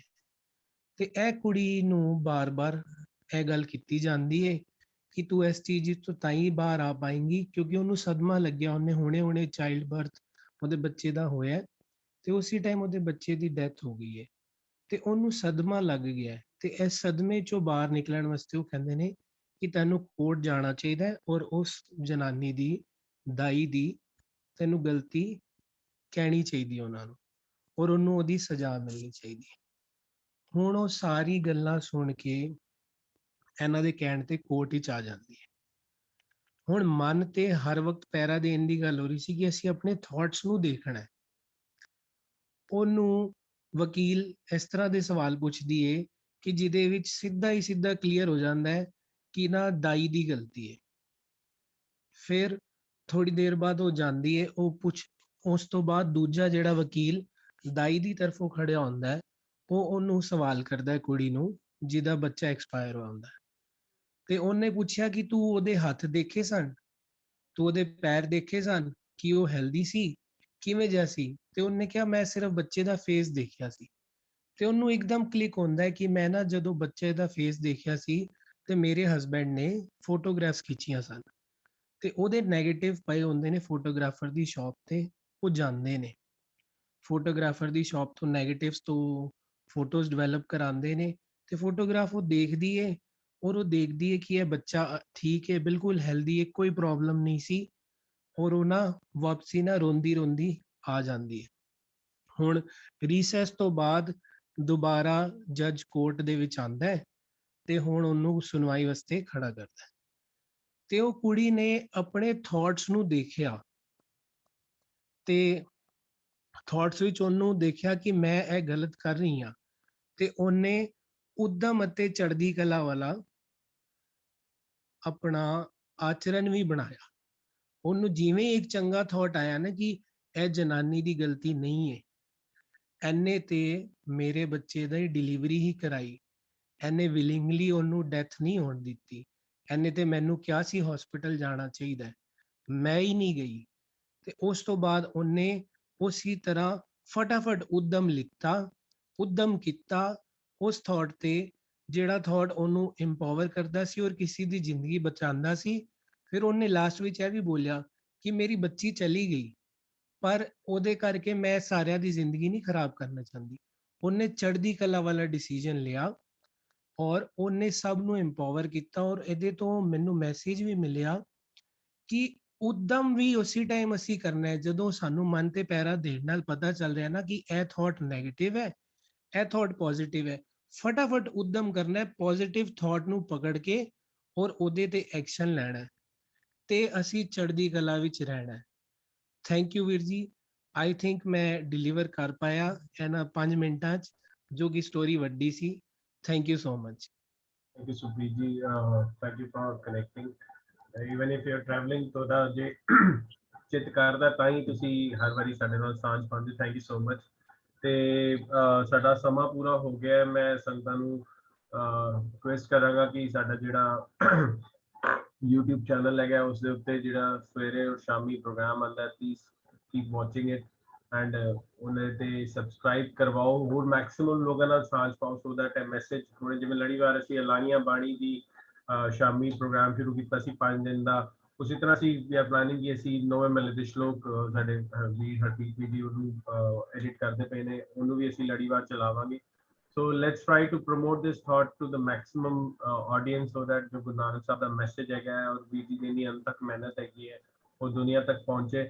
तो ਅੱਜ ਦਾ ਜਿਹੜਾ ਅਸੀਂ ਸਾਰਾ ਕਰਕਸ ਚੜ੍ਹਦੀ ਕਲਾ ਦਾ ਸਿੱਖਿਆ, ਅਸੀਂ ਟਰਾਈ ਕਰਾਂਗੇ ਇਹਨੂੰ ਹੋਰ ਅਗਲੇ ਹਫਤੇ ਹੋਰ ਸਮਝੀਏ ਕਿ ਗੁਰਬਾਣੀ ਸਾਨੂੰ ਕਹਿੰਦੀ ਹੈ ਨਾਨਕ ਨਾਮ ਚੜ੍ਹਦੀ ਕਲਾ ਤੇਰੇ ਭਾਣੇ ਸਰਬੱਤ ਦਾ ਭਲਾ। ਸੋ ਪਹਿਲੇ ਆਪਣਾ ਭਲਾ ਕਰੀਏ, ਆਪਣੇ ਆਪ ਨੂੰ, ਜਿਵੇਂ ਵੀਰ ਜੀ ਕਹਿ ਰਹੇ ਨਾ ਚਿੰਤਾ ਕਿਹੜੀ ਕਰਨੀ ਹੈ, ਸਿਰਫ ਚਿੰਤਾ ਬਜ਼ੁਰਗਾਂ ਦੀ ਨਹੀਂ, ਸਮਾਜ ਜਿਹੜੀ ਕੁਰੀਤੀਆਂ ਚੱਲ ਰਹੀਆਂ, ਸਮਾਜ ਜਿਹੜੀਆਂ ਗਲਤ ਐਕਟ ਹੋ ਰਹੇ ਨੇ ਜਾਂ ਦਾਵੀ ਸਿਸਟਮ ਹੈਗਾ ਉਹਨਾਂ ਬਾਰੇ ਵੀ ਸੁਚੇਤ ਹੋਈਏ, ਉਹਨਾਂ ਬਾਰੇ ਕਲੈਕਟਿਵ ਐਫਰਟ ਕਰੀਏ ਤਾਂ ਕਿ ਸਮਾਜ ਵਿੱਚ ਇੱਕ ਅਵੇਅਰਨੈਸ ਫੈਲੇ ਔਰ ਸਾਡੇ ਅੰਦਰ ਵੀ ਉਹ ਬਦਲਾਵ ਆਏ ਔਰ ਉਹ ਇੱਕ ਸਮਾਜ ਦਾ ਹਿੱਸਾ ਬਣ ਸਕੇ, ਇੱਕ ਨਵਾਂ ਸਮਾਜ ਸਿਰਜਣ ਦੀ ਕੋਸ਼ਿਸ਼ ਕਰਦੀ ਹੈ।